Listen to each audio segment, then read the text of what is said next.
stage week to week, because I think, Quid in particular, like, really seemed to return to a lot of his best form throughout that lower bracket run. Yeah, I mean, I still have some questions for their bottom lane, for especially Jan's side of it, because actually I think Core JJ was really good too at especially these MSI games. He had his rel game was exceptional as far as a lot of these engages that he was getting. He was not hesitating at all. His mechanics look really clean. It was like young man Core JJ. Yeah, I was surprised. I was like, "Whoa, this is vintage Core JJ." Yeah, okay. He's like, keep flashing people. He's getting ult combos on people. It felt like, young man the Core demonic JJ Pantheon returning. Yeah, it's a good meta for him too, with supports like really not spending any time bot lane now. Yeah, high impact roaming, engage supports, that type of stuff look really good, and his performance was really on point too. It's one of the things I hope that does continue from MSI. If they could get Jan back to peak Jan, like this team would be terrifying, and definitely could be one of the teams that topple Lion. Of course, it's kind of hard saying that after our finals, where the Lion just turbo blasted them 3-0. After we're like, oh cool, maybe TL's gonna do something. They just 3-0 Cloud9, right? And then Lion will turn around and 3-0 them, and we're like, what the whiplash?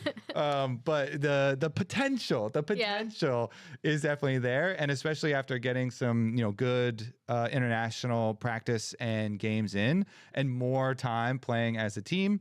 I'm definitely hopeful as far as their ability to challenge, and especially, like we said, if Jan can get to the peak there, because it does seem like their shot calling, there is a little bit of like their late game macro where they still feel reactive in some situations, where you pretty much always feel like Lion have already set out their whole game plan like 10 minutes in advance.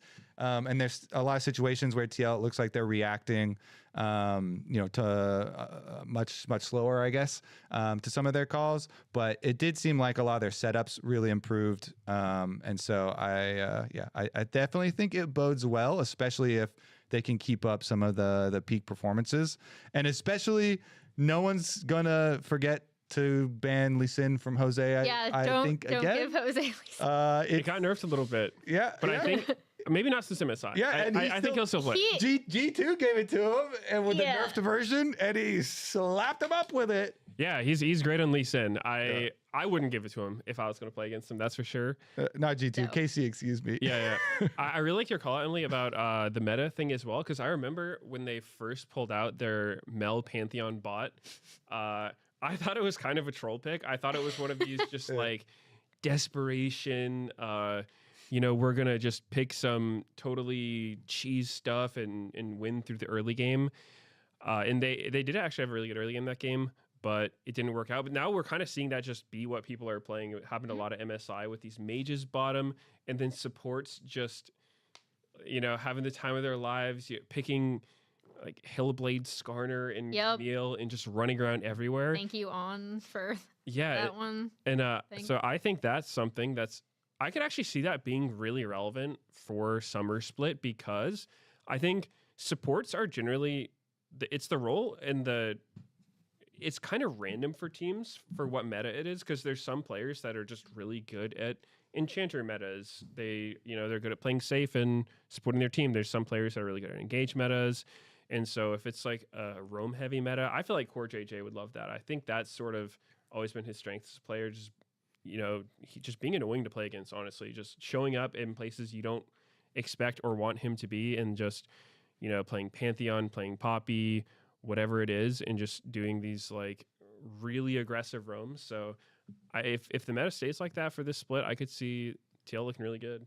Yeah, we have a slight harbinger, because I was just doing this for fun as a project, but I happen to have my spreadsheet open, where I'm tracking going into split 3, like mages bot versus traditional ADCs. And already in the Kespa Cup, we've had 17 out of 36 potential bot lane picks be mages, 15 be traditional ADCs, and 2 be top lane bruisers. Yeah, there's a Scion and Mundo. So that also, again, if you do want that kind of like super roam style from really early on, there are a ton of mages being played in bot lane still. So it does look like that will be the meta that we'll at least be starting Split 3 with. Yeah, and I saw a lot of people talking about the win rates of mages at MSI, and not necessarily taking into account that a decent amount of the games are mage bot versus another mage bot. And it's not like, oh, this win rate is just mages bot versus AD carry bot, and you get like such a clear indicator of which one is better. Yeah. Because a lot of the games, well, it's going to be 50% off of this game because both of them are mages bot. Yeah. One is going to win, one is going to lose, type of thing. So it deserves the eye test, obviously, and it's about how you use it. And of course, the biggest thing, and I know you definitely agree with this, is about how these supports are like second junglers basically now. And they are jungle combo. They're so impactful. And being able to use, especially the experience catch-up mechanic is so powerful for supports because their role quest only makes you basically locked into bot lane till level 3, and then you like get freedom and you get to a whole 3 levels. A whole 3 levels you got to be down there, and then long like as 2 minutes of my life. Yeah, and then you get to go play like all these champions that were designed to be, proactive, like top lane or whatever type of carries, like Camille and Pantheon and type champions here, and you get to go impact the map, and then after you get behind very far in experience, then you can kind of slink back to some minions and soak up some comeback experience. So it is quite an interesting, very like action-packed meta. I'm not really against it at the moment, as long as there is still room for like heavy win bot lane combinations, which I think there is. Yeah, I think and I think those can be very successful. And we've seen like lots of, like Caitlyn or whatever style bottom lanes that are going to play for turret plate money and try and do. Kalista, Lucian, we've still seen that in Kespa Cup 2. Yeah, try and do that. It's just that if you're not able to punish bot lane and get turret play money for the enemy team, like if the wave clear on Ziggs or whatever is too insane, then it becomes kind of weird. So like super excited to see it. I also really like the the TL. They pulled out Tristana Rel as a counter to the Ziggs Camille. I loved that. And then no one else did it, and they didn't repeat it either. And so I felt kind of let down because I thought that was another cool evolution, and that's why I really enjoy when meta's constantly changing and you're finding a counter to the new counter. Because I will say I think that was Lion, but it was Berserker. No, it wasn't. It was TL. I'm looking at it right now. Yeah, Tristana Rel. Never mind. It was Yana Core JJ. And no one else did it. And I really did like that because they focus on the Camille, shatter off the shield, Tristana rocket jump in, even though they messed up the first attempt and Berserker ended up dying without flashing the Ziggs bomb, then they still were able to get their 2v2 kill anyway. So so I really like that, and I hope that TL can continue their success. Same. FlyQuest though is my number 3. Your guys' number 3 is Cloud9, and we should probably start with talking about Cloud9 because they've got the big roster news. Meteos' favorite situation in the world, 7-person roster. I actually haven't followed this one, but Okay. 7-person roster, that's so many people. So you already don't like 6-person rosters. I'm not a fan. Yeah, so now they've got 7, so they've added on. And by the way, I think this time synced up with Enero kind of leaving, so there was a lot of movement on Cloud9 with coaching staff leaving as well. So Enero left and they signed Yamato also onto the coaching staff, and Dom has moved into head coach, and that has coincided with the team bringing on both Loki back to the team for mid lane to play alongside APA, and I'm blanking right now. Bot lane tactical, and they brought a tactical as well to play. So 7-person roster. Interesting. Yeah, maybe they have like their playoff ringers or something. They're trying a new strat. Interesting. Yeah, I mean, I'm not a fan of the big rosters personally, but I guess they just figure it'll help. Maybe the flexibility will help. Maybe just the motivation for the starters will help. I don't know. Yeah, I mean, I think So I'm generally against 6 and 7 man rosters unless there's a very specific reason you're doing it. I think it's really difficult to juggle that many personalities who obviously all want to play. And it's also, even for the ones that have worked for a time, either due to synergy or meta, really difficult to tell someone who wants to play like, oh, we need you to sit this one out because we want to play this, right? Or whatever. And usually a 5-man roster emerges from the 7 men to just become the starting roster. So yeah, like I think the only really, really strong 7-man roster that like I kind of hold up is like, oh, okay, this worked until they lost at 2018 Worlds was the RNG 2018 roster with both Let Me and Zatai top, and then MLXG and Karsa in the jungle position.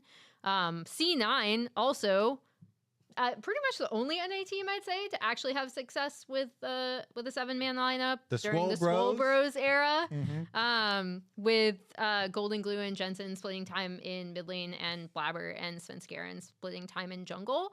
So it is possible to do. I just think it is, to Meteos' point, incredibly difficult for all of the reasons that I already said. Like, I think it's already difficult to get 5 people on the same page, and then when you're swapping personalities out, people, like, even taking all of the in-game stuff out of it, people just receive and dispense information differently, and you have to like mitigate different sorts of conflicts and stuff like that. So I think it can be quite difficult. From the stuff that C9 has put out, it does almost seem like more, or you get the sense that it's more of an extended trial period. So we'll see, like, if they do, again, just a 5-man roster rises out of the ashes of the 7-man roster to just kind of take over. Another thing to point out is obviously very small sample size, but the rosters that they kind of did run in the Soup Invitational that they were a part of over in Korea was Loki and Sven, and then APA and Tactical. The APA Tactical roster did win the game, the one game that they won in that. So obviously, like, that's incredibly small sample size. I'm not coming in being like, the APA Tactical lineup is going to take over the LCS. But it is kind of an interesting preview of like what they might be looking at for line combinations and stuff like that. I do think that despite their struggles in playoffs, I do think that APA can still be an incredible jungler for Blabber, just purely based on play style. And I also think some of his champ pool now, with mages being played bot, allows for some flexibility. So I'll be curious if Tactical is going to be one of those more flexible players, because when I think of Sven, I definitely, like, he obviously flexed to support, so I'm not saying he isn't flexible, but I definitely think of more like classic AD carries. So we'll see. I'm really curious, specifically with all the meta shifts, to see how C9 do with presumably rotating their players. I think they saw Tristana's getting played, and they said, "God, bring Tact." I know just the guy for this. You're bringing back the Malphite. Yeah, man, I'm ready for it. Dude, that's a classic tactical meme, was the Malphite ulting Tristana. But it was actually very, I feel like, controversial, them bringing on these 2 players at this time. And I think it was very interesting because I thought APA was doing really well in mid lane and was a kind of a key part of this C9 team. And so if they had gone the route of fully replacing him and bring on Loki and then not having 7-man roster, I think for sure he would get gobbled up by one of their competition. Not Lion, like Lion aren't replacing Saint, maybe not the peak of the tippy top of the LCS, but for sure would get gobbled up and added on to one of these other LCS teams. So I'm very curious to see what it looks like, because now we get like a view of the alternate timeline, like the branch where they were able to Loki just keep never Loki left. anyway. Yeah, he didn't have to go home. Yeah, Cloud9 themselves didn't want to part ways with Loki. They did for personal reasons, and he wanted to go back to be close with his family, and so now we kind of get a peek, I guess, of him being back with the team / on the team, and then competing with APA, who I think is performing really well. And I agree with you as far as the style does pair quite well for the possibilities with Blabber, because APA has done a lot of setup. He had been working around Vision really well. Especially with his like anti games for initiation, and playing a lot of like setup mid laners. So that's very interesting. As far as the bottom lane, I think fans were very positive on that one, because a lot of fans had a magnifying glass on Sven as far as some of the mistakes that he had been making, especially towards the end there. So, and Tactical had been putting up crazy numbers in NACL. Yeah. And in NACL playoffs, really good performances. So Tactical, it's going to be very interesting to see, can he keep up with the pressures of tier 1 again? Because he's always been very high highs, and then kind of alluding to some of the memes and joke plays, right? Also some fairly low lights. So I always thought that it was cool when he was paired with Core JJ, because you have this really like comforting veteran on your team there, and I think Vulcan as well, can provide a lot of that comfort, safe feel for the bottom lane. So it's going to be really interesting tracking Tactical and see if this is going to be his second shot, or the possibilities are going to be here on this team. 7-person roster, I agree. It usually boils down to the 5. Yeah. Hey, at least I'm excited to see Tactical again, because while I do think it would probably extended more than just a meme, he really likes playing aggressively, too aggressively often. It ended up biting him more than you would like for your AD carry, just because it's the role that's not supposed to do that, probably more than any other role.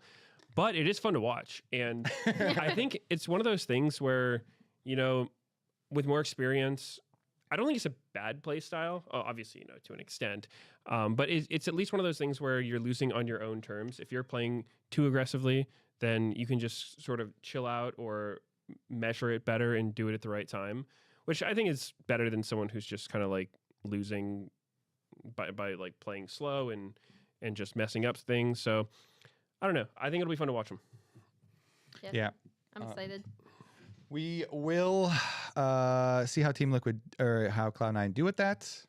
But FlyQuest, so I wanted to bet on both kind of the uncertainty of bringing on 7-person roster and kind of the underlying stuff that we got from C9 in playoffs, and as well as the positives for FlyQuest in doing my little switcheroo where I put FlyQuest above Cloud9 for my power rankings, because I do think that it's not, just like a negative look at kind of how Cloud9 fell off in playoffs. It's also a very positive look at what FlyQuest have been building, and from their boot camp and from the streams from Griffin and stuff, and from talking to them, it has also continued to be some really strong improvement and learning experiences for them, continuing to play in Korea. They were there overlapping with us when we were in Daejeon. They were in Seoul, still playing. And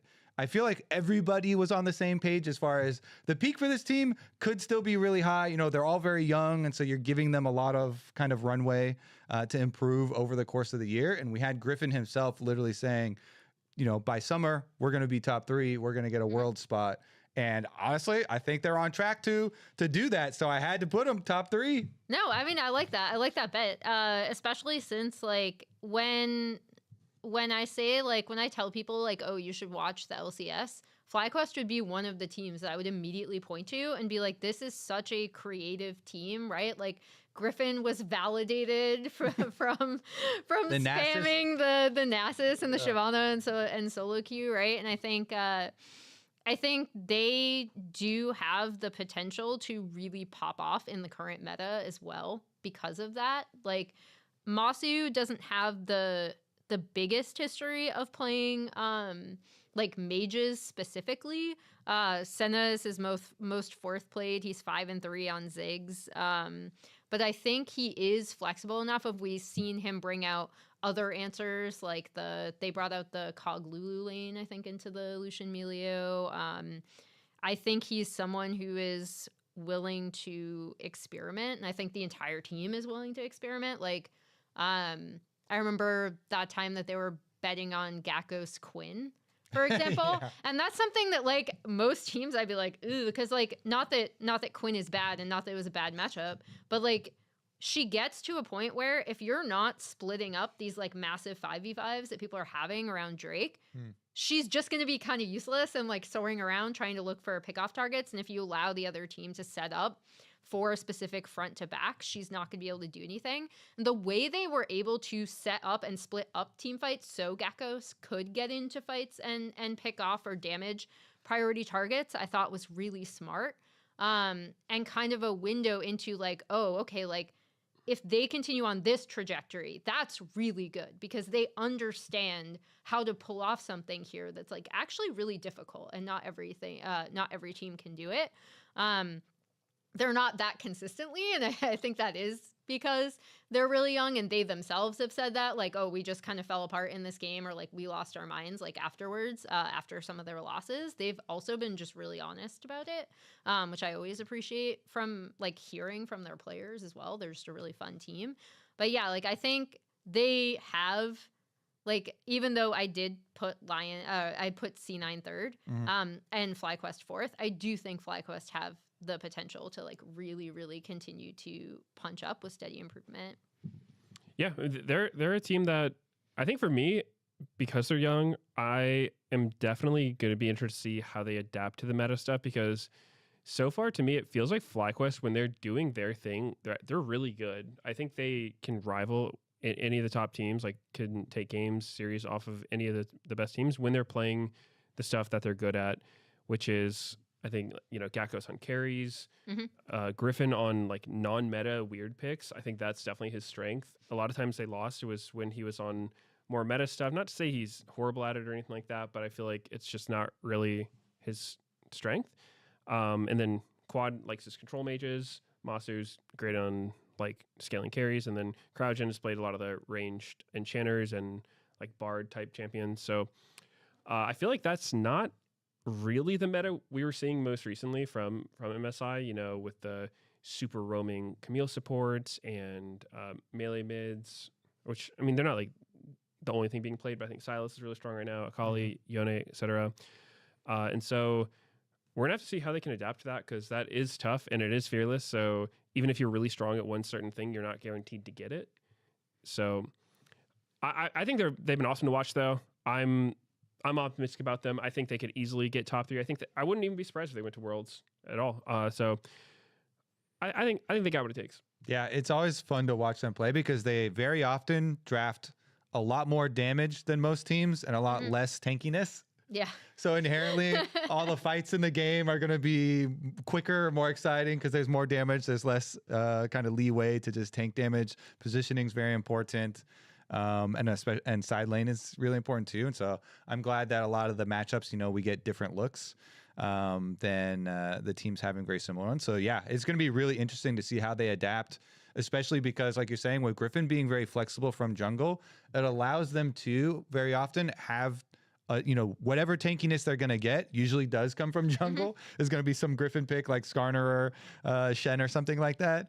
So I think it does kind of keep the rest of our teams very sharp too when you need to prep a wide variety of stuff for a tournament like Worlds where you have to be ready to adapt. Yeah. And I feel very confident in our top 4. So we're going to take a quick break and we'll be right back to discuss the bottom 4 and then the matchups for week number 1. Dude, this lobby is kind of comfy. It feels different. If this is different, I like different. I'm staying right here. Are you guys serious? We're about to get into game. Emily, let us enjoy it. You guys need to lock in. Maybe this'll help.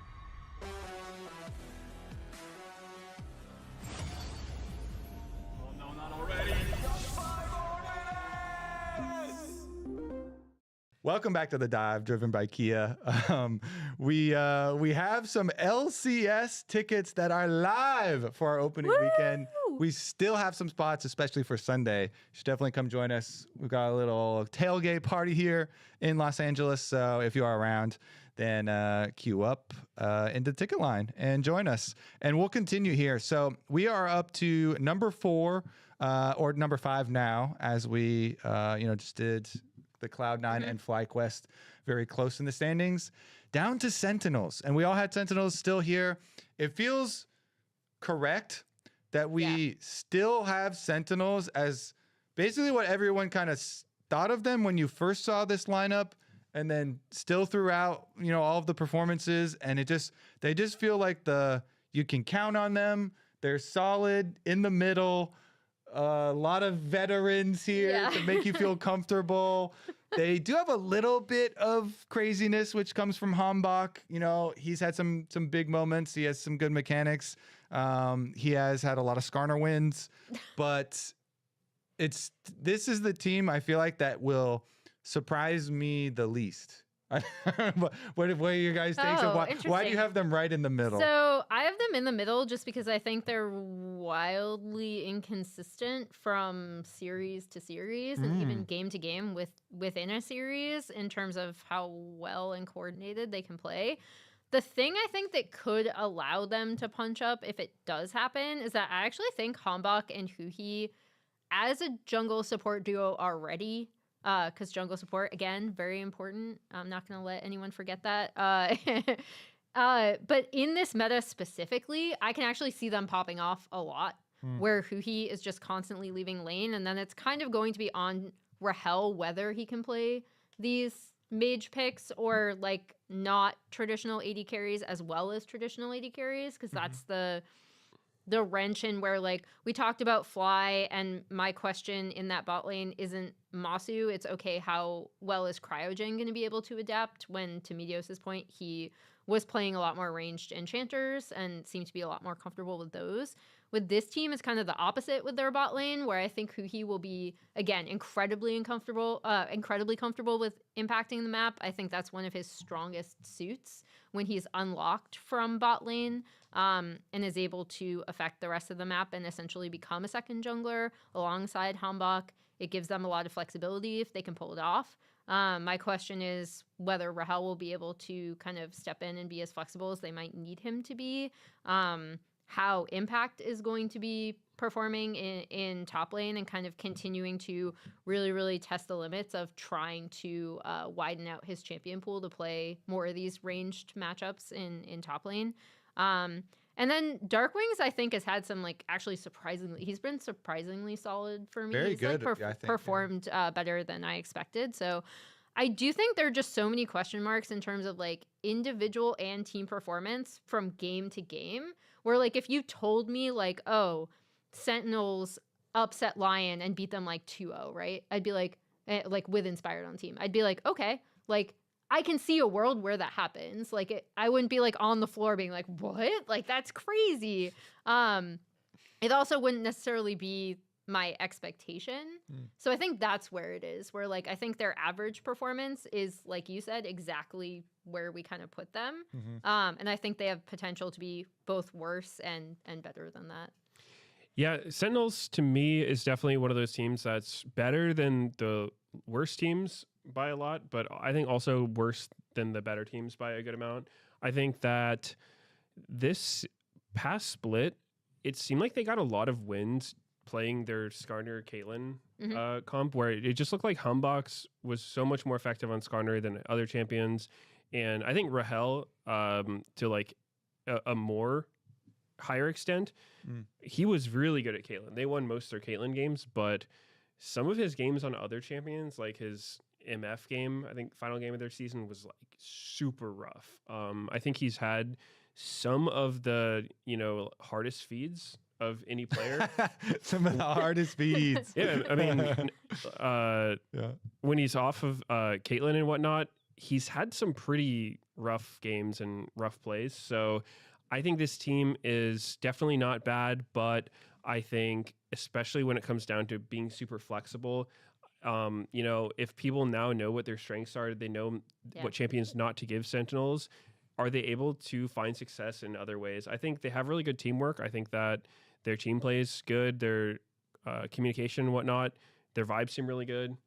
But when it comes down to their laning phase and their flexibility and all those different things, it feels like they're probably going to get behind more often than not, especially when you go up against some of the better teams. And it's just, League is one of those games. If you're not winning your lanes, if you're losing every lane, there's only so much you can do. You kind of are just weaker than the other team and you don't have many options. So I think I don't expect them to be top 4, but I also wouldn't be surprised if they do win. I think that there's probably some comps that work for them. If they do manage to get like a solid footing in the game, I think that their team play is really good. So yeah, I think that's kind of where I'd put them. Yeah, I especially like their front to back team fighting. It just feels like they're most comfortable and they can win fights and win games. Even we've seen them have some of the biggest comebacks in LCS.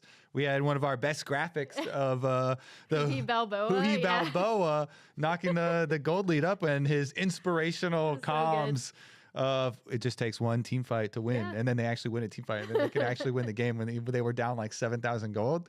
But I really do feel like they benefit a lot when they have some kind of, I would say, straightforward. That maybe that's why I feel like this is the team where I feel comfortable with getting what I kind of expect out of them, is that especially if they have a good like front to back team fighting, Dark Wings has been really good for a North American mid laner, and especially coming from tier 2, like the expectations for North American mid laners honestly have been very low. Like JoJo was definitely the exception that we've ever had. And I think Dark Wings has done a excellent job, performing, especially, considering the competition I think is quite good here in North America as well. So really do think that he has performed well, and especially, like you're saying, most comfortable on some of these control mages. Does throw on Silas a decent amount as well in there, but we'll see how flexible Sentinels can remain when metas are shifting. And it does seem like the balance team is going to take a more heavy hand, because the recent months have been very, very like kitty gloves or like hands off as far as like big changes in the meta. And now that MSI is over, some of the recent posts they've been talking about looking at making some bigger swings and seeing where it goes, especially with bottom lane changes being so impactful. So I will be very curious to see how Sentinels do adapt. But I feel like, especially, they're both carries, I think, perform better in like calm, structured team fights. Rahel seems like really an AD carries AD carry. He has 2 career games on Ziggs, and that's the only mage. A lot of AD carries though haven't played in very heavy like mage metas, so that doesn't real AD carry. That doesn't mean not playing any of these cheap. But you kind of had to play in like 2018. But he also, when you see him play, he also does seem very much like he really likes the attack speed AD carries. I feel like he's really open-minded with his builds as well. When you say that too, it has a little bit of a negative connotation. He's open-minded. Yeah, that's intentional. Some of his builds are complete trash. So, that is what it is. Yeah, I like. Sometimes, was he the dude who full-on rush a Serpent's Fang first item, or was that somebody else? But I remember on Corky we saw some pretty reportable build. So I feel like if you're gonna play AD carry, like you really gotta get the itemization down. You need the crit items. You need the IE. You need the lower DOMs. Especially now, because like that is one of the reasons why we're seeing mages bot, right? Is like their itemization just allows them to spike a lot more quickly. So. All right, Sentinels are our consensus number 5. Shopify, it looks like down the line. Okay, we all have number 6. Yeah, we all have Shopify as number 6 as well. And Shopify is one that are also coming in with a player roster change. And what I think is also very important is they added a GM. David Hahn was assistant GM for Cloud9 for a long time. And then I believe also at the end, maybe a heavier hand.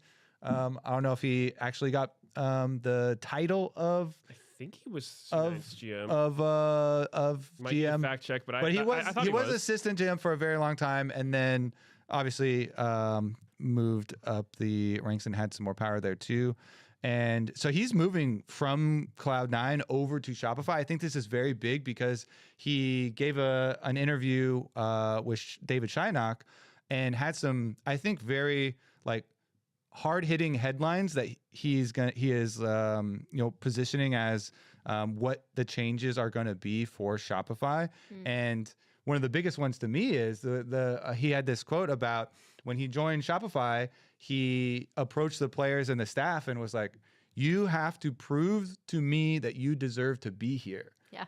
And for people that have like, since Shopify, this organization has joined the LCS, people have been like, we're not seeing like a whole lot of, energy Direction. or movement. Yeah, really direction out of them. They did have a good playoffs run.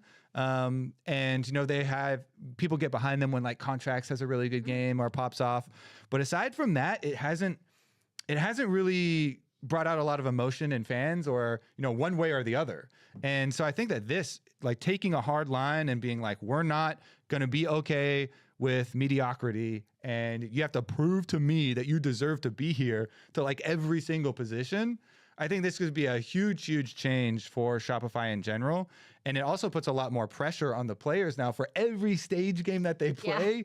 This split now, that's in your head. Once He's your watching GM you. comes up to you and tells you, "Hey, you got to prove to me that that you deserve to be here," you're like, "Whoa, okay, well." I guess I'll start trying now. I mean, I don't know. I feel like that it's good I guess if there's a team where the GM feels the need to say that to the players, I'm really questioning what they were doing beforehand, because I would assume most people who are playing pro are giving it their all. But if they're not, then obviously, they probably shouldn't be there. Yeah. And coaching staff too. That I think that was an important part that he kept in there too. So it's not just players. I mean, wow, are they really 5-23 total record this year?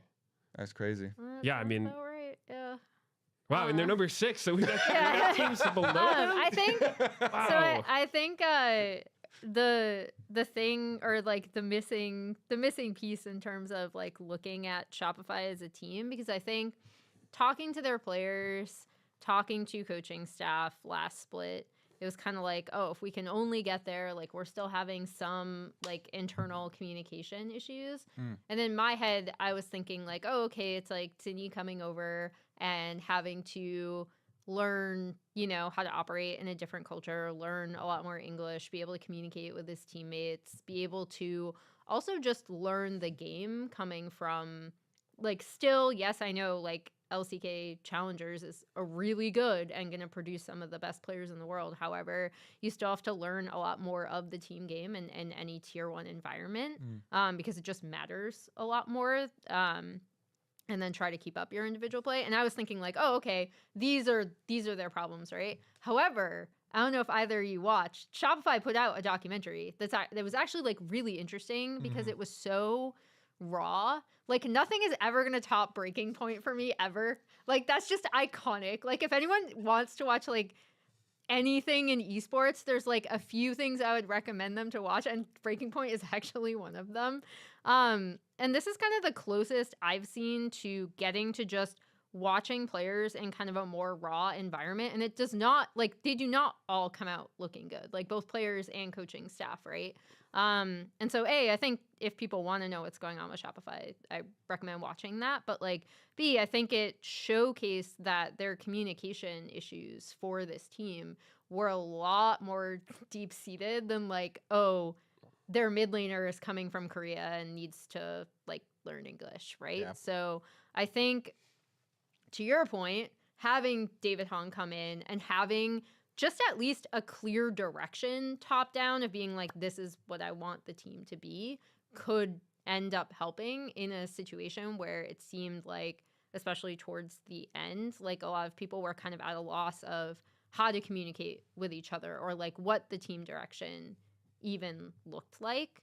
And there are a few really nice glimpses. Like I know yes, the mid lane Xin did not work out when they played it, but like I actually really appreciated that this was something that they had prepped in scrims. They'd played before, they'd had success before, and they were like, okay, you know, backs against the wall, we're gonna try to like believe in ourselves and do that. Like I actually really liked that. I liked talking to Contracts about it afterwards.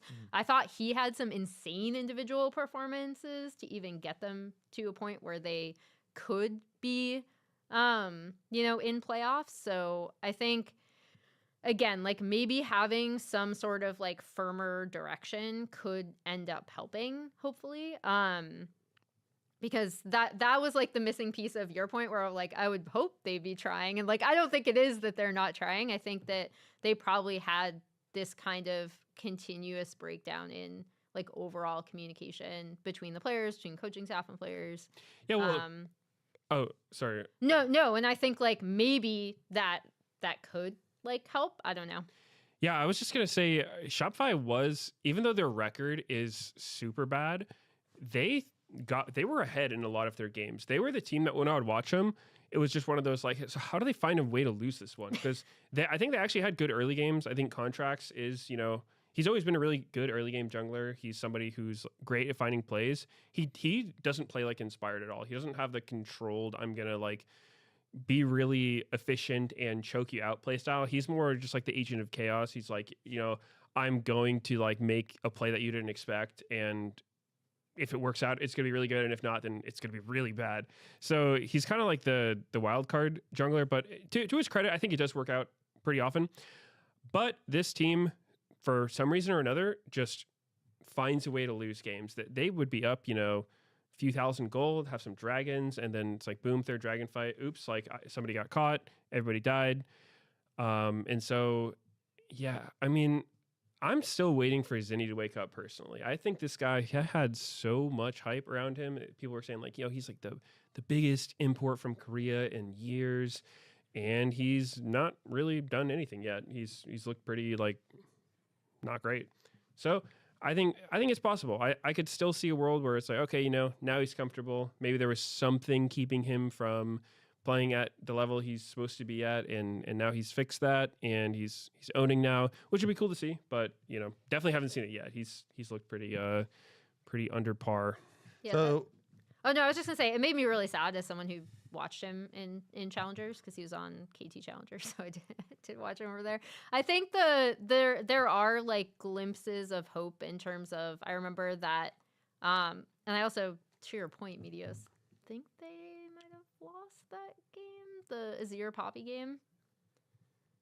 They've lost a lot of games. Yeah. Yeah, Zinni hasn't won any Azir games yet, so it's a safe bet. We'll leave because like they're kind of all blurring together in my mind. So I'm sorry to our listeners and viewers, but there were some really, really nice coordinated plays between him and Contracts, and I'm like, oh, okay, if they can keep this up and use this as a springboard forward, like if their synergy improves, to your point, because Contracts is such a huge part of a lot of their early game success. Their Azir Poppy combos in that specific game, I was just like, oh, okay, like this is what I had wanted to see from these two working in tandem together. Well, the second point that David had that I thought that was very impactful on the interview was he mentioned that he not only felt an obligation to commit to finding North American players into the tier 2, you know, scene in North America, but he wants the North American players on his roster to be the superstars. And you know, that opinion coming from the GM is impactful in North America when there's a lot of fans that have been kind of clamoring for that.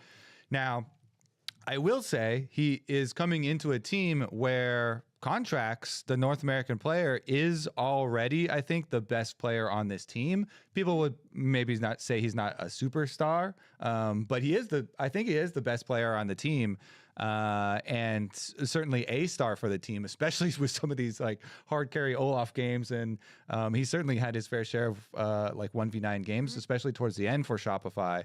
So I think that is very interesting, and also bodes well for the future as far as, you know, him really trying to look at North American like tier 2 system maybe, Maybe get back some of our North American players that have been leaving North America would be great as Bring them well. back. And does also kind of put some weight behind the like, you got to show me that you deserve to be here type thing, or like, maybe they will find replacements in the future. And so I do think that is very interesting, because this already feels like a team where one of our biggest win conditions where we bring up Shopify is usually like, is Contract's going to be having one of his really good games? Is he going to be able to hard carry? Is it going to be a draft where he gets to play Olaf, or like his Wukong game? Also, he had a really big Wukong game towards the end there too. So I think that is probably going to remain true for Shopify for this split. Obviously, this split is the big change is Zeyzal, of course, for the bottom lane. And Zeyzal is going to be returning to Shopify. He played on Shopify previously. But I don't expect his impact initially this split to be that big. And so I'm mostly going to be looking at the valuation of Shopify this split and looking into next year as being very interesting. Yeah, I like the Zeyzal pickup. I like how David talked about wanting to like pick up North American players, because for Tactical and Zeyzal both, I think they've both been like crushing it in tier 2. And so I definitely have a soft spot for those players who have played for a while and, they don't find LCS teams. And a lot of the times it's kind of like, GG, that's it for you, because teams and fans alike most time are just interested in like the new up and coming talent, like the promising 18-year-old in solo queue, or like the latest young LCK challenger player who's coming over. And so a lot of times people who have had their chance and maybe didn't do as great as they would have wanted get overlooked. And so I think the fact that they've kept grinding, done really well in tier 2, and they've got another shot now is a super cool story to me. So I'm definitely going to be rooting for them. And not coming into the best team, obviously, with Shopify, but if in one way, it's kind of like not a lot of expectations, can't get a whole lot worse. So, but it can get some worse, because we have 2 more teams here. So the next up, both of you guys had DSG as number 7. I had a little swap here again where I bumped up Dignitas after their change, but let's start with DSG because you guys both had them at number 7, and they made their change at the end of last split. So we already got the preview with Surdy coming back, and honestly, Surdy looked really good coming back in onto the team. DSG incorporated him well, and he was performing well individually. Yeah, I think for me, this is like looking at Dig. I'm going to talk about them in tandem a little bit, because looking at Dig and DSG is kind of like, I'm really unsure how both of these teams are going to fit in the meta. With DSG, I think their top side is really interesting, specifically to your point, where Surdy did come in. I thought he looked really good in a kind of an emergency situation with Lion kind of plucking Castle, and now Castle is gone, which is unfortunate for him. But I do think Surdy, to his credit, stepped in and did well. I still think, I remember back when we were kind of looking at the construction of this DSG roster, it really was supposed to be all about Kryra and kind of his jungling and his ability to play carries and stuff like that. And I still think that can be the case with this team. Where I'm concerned is, again, because jungle support working together is super, super important, and also where bot lane flexibility is super important. I'm looking at their bot lane specifically and being like, I don't know how I feel about this, especially in the new meta. And already, I think, outside of a few Sajed pop-off games on Kai'Sa, they seemed to, he started out so promising and then seemed to really, really struggle against a lot of the LCS ADCs. Lions also has had some really, really rough showings, and I think with how important it is to get your support out on the map, that could be potentially a problem area for them, where when I look at Dignitas, it's kind of the opposite, where they have a new top laner coming in, so I'm actually really curious to see how Denethor works out. I'm also curious if he's ever done interviews to why he picked Denethor specifically from Lord of the Rings. It's a terrible father. But Denethor, not Denethor the character. Sorry. But then with XU and Palafox and all the stuff that happened last year, with FBI and Ignar kind of being the more solid piece of that, and Ignar being, I think, a lot more comfortable with engaged supports, a lot more comfortable with roaming on the map. It's kind of the tale of like two sides of the map with these teams in terms of how they'll fit into the upcoming meta. So yeah, I'm super curious. That is why I gave DSG the slight edge. Because I would love for Denethor to come in and pop off, because I think that'd be an amazing story. I think he's kind of been overshadowed by other NACL top laners, but has been consistently like good during his time on Withrip. So yeah, like I think that could be really interesting depending on how he fits. But because that was such an unknown, I did give the edge to DSG. Yeah, makes sense. I mean, also DSG got more time to practice with Surdy in because they added him earlier, so they may be peaking more. Yeah, I think both of these teams, like Dig and DSG, have like some pretty glaring weaknesses that there doesn't seem to be any easy solution for. I think that DSG's bot lane, like Sajed and Lions, have just seemed like the weakest in the league by a pretty good amount.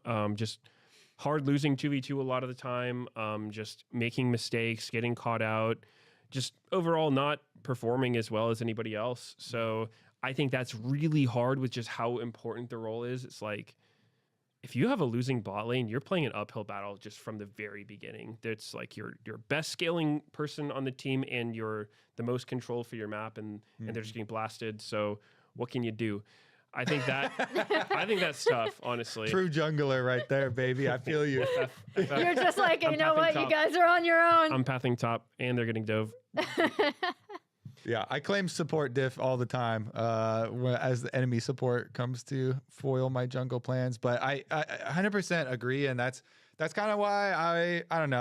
I'm just making a wild bet here on Dignitas coming out ahead, because all the positive stuff that a lot of FBI's previous coaches talked about him for their bottom lane, and for Dignitas side, him being a really good shot caller. I'm hoping, because I also had heard some stuff about Photon maybe being hard to work with / communicate with. So maybe the top lane change will help this team have more focus in their game plan and be able to execute that way. Wait, but, do we know who Dig's jungler is going to be? XU. Yeah, He's staying. XU's staying. Which actually is also Really? It's a very after the interview he gave. Yeah, that's why I said after thought he all was- of the stuff. You should say the quote of the interview that because the headline was, well, what was the quotable headline? I think it was XU at the end there. His like kind of interview at the end of the split was, for a pro team, you need to trust each other and believe in each other's skills, or something. Yeah, it was that. like, like each other, to respect each other, something like that. And it was just like, yeah, that's not the case here. And I'm just like, wow, that is it was crazy. bleak.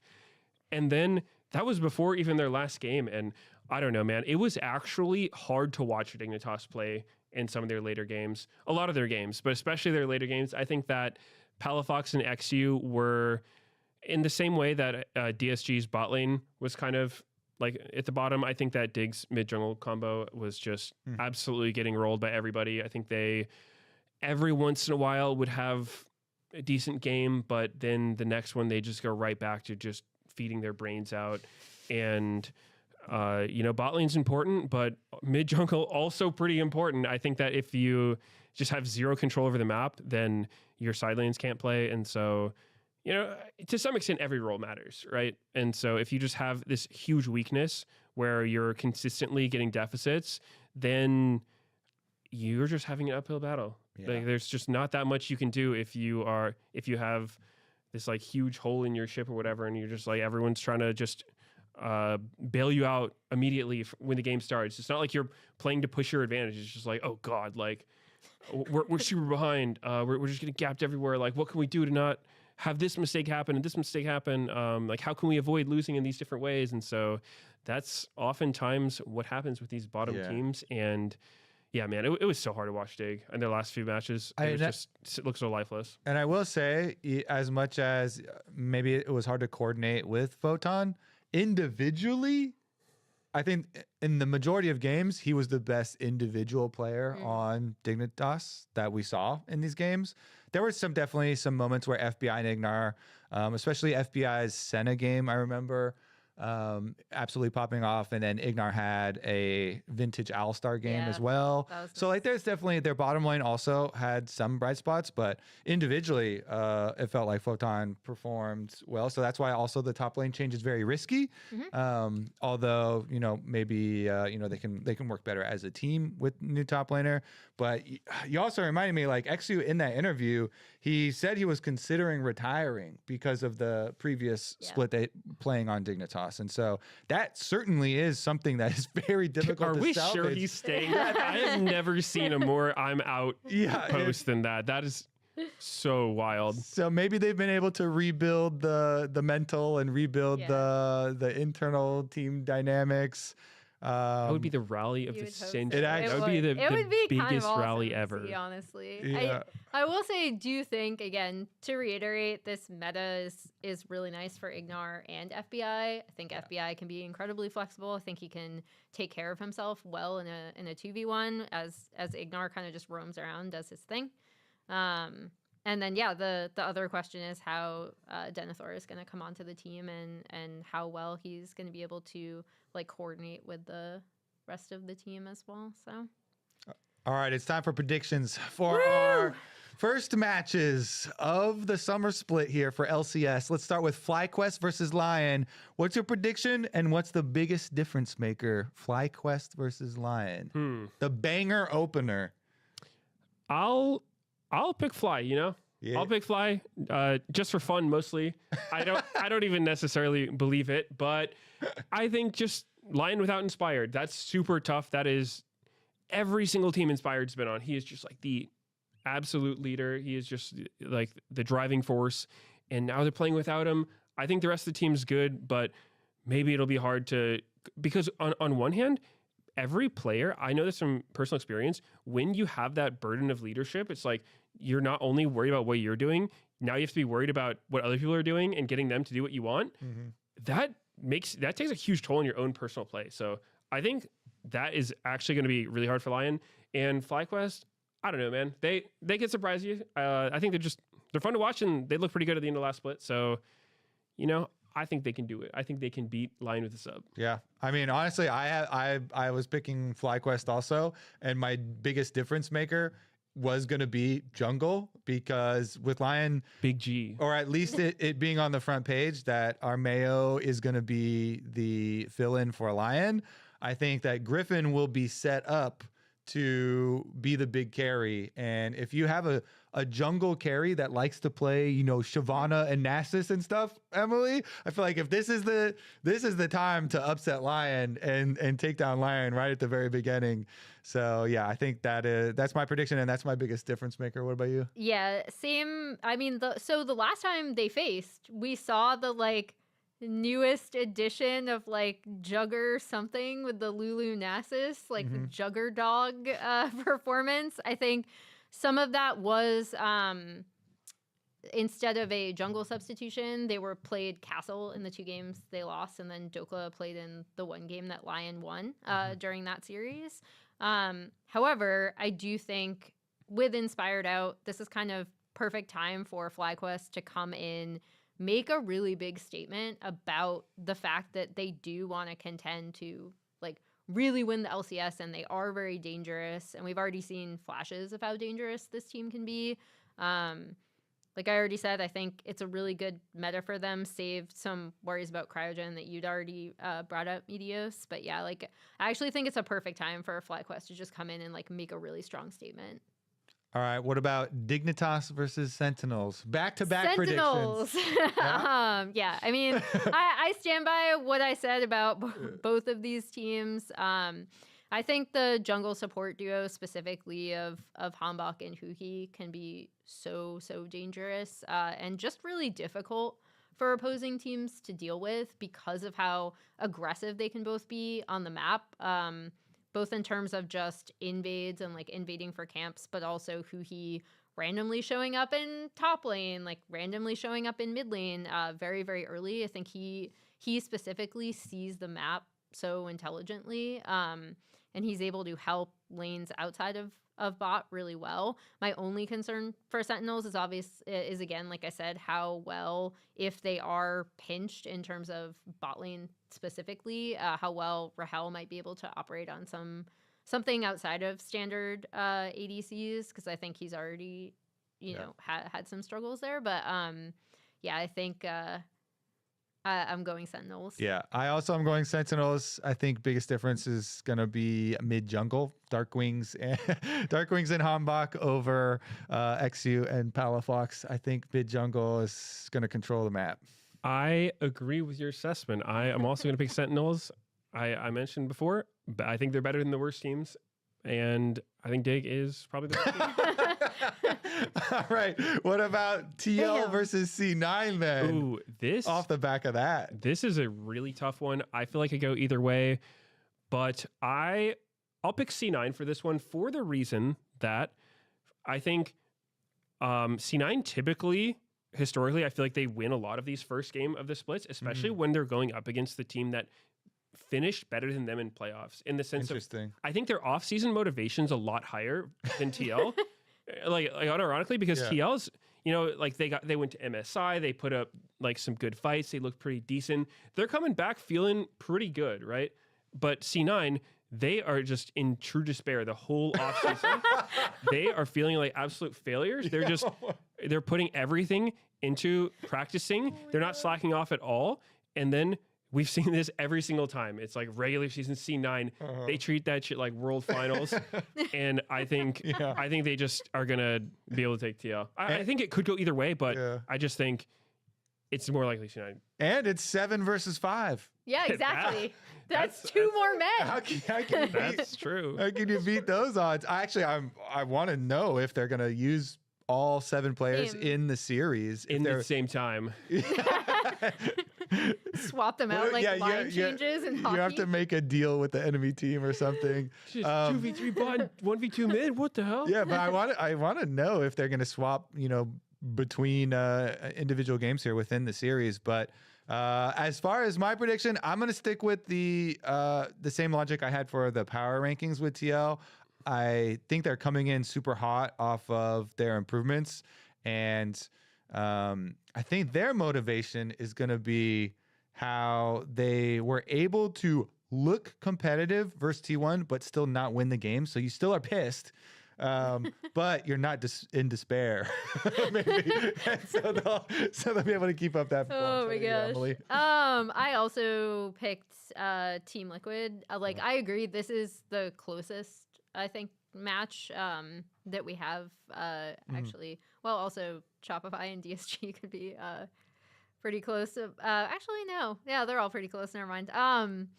But I think the really cool thing about TL and C9 is that these are still two teams that we're expecting at the top of the table.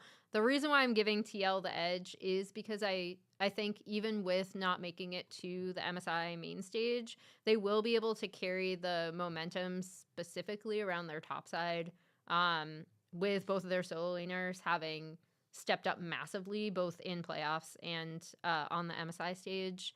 I think this is, even if his mechanics maybe fall back a bit, I still think it's a really good meta for core. I think Jose and core can be an incredibly strong jungle support duo. And I'm just not as certain in terms of what C9 are going to do and what they want to run. Like I said, I'm going based off of the Super Invitational, where they went Loki and Sven and APA and Tactical. The roster, the roster permutation I'm actually most excited about is the APA Tactical one. Just, it's the more volatile one, but also I think that's why it could potentially be like, the potential for underperforming is maybe slightly stronger, but the potential for overperforming and look like really, really good, I think, is also there. So I definitely think it goes 3 games. I'm just giving it the edge to kind of TL and specifically the way their solo laners stepped up and also jungle support synergy. And Core was looking like his prime. All right, the last one then, Shopify versus DSG. What you got? I said Shopify. This one was actually pretty hard because again, like despite the fact that I did put Shopify over both DSG and Dig, there's a lot of variance in how this team can play. But I do think they should win this. I think Zeyzal in particular seems like a very like stabilizing presence to have on a team. I don't know if that's just like my perception of his personality, but like it seems like that would work, actually could partner really well with how volatile sometimes their games do end up being based on Contrax's jungle style. So I'd be curious to see if he leans into that and starts roaming more, or if they go for really hard 2v2 bot lanes, which I think would probably be B-Boy's preference.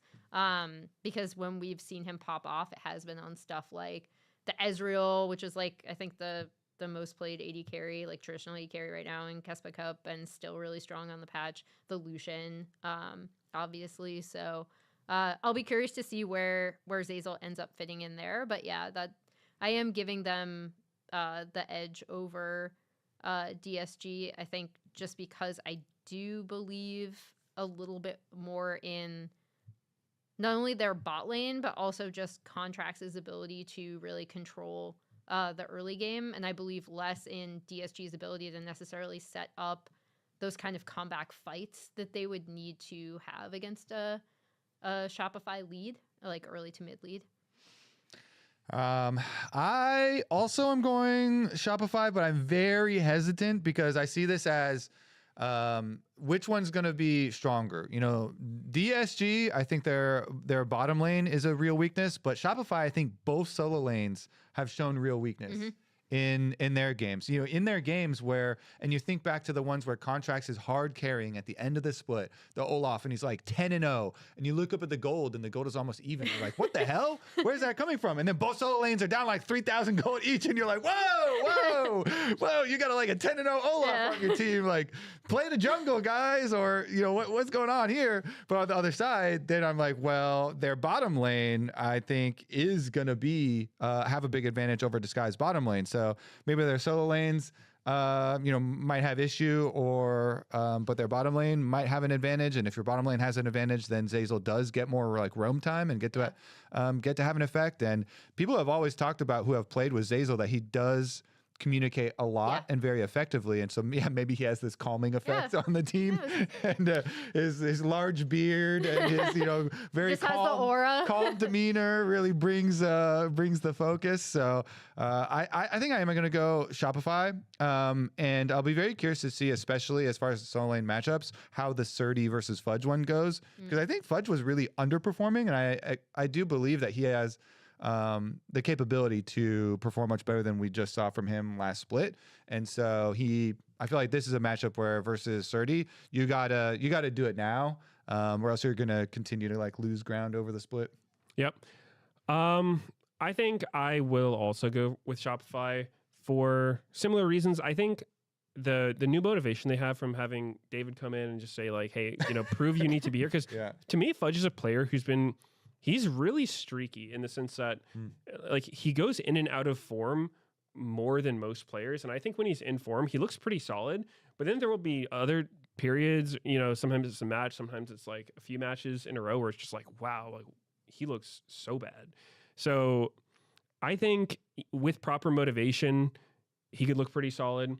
But at the same time, at the end of last split, like you said, their solo laners were kind of dead weight in a lot of those games Contracts was carrying. I remember there's one game where it was like, just put Zinni on Anivia and Fudge on Sion. That way, at least when they die, they do something else, right? It was just like, wow, like Kog'Maw Karthus coming up next for them or something like that.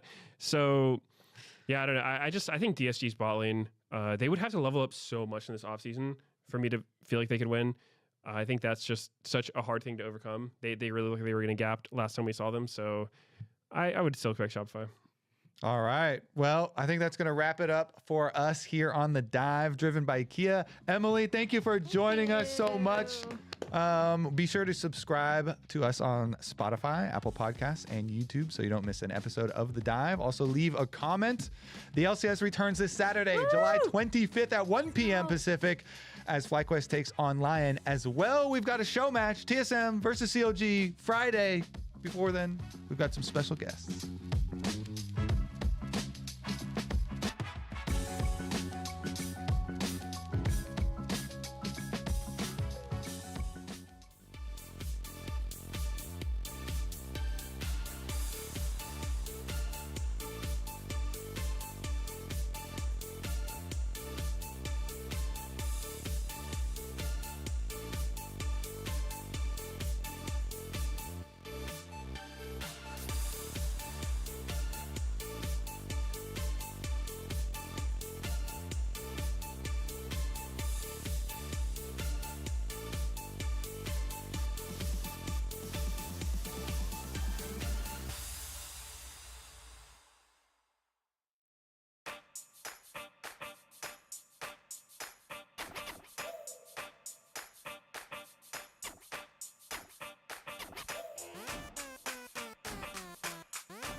Puts and Tatsu on the side. This dragon is low. It's been done 20 of it. This time it's sanked. And the fight breaks out. And there it is. Oh, Nails with the Bomb Blossom. That might just seal it. But Toots on the side trying to make something happen. Lion are on the hunt. The Orbit Deception will not find BA on the return, but Lion is still looking for more. Pun is chunk low. Snake goes in with a beautiful drum and Eddie! Mega Inferno Bomb! Lion will clean sweep Team Secret Whales! LeBron now in the midst of the entire team. They get a decent combo on the side of G2, but it's that Skewmon now caught Insane who steals away the Cataclysm, takes the double. Flash in from Skewmon, Inspired still living. In the back line is Doka rampaging through and getting right back out. G2 falling apart in the fight. Hot not enough, that auto from Berserker. It's disgusting. Lion taking their time, making it look damn good as they sweep G2 out of this tournament. Isles trying to make a play before Zeus has the Demonic Ascension ready to go. They drop the Ignite, and Zeus is killed a second time. You can see it, you can hear it, you can feel it. Here in the arena, you hear the music, you see the lights, you feel the energy from all the fans. We now find ourselves at the only place that it can truly be decided, Game 5.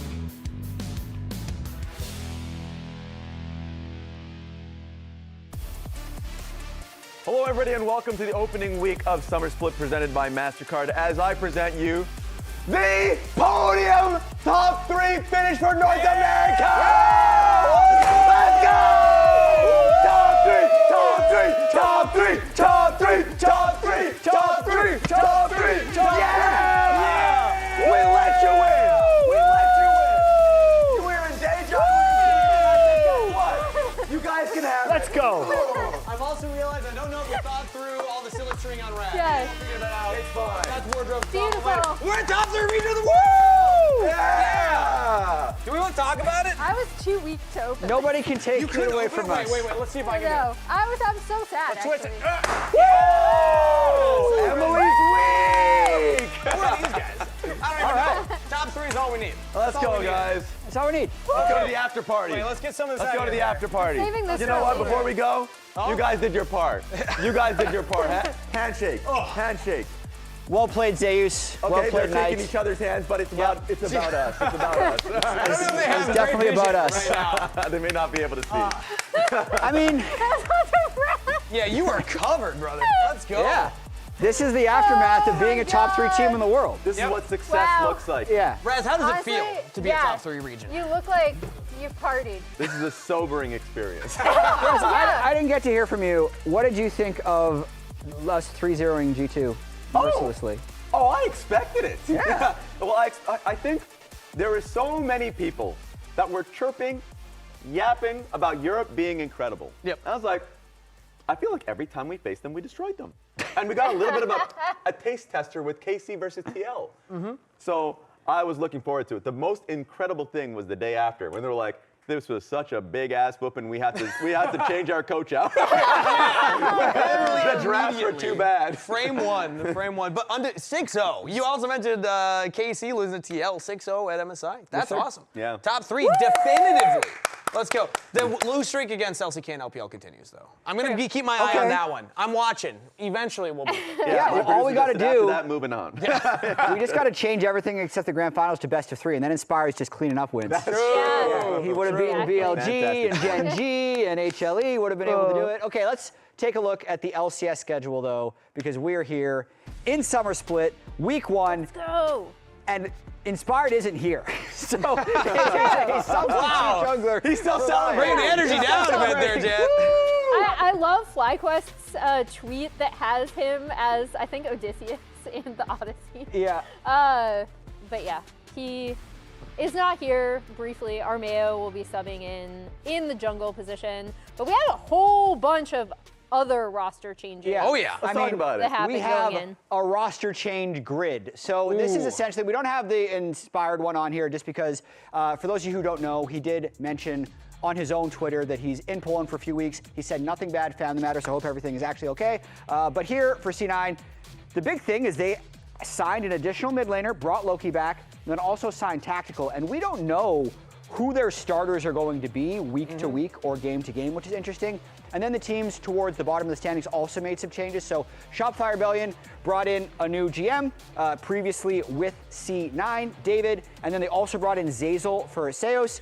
Surdy had a trial run with DSG after they traded Castle to Lion. He's there full time. And then Denethor is also coming up from NACL, replacing Photon. I gotta say, so the big one with Shopify, a general manager coming in. I want to highlight this first. David Hahn coming in, and I'll self-report. I didn't even know that Shopify didn't have a GM until everyone was like, "Oh, they signed David Hahn." I was like, "How does an LCS team not have a GM? That's actually insane." They didn't have a public-facing GM. Yeah. So I actually learned this. They had one. Oh, they did. They did. Okay, They did. okay. Well, now I'm Time to learning time. live on broadcast. Because I was going to say, last time that happened was Immortals, and we all remember how that went for them. So this is awesome for Shopify. I'm curious what he's going to do going forward for kind of roster building. For right now, it seems like they're going to do what they can with this roster for summer.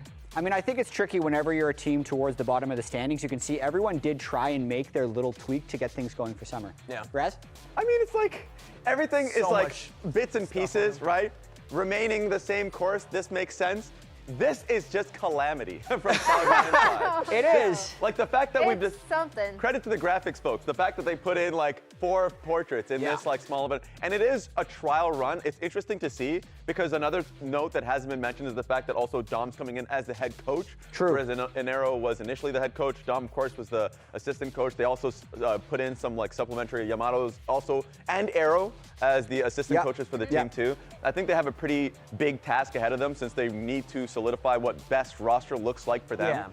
So that's an interesting and tough task for that team. It's curious you called it a calamity right away, because then I got to ask you, were you hoping C9 didn't make changes? Because that was a big conversation after spring split, was like, is C9 going to make changes? They missed out on another international, and if so, what are the changes? Jed, you even predicted I thought for the sure they were lane. going to make changes. Okay. I didn't know exactly which ones. I threw out tactical. This is a lot.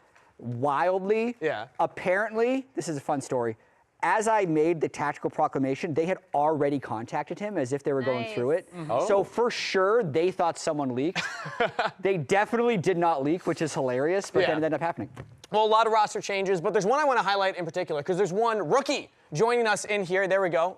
Relive the fantasy of having the hairline. All right, so I want to highlight one of the cool recent additions to the LCS, and that is welcome Denethor, everybody. We got a new rookie debuting this summer, so I wanted to kind of introduce everybody who Denethor is, where he came from, get to know the man behind the keyboard. So first name Noah, love that name first of all.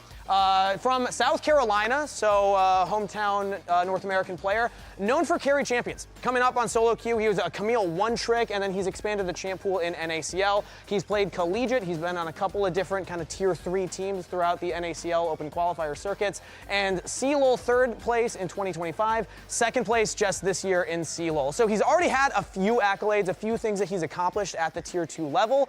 But then, fun fact, he's named after, in fact, the character from Lord of the Rings. Yeah, Shout out Rafa, who calls me Denethor adjacent.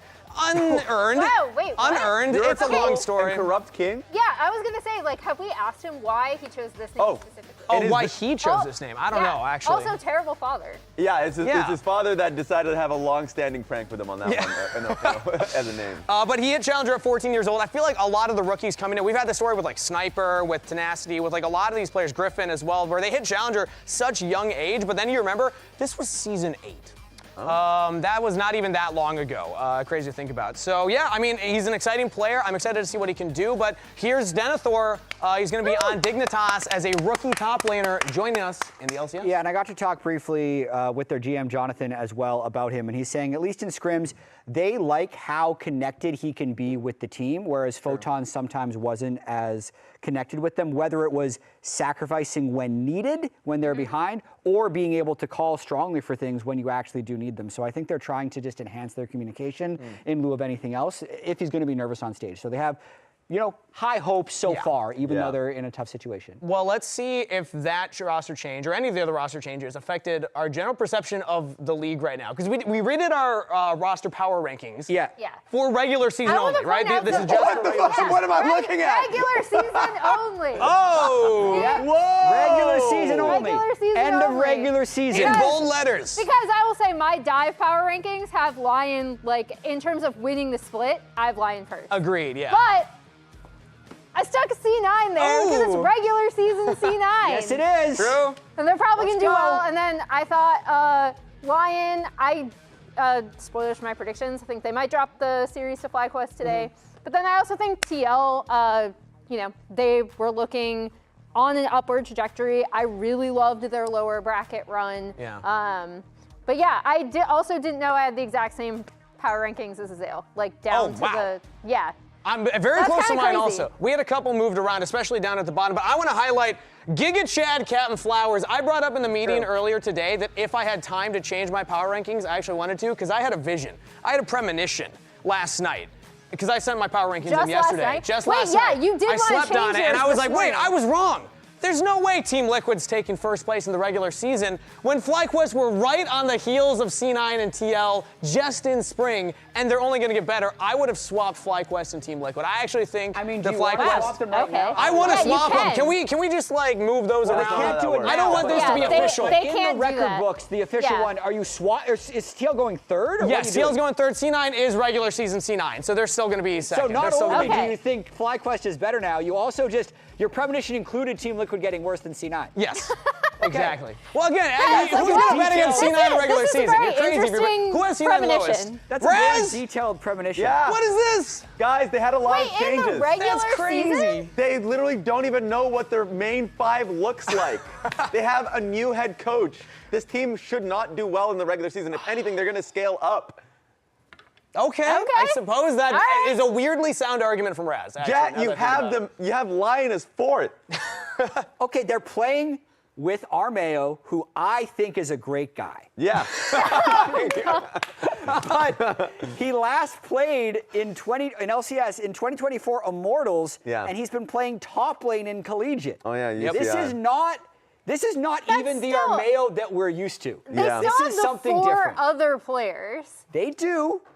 So you just really think Inspired is that important? And additionally, their toughest opponent in those 3 weeks is FlyQuest. Didn't you say that Inspired need to go out and work out?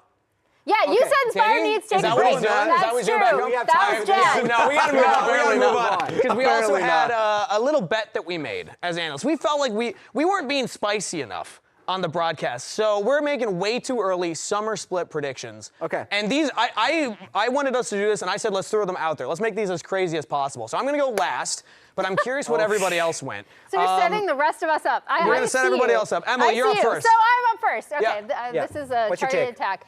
My take is that Hambach and Huhi will become the best jungle support duo in the LCS. How do we judge best jungle support duo?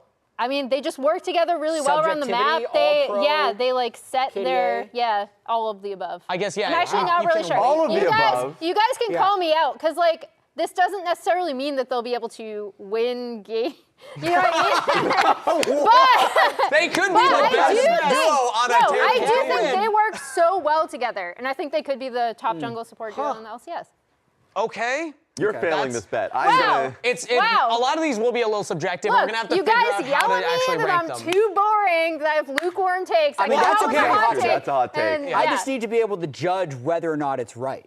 All right. So Well, Jen, how let's do hear you yours. how do you judge League of Legends I pro know. play in the first place? Here's the Maybe problem. we'll leave it up to the fans. The problem with subjectivity is I'm just gonna say you're wrong no matter So what. I don't think we get to vote on each other. It's So Jen, I you're set next. myself Where's up. my single? Is it this one or is it this one? Oh, I don't know. I'm watching the tallies. Producers. Okay. My hot take. Blabber will again rise to his former glory and win first team all-pro jungle. All right. Wow, I That's think a the good pivot one. actually sold it. That's I a wasn't good buying one. it until the pivot. Yeah, that's a good one. Why do you think that this is going to happen? Yeah. Because this One- one is a little easier to track, right? Like it would be first team all pro. It would be like. Okay. Yeah. Inspired is in Poland. That helps. That's one. That Okay. helps. That helps. 2 is the last time Blabber actually came up in a 7-man roster. He was one of the people getting swapped in and out. So he's very used to playing with a bunch of different mid laners. Some of his greatest splits have actually been when his mid lane has been unstable. Yeah. If we even think back to MNX Diplex and such. And Try I not do to. feel like the community pressure and expectations are weirdly lower Yeah. for him. And I think he's going to be able to play, at least during the regular season, without a lot of pressure. Okay. So And I'm I have looking a forward to question it. for you. Do you think that other junglers, specifically Jose Deodo, will drop down? I mean, that's the biggest challenge for him, which is what makes it a hot take, because Yeah. everything else I said is just facts. Because gotta move on. Jose is the other one that I'm just like. Apparently, we got to go fast with Yeah, this one. And the let's hear best it, Raz. part of my take is I have an ally, a natural ally. Core JJ will just be the best support in the league by the end of the split. And the reason why I have a natural ally, think back to what makes Core JJ great historically. Okay. Never sits in lane, constantly roaming topside. I think the it's a heydays good of meta for that him. Yeah, was it in is the a really Jad good days. meta. Remember when you were, when you were the He's coach thinking of fondly Core right now. JJ. You can see the thought bubble. When he was heading top lane, Yeah. constantly, this is the perfect meta for a Core JJ support that's roaming nonstop. Damn. So that's my Okay. take. That's a good And one. that's, I want to disqualify it. Emily's is It's not hotter. very hot. It's. So- I'm not gonna lie, Wow, Jess. Yours is actually, very hot. I'll Emily's is undertake very the hot. Jazz. Emily's take is very hot. She No. included the jungler. She picked a player who hasn't been as good as Core JJ historically. But Core last split, he wasn't top 3. They finished second. But he, in my, All right, all of you did not understand work the on assignment. this. I'm going to say it right now. This is These gonna are be a all pun on pretty hot, boring isn't takes. it? I don't think any of these should qualify. I think they should all be disqualified. Let's run mine, because my hot It's take a by the video? end of summer Okay. is that Griffin will be shirtless in the studio at least once this summer split. He's been talking about it. He wants to do it. He's been asking how much he would get fined if he did it. And I Yeah. think that he's going to do it at some point so this the summer. question is how Wait, much he yeah, just that- guarantees it's going to happen. I think he's gonna do it. And best Well, part you're is already losing. I can slip him a couple of 20s to help with the fine to That's help encourage cheating. them That's a to win the bet. That's a different. I never This is said an we inter- couldn't This is a very cheat. interesting take. It's gonna happen. I different never career said altogether. we couldn't cheat. This is a very interesting take. He's been working out. He's been working on the physique. You know, he's ready. He's in Yeah, prime he is ready. position. Yeah. And he wants to mog Brazil. because that's what they were doing last year. Exactly. That's where he's inspired. That is true. That's a good take. You already mentioned it though, Jet. Part of yours was that Lions playing without Inspired. They are. To start off the split, at least. So let's take a look at the Lion roster and talk about kind of expectations for them. My man Armeo. Yeah. Woo! There he is. Back. So, Jet, I'm gonna set you up for this one first. How impactful is Inspired for this team, and like how much further down? Because you had them fourth, right? So Inspired is literally the most impactful player in the West for a team, yeah. I think, in terms of raising the floor. However, based on the way these players were playing individually, there's a chance that they could just sustain.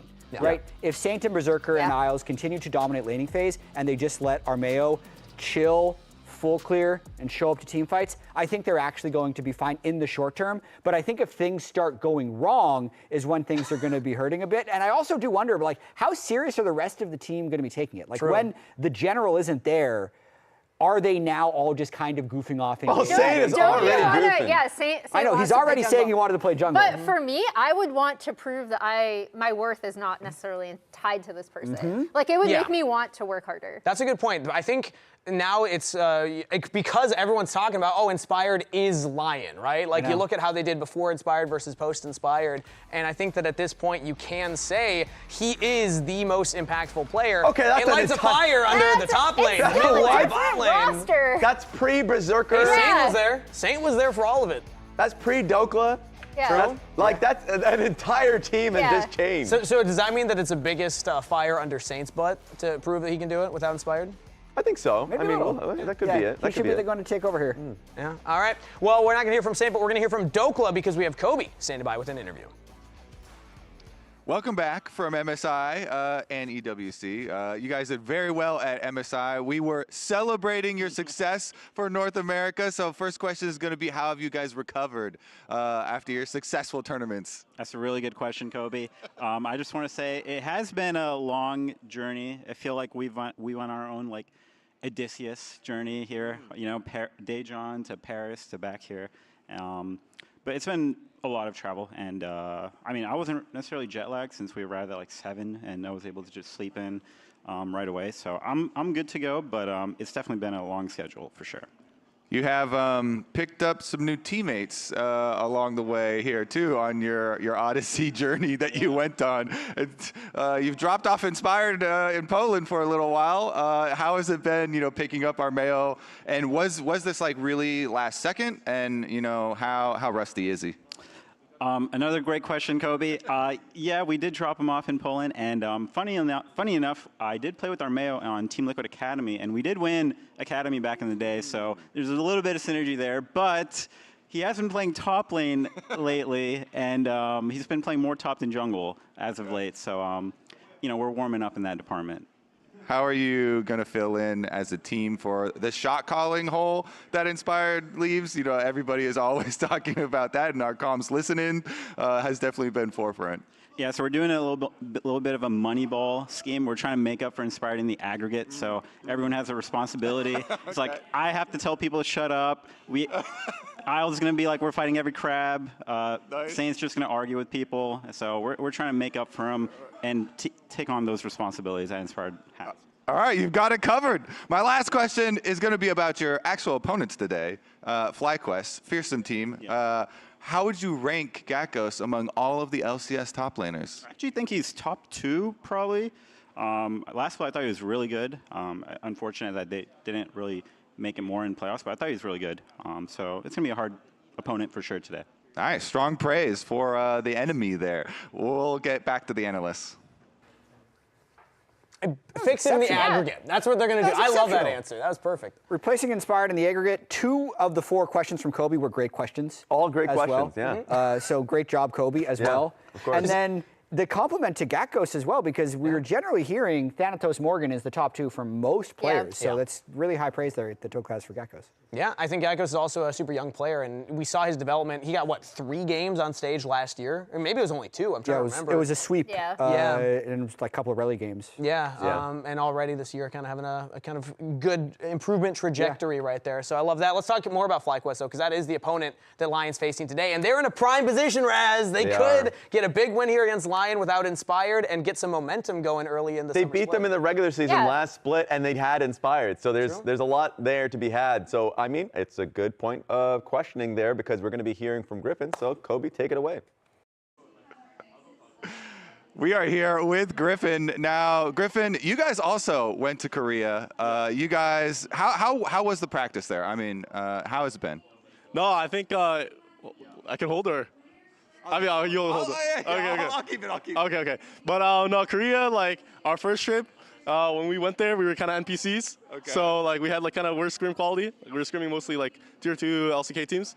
But this time around, we scrimmed a lot of like good teams. So I think the quality of practice, like we scrimmed like pretty world-class teams. So I think quality practice was a lot better. So yeah, I think it was really good. Okay, so even the practice is leveling up the more times that you go to Korea. Yeah. Now, you guys are going to be playing against, Lion with a very big substitution here. Inspired is not going to be here. Do you know who Armeo is? First question. Yeah, no, of course I know Armeo. I don't know why Inspired is scared of me. Hey, I respect it. I mean, it makes sense. I heard some say it is what it is. But Armeo, actually, I remember this guy because I've been a challenger since I was 2020, right? 13. Yeah. And he's always been like high challenger, always in challenger. But also, I remember playing against him when he was on, or not playing against him, but I remember watching him actually on TSM Legends because he used to be on TSM. And I think he was competing like with Mike Young for the spot. So I was a big TSM fan when I was younger, so I remember, watching him and stuff. Nice. I just talked to Dokla, and he said Armeo's been like playing a lot of top lane and stuff as well. If you're playing against like an autofill player in solo queue, do you change your strategy at all? Are you guys taking that into account? I mean, I think it seems like jungle is his main role, obviously. Yeah. He's just playing top 2, like I think sub for a collegiate team, collegiate program.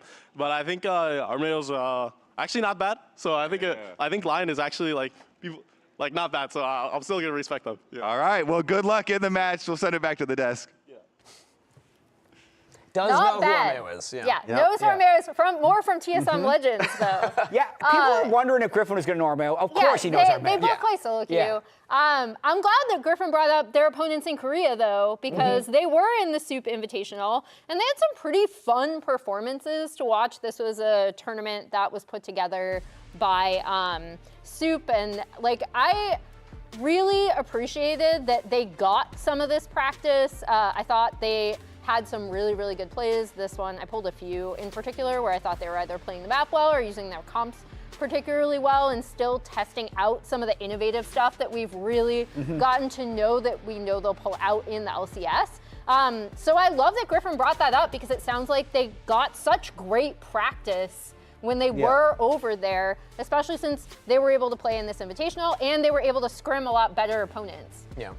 The practice is fantastic whenever you go on these boot camps, but also getting the stage time. I know it's like an invitation, but still, I count it as stage time for a very young roster. Yeah, I'm not surprised that a team in the LCS Soup would be doing well in the Soup tournament, but I do. Well, don't check on Cloud9's performance. But I do think something that will help them tremendously is the fact that they've had the ability to take that break. Also, just like focus on just grinding solo queue and the scrims.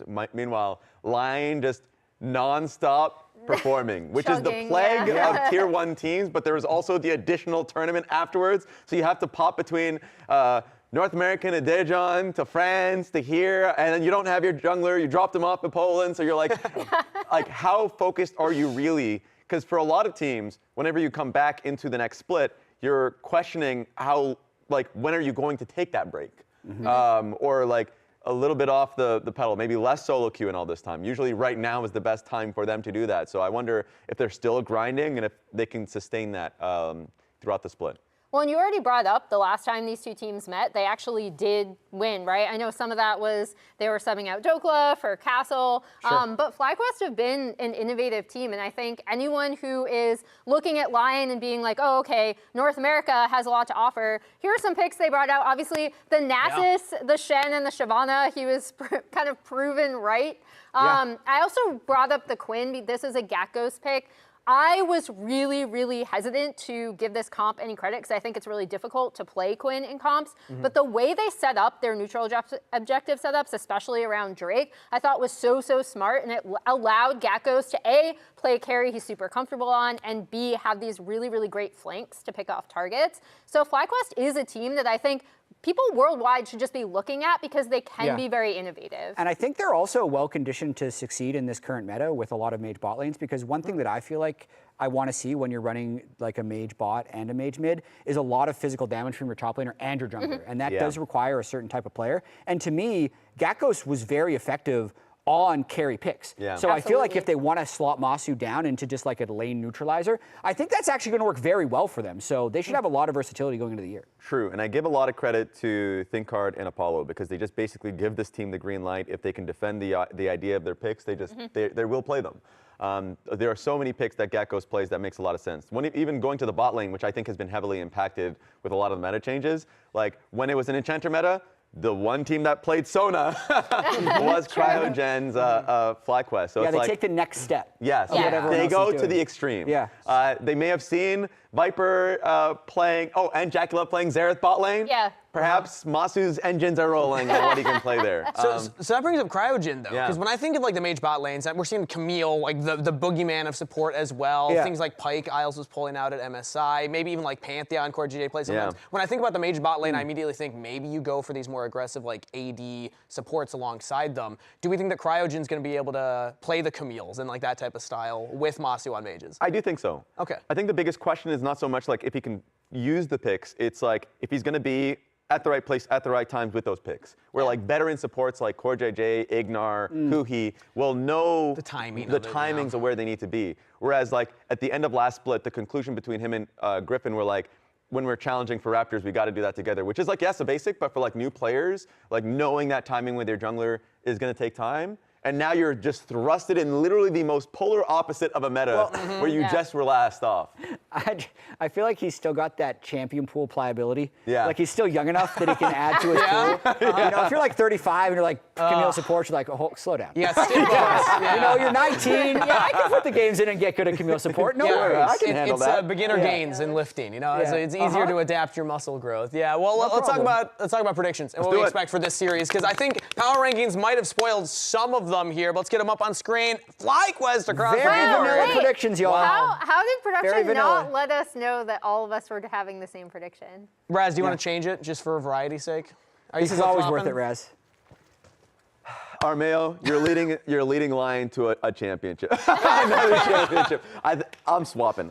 You're swapping. Yeah, because I do think it is very close. There's a reason why I put it 2-1. But the more and more I think about it, is like this team is not just an Inspire-driven team. It's a Berserker team. It's a Saint team. They're the best lanes and carries in the league right now. Okay. So Now, I'll make the swap. the question is, if you're swapping, does that mean that you're also willing to give that belt to FlyQuest if they're able to beat Lion? Because they would then be, by de facto, the top 3 team in the world, right? Yes, I think so. But before we do, the podium may Lion. not be there. Yeah. But that's because we swept the competition away. Lion, thank you for a top 3 finish.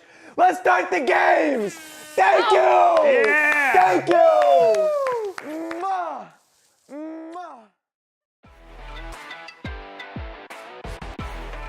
Puts and Tatsu on the side. This dragon is low. It's been touched. Winning it, but this time it's Saint. And the fight breaks out. And there it is. Isles with the Bomb Blossom. That might just seal it, but Toots on the side trying to make something happen. Lion are on the hunt. The Orb of Deception will not find BA on the return, but Lion is still looking for more. Pun is chunk low. Snake goes down to the beautiful Drum Daddy! Mega Inferno Bomb! Lion will clean sweep Team Secret World!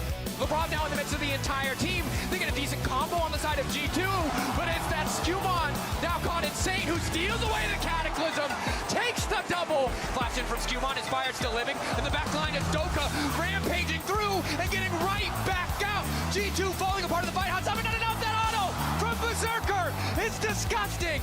Lion taking their time, making it look damn good as they sweep G2 out of this tournament. Isles trying to make a play before Zeus has the demonic ascension ready to go. They drop the ignite, and Zeus is killed a second time. You can see it, you can hear it, you can feel it. Here in the arena, you hear the music, you see the lights, you feel the energy from all the fans. We now find ourselves at the only place that it can truly be decided, Game 5.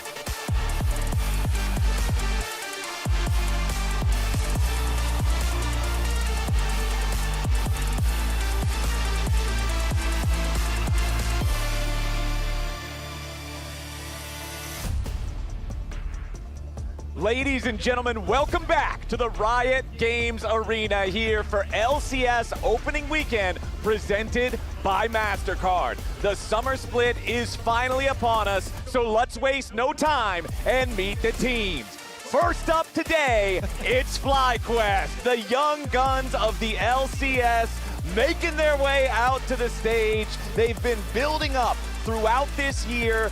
This is where they've got to show what all that hard work has led towards as they fight for their opportunity to compete for an LCS trophy and an international appearance on home soil at Worlds. But they're going to have plenty of contenders with that exact same goal standing in their way. Starting with no slouches on the Rift, their opponents today are going to be the defending LCS champions. That's right, it's Lion coming back from an impressive performance in Korea for MSI, placing top 3 at the tournament, taking out multiple #1 seeds from other regions, taking HLE, the champions, it would turn out, of the entire tournament, to 5 games. Lion definitely want to keep things rolling here in Summer Split. Start off strong. You can see Inspired missing from the roster right now, is going to be gone for a couple of weeks on some personal matters. So our Mayo will be subbing in for the King of the Jungle here on the Lion squad as they look to face off against FlyQuest in our first Summer Best of 3. My name is Captain Flowers. I am here with Kobe and Azael here for this first series of the Summer Split. And gentlemen, I am hoping it's explosive. We are back. It feels good to be back for the LCS for Summer Split. And we're getting to watch one of the top 3 teams in the world play. Yeah! We're treated to some great League of Legends here, right back in the LCS. And I want to see if they can pick up where they left off. Yeah, they don't have Inspired. But talking to Dokla, he was like, all right, everybody's going to like take a piece of Inspired's job. And they're going to split up the responsibilities. But a lot of the other players online also, I thought, performed extremely well on the international stage. Especially Isles, even though he had like a slow start to the tournament, he became extremely good. Like especially the Pyke improvement was insane. Yeah. Saint showed no fear at all on the international stage versus any mid lane opponent. And Silas is still very good. And guess what? Locke is in the game. So very excited to see what we get into in our champion select. And it feels like that would be a champion that would fit Saint's playstyle really, really well. So it is going to be exciting to see how they do. Obviously, the bot lane was playing great.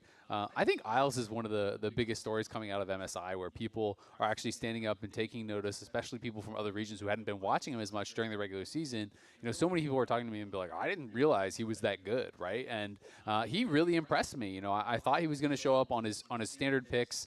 I wasn't a believer of the Pyke and the Camille, but he made me one, and I feel like his growth has been pretty stellar to watch. And it's super fun to watch, too, especially for a player that you remember the early years of his career. He was on teams that often struggled to climb up from the bottom rungs of the ladder in the standings, and it kind of always poses that question. Is this guy part of the issues for the team, or is he held back by the team that's overall struggling? And for Isles, given the opportunity to now play on a squad like Lion, to play on a team that can be a contender, he's really showing he's got what it takes. Yeah, absolutely. I mean, he's made the most of the opportunity because, when you join a roster like this that basically everyone on the team was kind of like a bigger name, had bigger expectations than him. If he showed up and did not actually play well in the first split or two, there's a good chance he'll get replaced, right? You're not going to get that many chances. It's easy to just kind of default to blaming the guy that was always on the bottom teams. But he has been fantastic, and here we are. The first Champions Leg delivered by Uber Eats of Summer for LCS. Let's get it going. All right, we can see FlyQuest choosing the blue side, Lion choosing last pick, as we've got Poppy and Nocturne banned out by Fly. Lion going to go ahead, remove the Jace, as well as say, you know what? We had a good time at MSI with no lock. Let's keep that rolling. Yeah, I think that's what we're going to see a lot of. Teams not willing to let the other one a first pick lock. This champion is very, very strong at the moment, despite already getting some nerfs, and is in line for another round of nerfs. So I think that is going to remain consistent. But like I said, I think the meta was already quite good, for Saint. So I want to see what FlyQuest can do here, because from the FlyQuest point of view, they're coming from some practice in Korea as well, and this may be one of their best opportunities to try and get a win versus Lion. Early in the split, they don't have Inspired. This would be the perfect time to strike, and they're going to continue on with the Mage's trend. Ziggs here, quite possibly for the bottom lane. There is always the flexibility of being able to rotate it, but you're pretty sure that is going to be a Ziggs plus either like a Camille or some sort of roaming support. Yeah, no, absolutely. I mean, so far this split, there's been 53 Ziggs games bought, only one mid lane. So, in the third split globally, that is including, tier 2 as well, because we haven't gotten that far into the season yet, so there's not that much data. But it is going to be Camille taken away on the other side, as well as that Jarvan. So a lot of engage being grabbed here early on from Lion. Not just engage, but two of Ziggs' best friends with the Hextech Ultimatum plus the Cataclysm, making easy targets for the combo with the Mega Inferno Bomb. Lion looking to take some of the bite out of the explosives there from the Ziggs, but FlyQuest is going to respond. They're going to put Griffin on Lee Sin. For the type of player, for the type of personality that Griffin is, I feel like an early game playmaking, skirmishing type of champ like Lee really fits the bill. And Lee is just a good pick into Jarvan, so it's a nice response to seeing the answers from Lion here with so much mobility. It's quite easy for Lee Sin to deal with the EQ combo and as well with the Cataclysm. And then the Leona answer into the Camille too. We've seen a lot of this when the Camille in lane tries to go for these plays. The Leona is so tanky. You can just focus on the Camille, lock her down, hit her with the combo with Ziggs, and it is guaranteed damage there. Plus, then your roaming is fairly effective as well once you can get to your ultimate. And you could pair up with a very mobile jungler like Lee Sin. So honestly, I think the responses from both sides have been quite good here in the first 3 picks. Yeah, agreed. I mean, I really started at MSI preferring the lanes that were drafted to actually attack Camille instead of Camille's partner, because they just seemed so much more effective. Camille hookshots in, Leona goes on him. You're way tankier than the Camille. It becomes very difficult, and then it becomes a game of kind of matching roams. It is interesting, though, as much as Lee Sin is about as standard gets for junglers throughout League's history, it is the first professional game that Griffin will have ever played. So we will see how he does, because this is a champion that I always see as being really strong when you're incredible at it, and being pretty trash when you're average at it, even at the pro level. So I'm kind of excited to see how he performs. And I've said it before, but my kind of made-up criteria that I always put for Lee is I need to see something other than zeros in your scoreline by the time you hit level 7. You need to be involved early, making some kind of a play. Once you have Dragon's Rage, there's no excuse not to find somebody and make a move. So that's kind of what I'm always expecting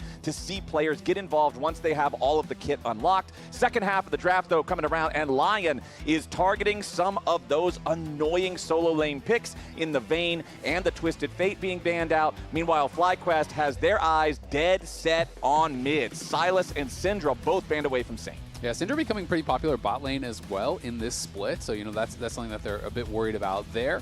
It's going to be interesting to see where they go. Obviously, for Lion, it was mostly bans just protecting Dokla, whether it is an ADTF or a TF mid that's going to be roaming. They're just trying to stay safe in that regard.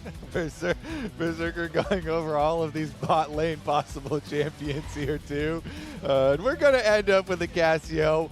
I'm going to guess that it is currently going to go to Saint, but it is definitely flexible. The Cassio Camille, definitely a good answer here, because Cassio doesn't have to work around cooldowns like Ziggs does. So if you do go for, each trying to kill each other's support, then the Cassio can kind of run you down as well, and puts the extra pressure back the other way. Ooh, this is a very good steal away, especially for Fearless here. Take up that Akali for later on. Yeah, it's going to be great. I'd also say, as much as I never really had the association of Berserker and Mages, I thought he played great on Mages at MSI, right? And he has kind of proven that he can, play at least the Ziggs. He can, look really comfortable and carry some games on those champions. And I mean, especially for a player who was known for his hyper carries, his stuff like the Zeri, I feel like this current twisting of the meta for the mages in bottom lane, it's one of those types of instances of the game similar to melee assassins mid, where if you have a player who can't play it, your team is now at a massive disadvantage because it's just the strongest way to play League right now. So Berserker showing that, yeah, he can manage to check that box.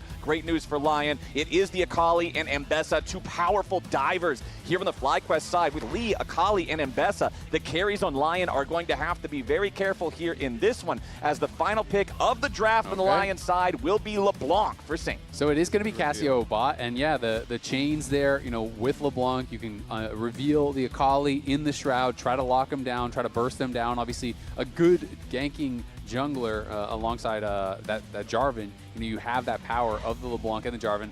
I would be very surprised if this is actually a LeBlanc bot. I feel like they're messing with us. They have until, it's 20 seconds. 20 seconds. So, but we don't have the exact timer, so it's kind of... The bar has to be at like a third, because you get 60. So whatever a third of the this bar... Would shock me. It's getting close. Whatever. Oh, they're not messing around. A third of the bar. Is it gonna they're going to swap. I don't believe it.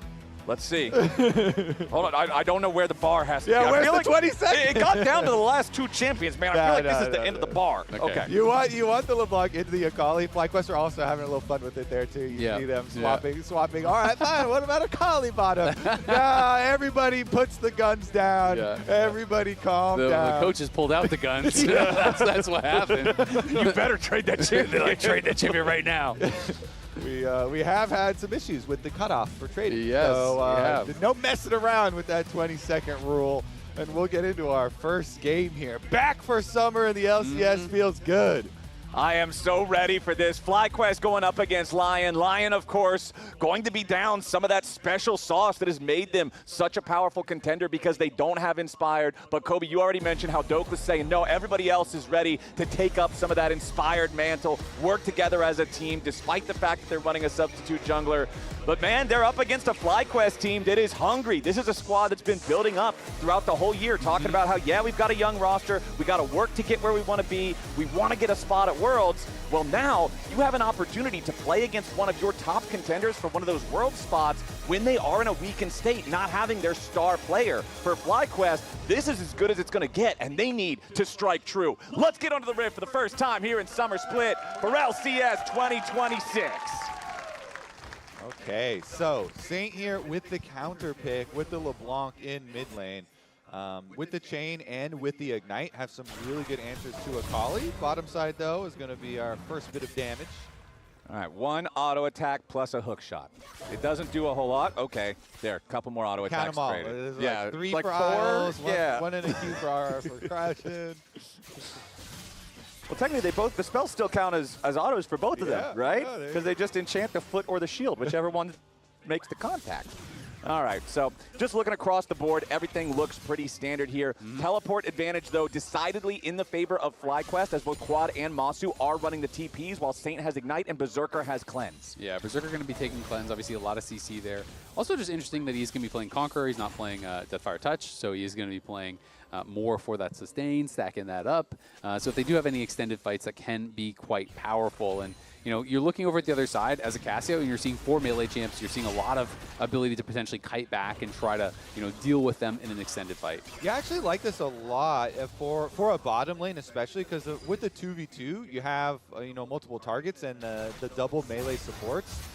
And as they continue to go for some of these trades here. Ooh, Quad in some serious danger, caught up by the chains. Ignite still ticking, flash away from the FlyQuest mid laner. One more auto attack may have sealed his fate there, and he does not want to risk it. So Ignite from Saint traded for the flash of Quad. Yeah, and I think that Q was almost back up for Saint, so for sure he could have gone for flash Q auto and finished him off, so he had to early flash. But this was Lion returning from MSI, taking down #1 seeds from a bunch of different regions. They 3-0 Furia, they 3-0 Seer Whales, and they're going to get first blood here as well. From 3-0s into 2v2s, Berserker wants another one, Berserker! He got too thirsty for it, but it's an execution, so he doesn't even truly get punished. Lion are ready to play this one fast and loose. That's how he got his name, Flowers. Yeah, that was a Berserk one for sure. He went Berserk under the tower. My man is just yelling, witness me! He's trying to chase him down. Got hyped up. And let's take another look at how it started. So Isles, once again, goes for the initiation, and the long E from Crouchin takes him into his own death. Yeah, and I mean, you're just not that tanky on the Leona. He didn't have his W skilled yet, right? So he goes back in. The hook shot into that Q from the Cassio guarantees it, and Berserker knows he's trolling a little bit, but still, the wave was good. The kill is good. They were hovering over a lot of mages and champions. They could be played bottom lane in Champ Select. It takes a while though to learn all the thresholds and the actual lethals here, and see if you actually have enough speed to chase him down. So still feeling it out, but yeah, execute. Man, Quad is just not having a fun time here in this mid lane head-to-head. You saw Saint take a big chunk of his health again. Isles was also hanging around, so there was no opportunity for Quad to do anything back. So the Akali early lane being about as fun as you would expect. There's a flash coming in from Saint. Wants more and more auto attack to turn it around. It's a 1-for-1 thanks to the turret, but now back in the mid lane, Isles has to get away from Griffin. The Lee Sin going in for another kill. Wants to try to give FlyQuest the advantage here in the resonating strike. Finds its target. Griffin ties up the game. All right, the jungler versus support matchup here goes the way of Griffin. Not necessarily a fair one there, as Isles was toying around and trying to get vision deep in the jungle. And now another scrap, Flowers. Yeah, Berserker's coming in after Masu. One more Twin Fang finds the throat of Ziggs. And that's another kill going to Berserker. 2-1-0 here with the Cassiopeia. I love it. Everybody's back and we're limit testing. Everybody's hands checking each other. And the Saint one, by the way, was super worth it. That mid lane dive they did there were so many minions at the tower. Yep. So he did not hesitate to flash and push Quad even further back. But now we're on another roam. And we're going to continue to keep the action. All right, the ganks just keep coming. Gakko's stunned up by the hook shot. Dokla going in. Gakko's flashing back underneath the turret as Armeo wanted to help make it a three-man play, but instead he's going to be found in the enemy jungle as Griffin and Cryogen coming around looking to turn things back on the Jarvan. Armeo down to 350 HP. Not quite enough damage to kill him just yet, but Griffin finally gets it. Now Isles and Dokla going in for something more. Meganar finds a target onto Cryogen, and a level 3 Leona will not survive the burst from the LeBlanc. It's a 1-for-1 trade when the dust settles up here on the top side, but down in bottom lane, Berserker is still going after Masu. Another noxious blast. The wave built up in favor of Berserker, ready to crash that one in. Yeah, really good plays here from Lion, just pressing across the map. Even though Armeo dies, top lane play still good. And, Masu. Oh, Masu, one more Twin Fang. Berserker gets it, and he's not even going to get executed. 22 HP, not even close. He's calibrating. He's calibrating. Yeah. He's got it downloaded. The first one was just oh, wait a second now. We're going to have a fight over Crab, too. Isles is joining, but the Crab is already down, so the fighting will have a little bit of a break just for now. But Berserker's just been destroying on bottom side. For Masu at the Ziggs side of the matchup, you want to keep your range. You only want to try and CS and get very small little bits of poke damage. Cassio, when Berserker closes the distance, he's got the speed on you now with the poison already there and just murders him. I mean, one of the really difficult things is people think about, okay, Ziggs, well, yeah, you just stand back and you wave clear. But when you get this far behind, he stands in between you and the wave. And if you're using your bouncing bombs for last hitting, well, guess what's going to happen? You're going to push that wave away from yourself. Guess what's going to happen here on the top side is Gakko tries to get away, but Dokla goes in for one more auto attack. And Isles, with his Camille sharpened freshly from the whetstone of MSI, finds another play here for the top lane. So, Lion's strategy with Inspired not here is just to everybody fight all the time anyway in your own lanes.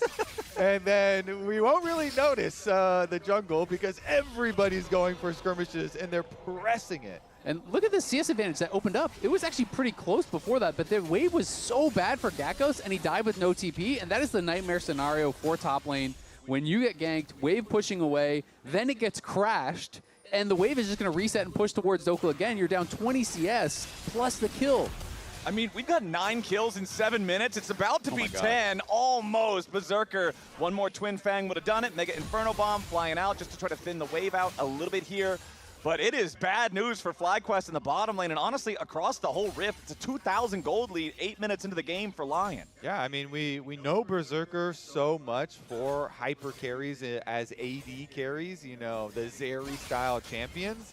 But now he's on the Machine Gun Mage, and he is making that a hyper carry as well. And Cassio does scale super well. One of the things with bot lane mages is you still get the extra item slot and the extra gold, and it is really going to be a very powerful carry force here for Lion. They're going to rotate him all the way up to the mid lane fairly early for these scrubs, and you can see that FlyQuest are keeping these Ziggs on bottom side, so I would assume they're giving it, even though he does have teleport.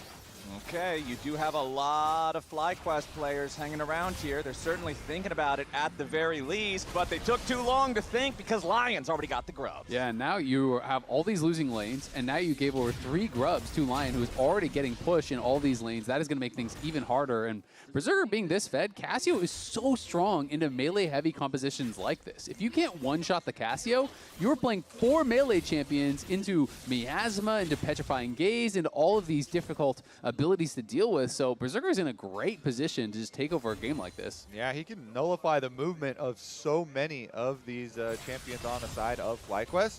I will say, they've got all of these teleports now. It's 3-0 in teleports to the advantage of FlyQuest, but they've just been losing so much health in all these skirmishes really early that they have not used these map movements. And Lion, that was a really good one. They just had Dokla up by the grubs, and then as soon as the wave is crashing bottom lane, he uses his teleport.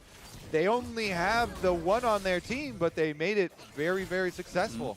Don't really need the extra TPs when you keep killing the other team. They're just TPing back to lane. They're not doing anything else with it.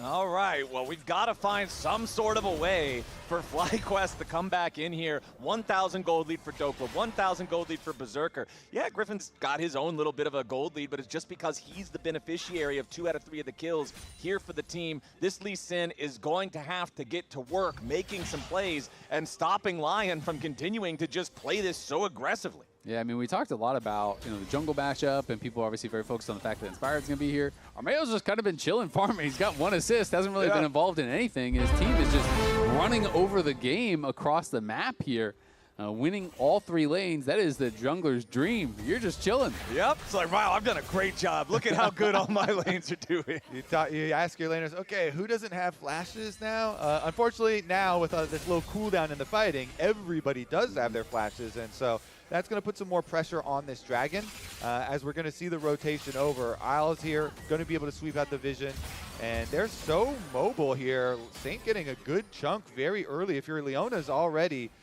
taking like 40% damage right there. Meanwhile, still only level 4 on Isles Camille. He only needs another minion or 2 to actually hit level 5, but he's been roaming so much, he's just not been near any of the EXP as it happens, but the Hextech Drake goes to Lion. And you know who the beneficiary of that is? Level 9 for Berserker. We can see he's already level 9, and Masu's still level 7. He's about to hit 8, but that's a full level lead there. Obviously, Berserker winning that 1v1, getting so much solo XP. This Cassio is really getting accelerated. Okay, Griffin goes in. Public execution, though, it misses!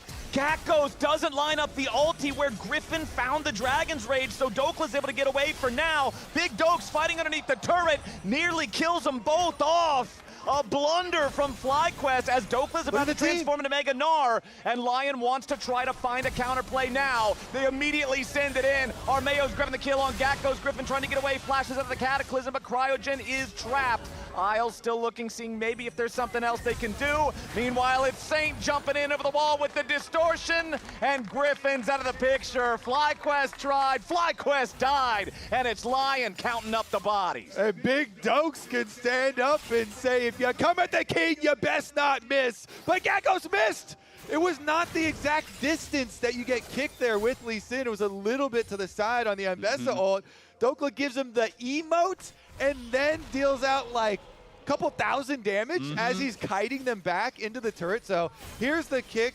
The distance is going to end like right here, and it's just a slightly off there for Gakos. Doesn't quite get the exact distance. And then Dokla, look how much damage he's doing. And the key part is the rotation from the team. Whenever you're getting ganks like that, you're making time and you're trying to deal enough damage to set up kills for your team when they can return.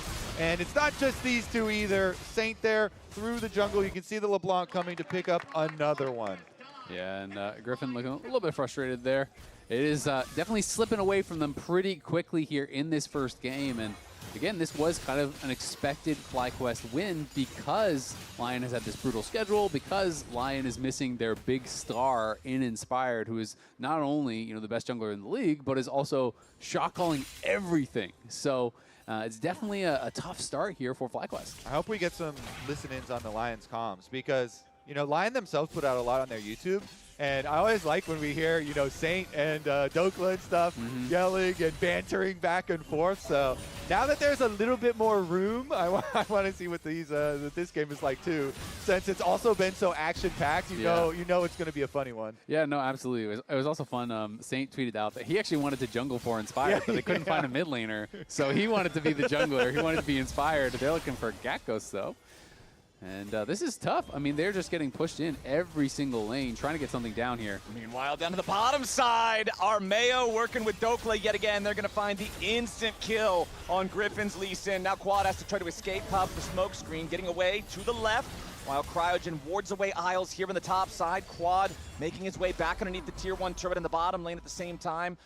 The solo laners from FlyQuest trying to defend here at these tier 1s, but with Quad's smoke having already been used, he knows it's so dangerous to try to stay underneath this tier 1 turret. Saint continues putting the pressure on in top side at the same time.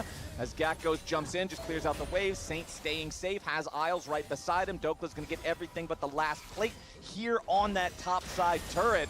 And it's just more and more and more for Lion. I mean, the craziest thing is they're up almost 5K and they don't even have first tower gold yet, right? So they're going to be able to cash in on that almost guaranteed as well. I mean, rarely in LCS do we have the objective bounties this early. You know, they can turn on at 14 minutes, and we're barely past 14 minutes. Lion have done the slamming already, so let's see. The slamming. The slamming has occurred. Now let's see. You heard the man, Flowers. All right, Did he the stutter? slamming. Observers, could you pan over the bottom lane tier 1 turret for me real quick? That stupid ward is in the way on the mini-map. The other one, I want to see if there's any plates taken on the Lion side turret, because first turret was acquired. Okay, the baby plate. One single plate from the bottom lane turret is the only thing FlyQuest has got this entire game. And I will say, that baby plate sometimes just gets taken by minions. Yeah, you know, it's a pity plate. It's like really when you're playing video games with your kid brother and you give him the controller, it's not even connected. He thinks he's in the game. Well, they can mash that button as much as they want. The character ain't gonna jump, because right now it's Lion, the only ones making any decisions here on Summoner's Rift. 5,500 gold ahead, 15 minutes in. They got themselves the grubs. They got the first dragon. They got the Herald now. Next dragon's gonna spawn in 15 seconds. FlyQuest is trying to set up around the area. Griffin at least should be able to take this Scuttle Crab before Lion can do anything about it, but I don't see Lion just letting FlyQuest do this. I think this is a good time to remind people that Lion are top 3 team in the world there you right go. now. Yes, sir. So they're looking like it as well, even after all the travel that they've done, coming back here and bringing in Armeo. You know, Armeo, yeah, he didn't have to get super active early on, but he still had a good EQ flash play on the bottom side down there. And yeah, he may be a little rusty, may have been playing, you know, top lane and stuff, but he's doing just fine, just great in this. Well, I mean, honestly, when you're in a game and all your lanes are winning, you just need to not mess it up, right? You don't need to do anything crazy. Exactly. Show up to the objectives, play with your strong members. You don't need to get fancy here, no matter who you are. You know, you have been gifted this position where all the lanes are winning. Dokla's now 2.6K ahead. He is ridiculously strong. And Berserker's going to be a problem too, so it's like you have to kill Berserker somehow, but you have to fight through. Thinkard looks catatonic, man. He is not among us He's less anymore. than impressed with the performance so far this game, I think. Well, Lion also, like, Griffin jumps in over the wall to potentially steal the dragon. Normally you see teams like respect Lee Sin's ability to do that. They're just like, nah, we're not going to stop DPS, not slow DPS, just burn it down. We don't care about this guy. There is absolutely no concern in the Lion ranks for anything that FlyQuest can do right now. Yeah. I mean, Armeo is like, I need a little excitement now. Let's do a Let's smite flip fight. it. Let's do a smite fight here real quick. But 6K gold this early on into the game is pretty tough to deal with. So with the Rift Herald, they're going to be able to open up mid lane as well. Man. This is the last of the outer defenses that FlyQuest currently have. And it's not going to last too long. 6K is bad, but 7K is worse, Mr. Kobe, and it's going to get closer and closer to that as the Herald makes its charge. They do manage to stop it from taking the entirety of the turret. Scryer's Trinket placed down over the wall, immediately cleared out by Saint. Dokla jumps in for the Mega Gnar, immediately wallop, boulder toss, the whole combo thrown at Quadzakali. He hides in the smoke to stay alive, but with 1/3 HP left, he is not feeling comfortable against the Gnar. Yeah, I mean, Dokla, that was a huge amount of damage and forcing out the Akali ultimate, like jumping on Akali when she's trying to rotate to your lane like that and just taking away the cooldown that everybody fears in the game. I mean, that does not bode well for your comeback potential because FlyQuest, they have to build their comeback slowly, and you need burst damage to do that because you have to focus on getting a bounty off of, you know, this Lion team. And yeah, it's rank 2 ulti, so it's not like the end of the world, super long cooldown, but you know, one less tool for the time being that you have to try and burst out an opponent and try and get some of these bounties. Yeah, and I mean, they desperately need any tool that they can have because this maybe game some tools that they don't have. Maybe some tools. Yeah, maybe a 6th player that they can get in there. They might have more problems than that. Masu stays alive for just a moment, and it's the Locket of the Iron Solari from Cryogen, the shield, barely enough to keep his carry standing. But Masu's Ziggs might as well be invisible this game. 0, 2, and 0 has not been able to accomplish a whole lot of anything.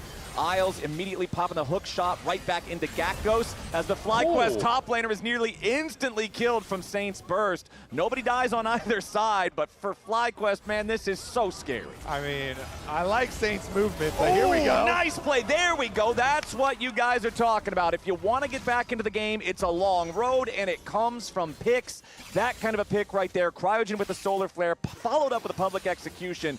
Yes, it's only the enemy support, but everything's a good thing if you can get something here for FlyQuest. Oh no, we see him. Lee here. Okay. He showed. I mean, we can go for his bot camps too here. Yeah. Push. It's not bad. Okay, wait. I'm gonna get my here. capture. Oh, I missed out. Okay. Cancelled. I canceled. Oh. I canceled them. No flash. I like it. You know, they are all filling in and making plans, and Doku talking about we can go for the bot camps here too, and you know, Lion definitely still on point. Okay, Saint jumps in. A lot of burst onto Cryogen, gets about 75% of his HP. Isles hopping in, forces the flash from the Leona back over the wall to safety. Another summoner spell down for FlyQuest just to survive.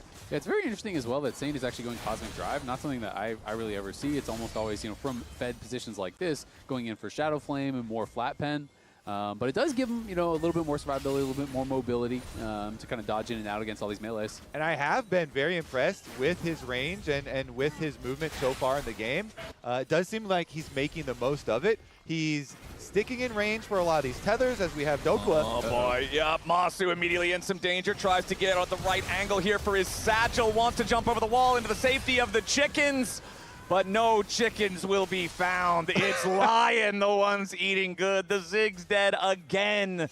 The punish onto Masu. How dare he step out close to the midpoint of the map as Dokla just goes right back to stealing away camp. If Griffin tries to fight over this big Krug, he may just die. The kick away onto Isles isn't going to matter. Armeo swoops in, Dokla gets the kill, and Griffin doesn't even get the Krug.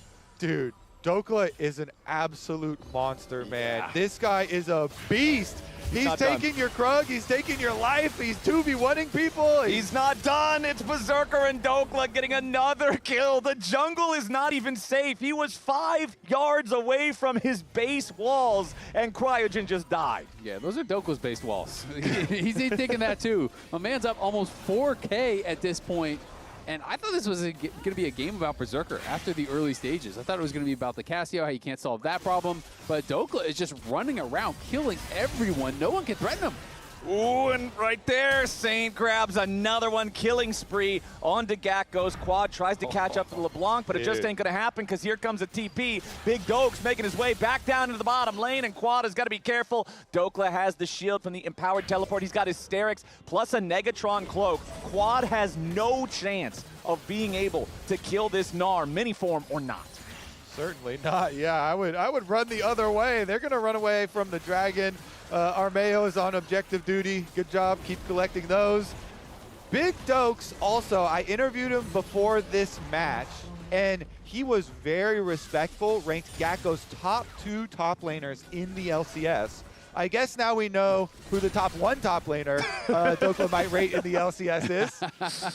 Because he is an absolute monster. And I always also give extra honors to top laners that, you know, survive ganks. And we saw, you know, him get kills for his team by avoiding the gank. Well, also helped that they didn't perfectly chain their, you know, kick into Ambessa Ultimate. But still, putting out the damage and drawing them in and avoiding dying at all this game while accruing such a massive lead.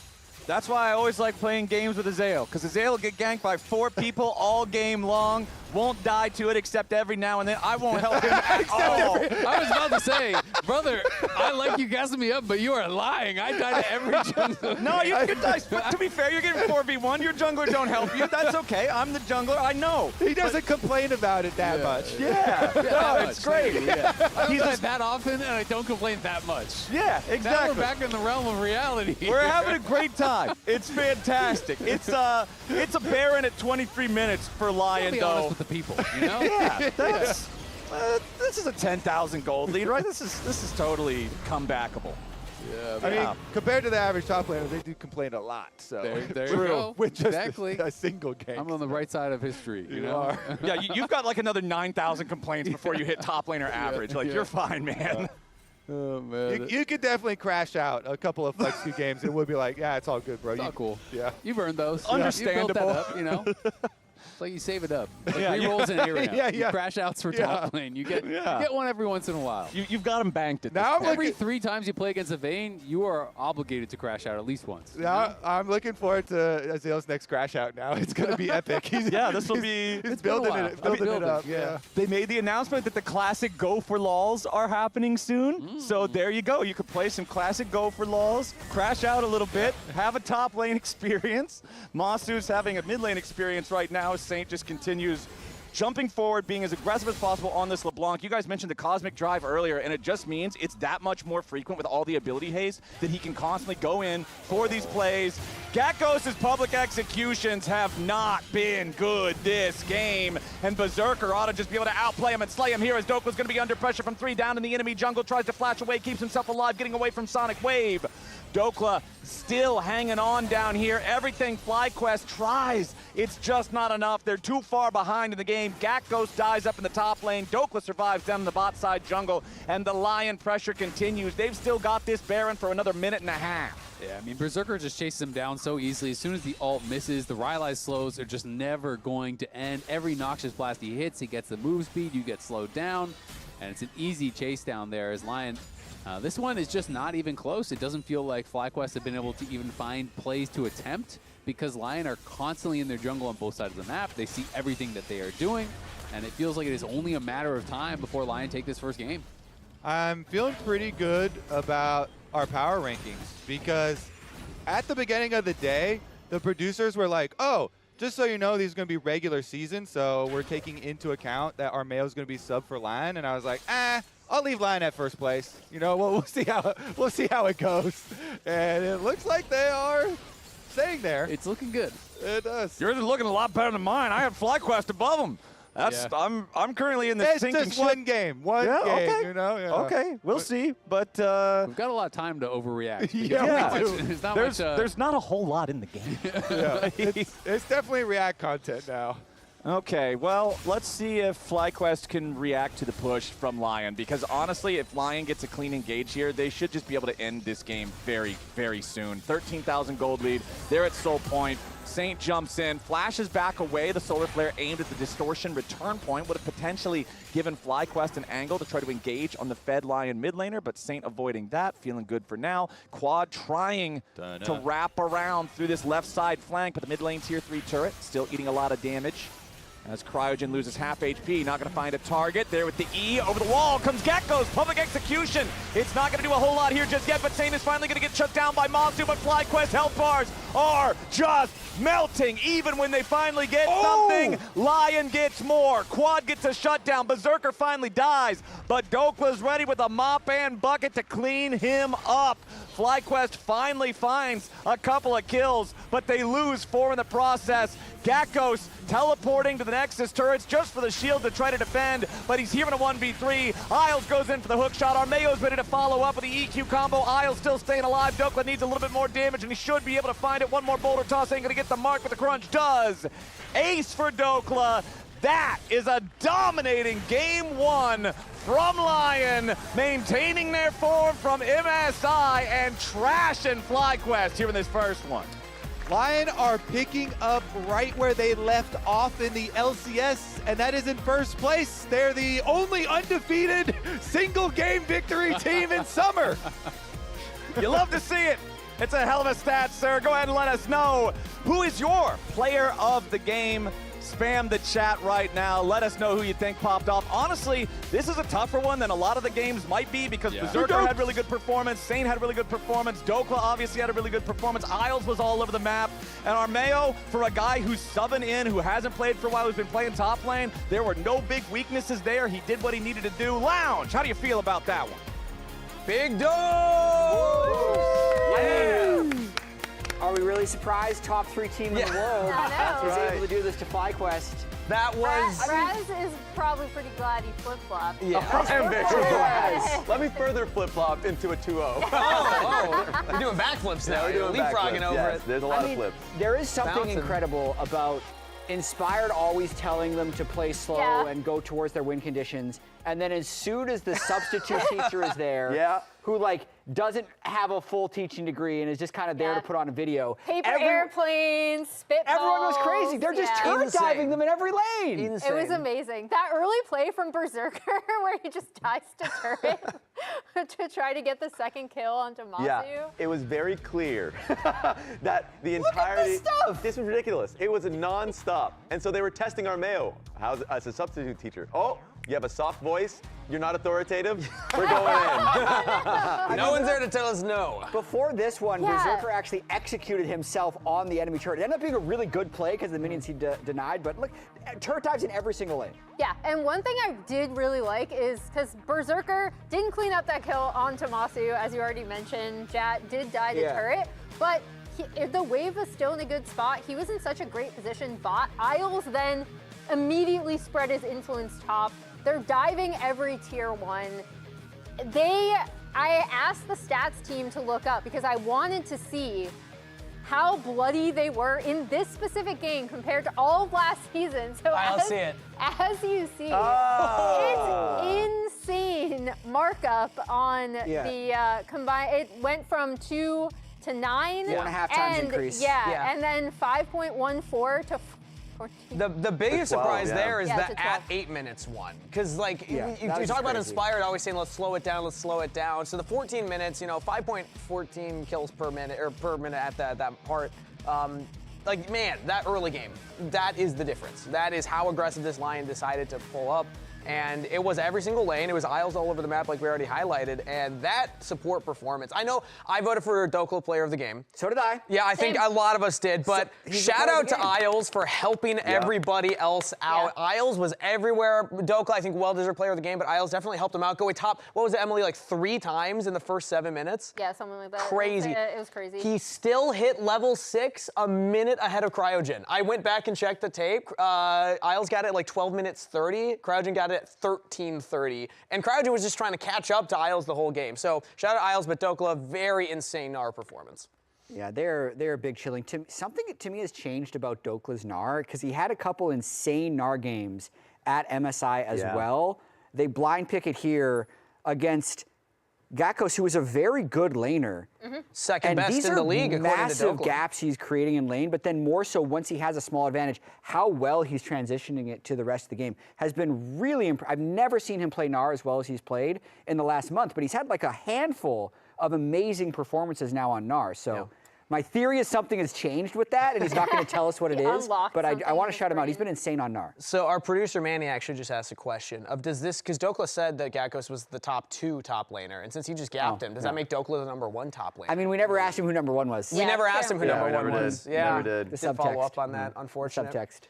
All right, so Raz, most correct so far, most likely to be correct. Well done. You want to double down? Is it a 2-0 now, Raz? Still could bounce back, though. We don't know. Are you going to double down? 2-0 from Raz. 2-0. As we head to break, let's take a look at our comms replay, connected by AT&T and voted on by Chad. I can jump on mid. Look. Come. Okay, no flash. I need you in 2, but I can maybe look at Lee Sin too. Okay, looking Lee. Run Lee here, guys. Yo, Akali is going there. Nothing. Leona is coming to top. Break, sorry. Yeah, go crab. Hey, go. go. Crab, come. Okay. Yeah, He just did it. He EW. Okay. He will probably snipe this. Look it. He's throwing. I got Nice. Nice. So Akali missing. Can we do that? New addition on the Rift here today. Emily, is the Telluride just the obvious pick? Well, Flowers, we're looking at the turbo hybrid powertrain. That's already a problem for the rest of the Rift. And a 30-inch panoramic display too? That is unfair control. Guys, all-wheel drive with terrain mode? No shot anyone's catching this. Yeah, this seems completely OP. No debate. This first pick, we have to lock it in. Now! The Kia Telluride Turbo Hybrid. Pick it before your opponents do.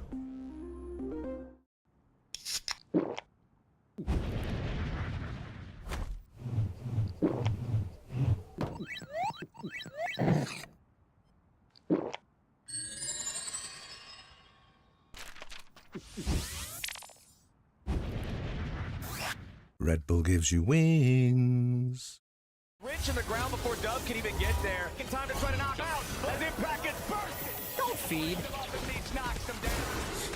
Get fed. Scan the QR code for deals only on Uber Eats.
They want to fight mid. They want to fight mid. They're gonna go mid.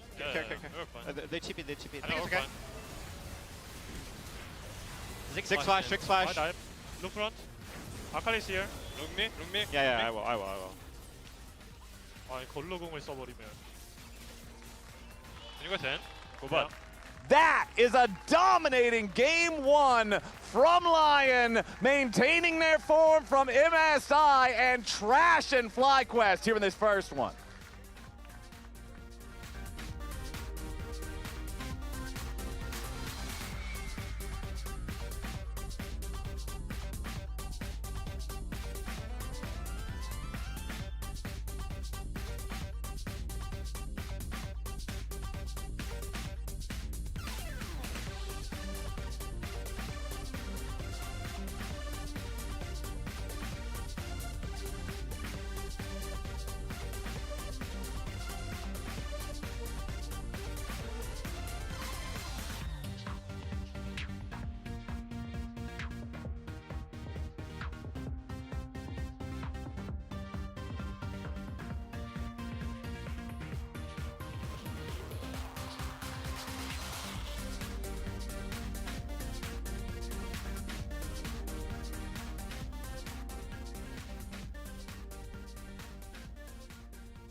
So he's a resident Unk. I'm here to educate you on some of the old items in League, though you guys have to guess what they're named. Okay, first item. I forgot. Lantern. It has a name in front of it. Do you guys know this? No, in club, we call only lanterns, I don't know. Starts with a W. Wandering lantern. No. Whispering lantern. So you're getting closer. Wistful lantern. Willowful lantern. Wriggles lantern? Wriggles lantern? Oh. Wriggles lantern. Oh, Mikhail's. Very good. That was got it easy. Okay, this one. Oh, I know this old jungle item. It was AoE like smite. Wait, Monster, you didn't play that season, right? I did, but I don't remember this. Wait, Kako doesn't know everything. Right. Ranger's Trailblazer. Athene's. Unholy Grail. Yeah. Wow. Bang! Very good. Pink ward. Guys, we got a color here. Violet. No, keep going. Burgundy. Crimson. There, almost. It is the birth month stone for May, I want to say. How am I supposed to know that? What does that mean? Sapphire. Ruby. Ruby. There we go. Ruby. ZZ Rock Portal. ZZ Rock Portal. Fucking Trick 2G, bro. Trick 2G. You know the accent that was, right? Yeah. Okay. Ninja Tabby. Okay. That's my point, Griffin. Bro, that was me, bro. Oh, Shard, something shard. Shard, stone. Oh yeah, I don't remember incorrectly. When you ulti, is it? No, it freezes towers. Yeah, You can build this with ZZ Rock. Give us a hint. What did it start with? Oh. Oracles. Omwrecker. Very good. Very good. And that's it. Congrats, guys. League Classic. Let's go.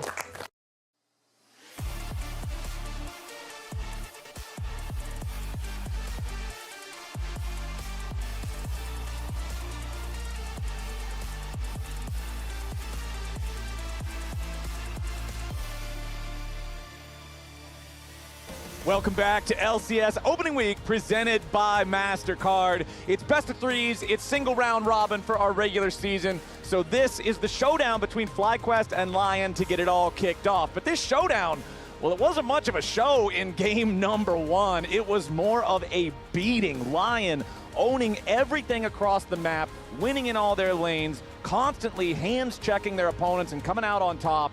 It was a dominating victory over FlyQuest in the first game, so FlyQuest have got to bounce back here in the second.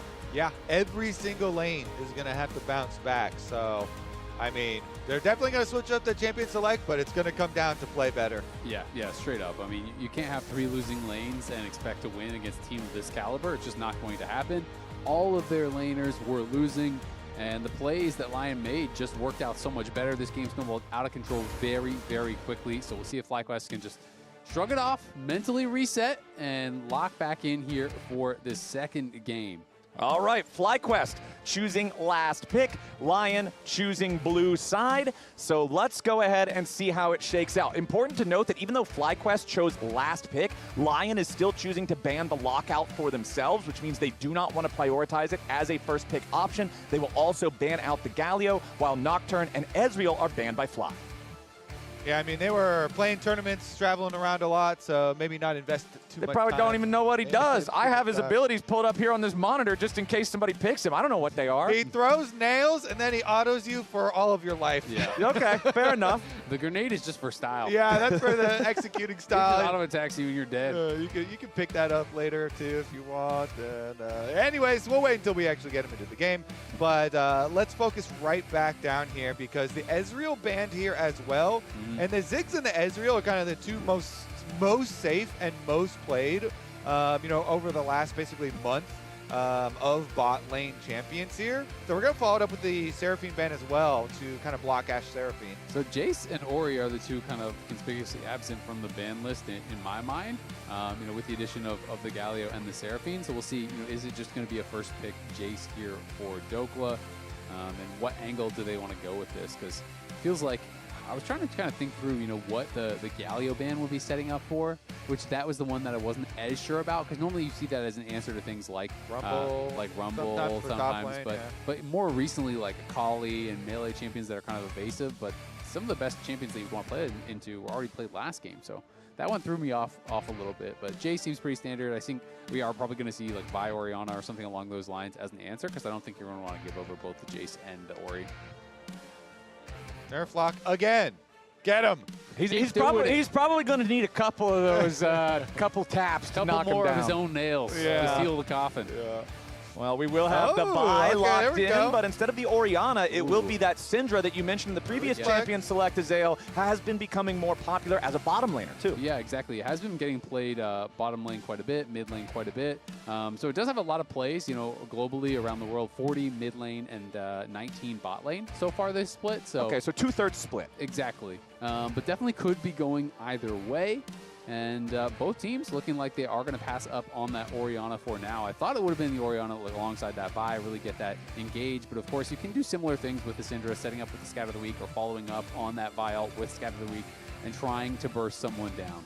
And then this response from Lion is good because it works either way. Even if you rotate Syndra bottom, Victor is very good generalist. Just try and scale into pretty much anything.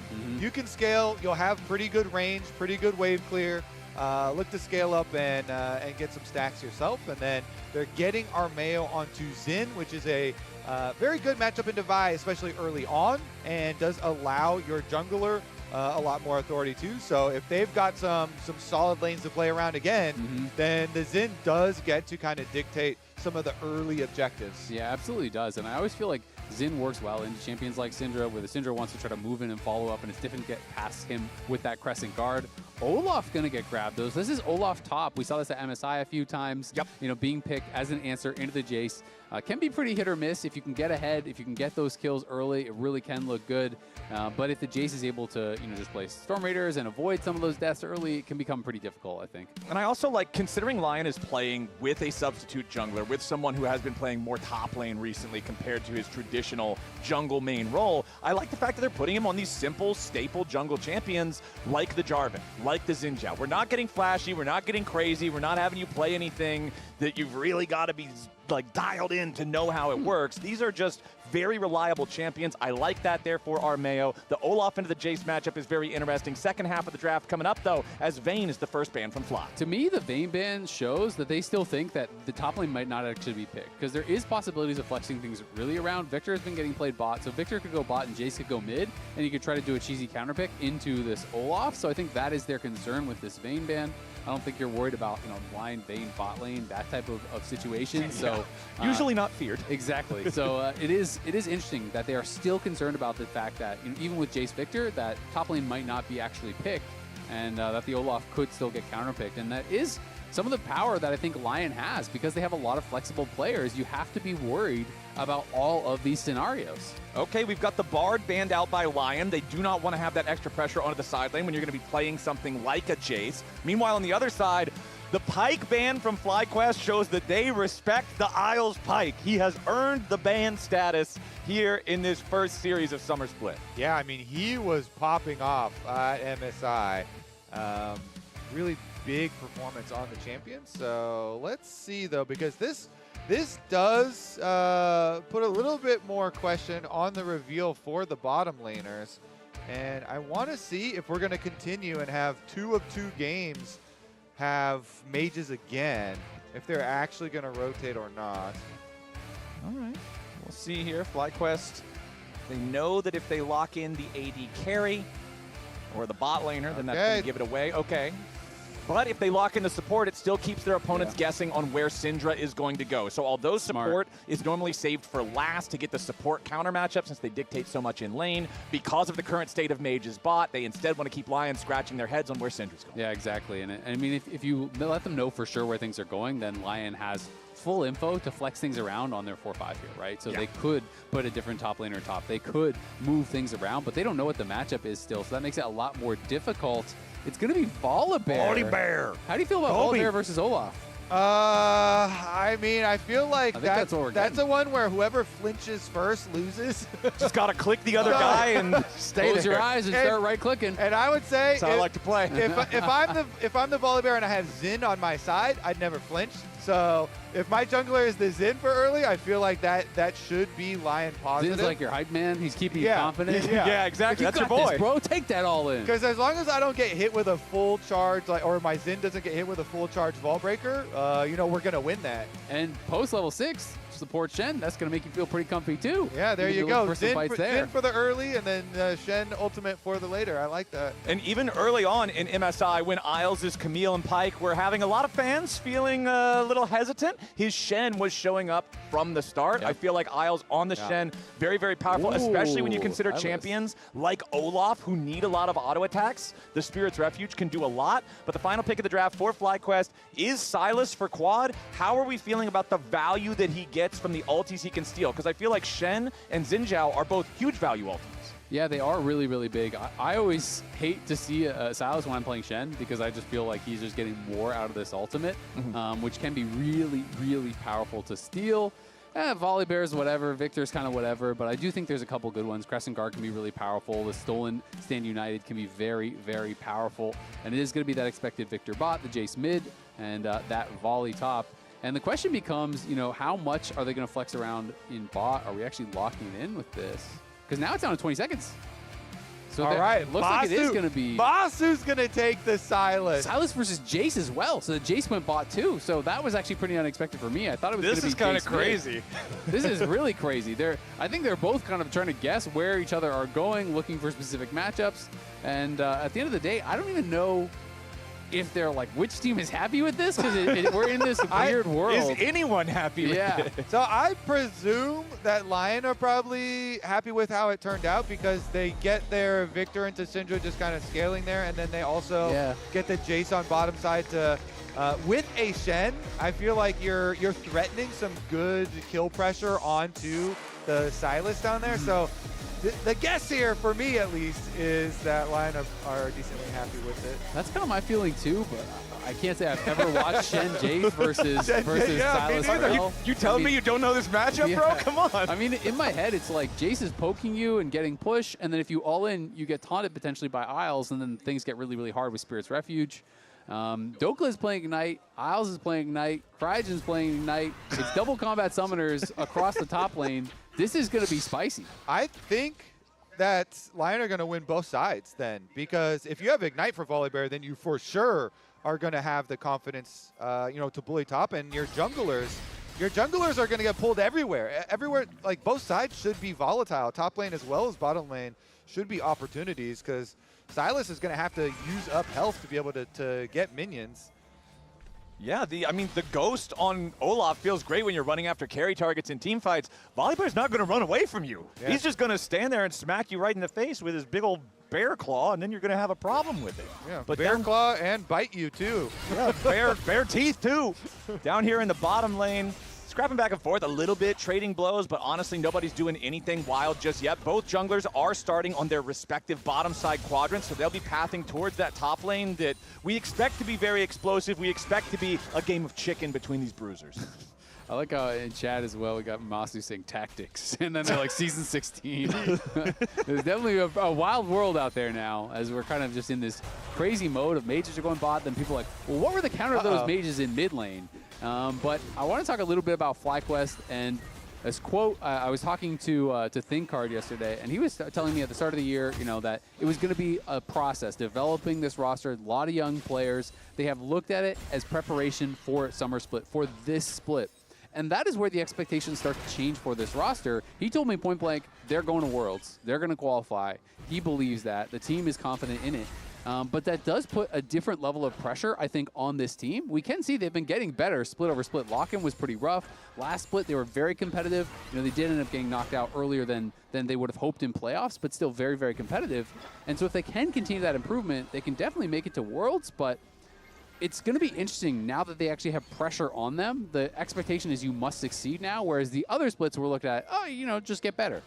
Yeah, exactly. Talked to Griffin as well. It's similar sentiments, and now Griffin's face checking into the Xin here early on. That is very good for Armeo, and he forces the flash.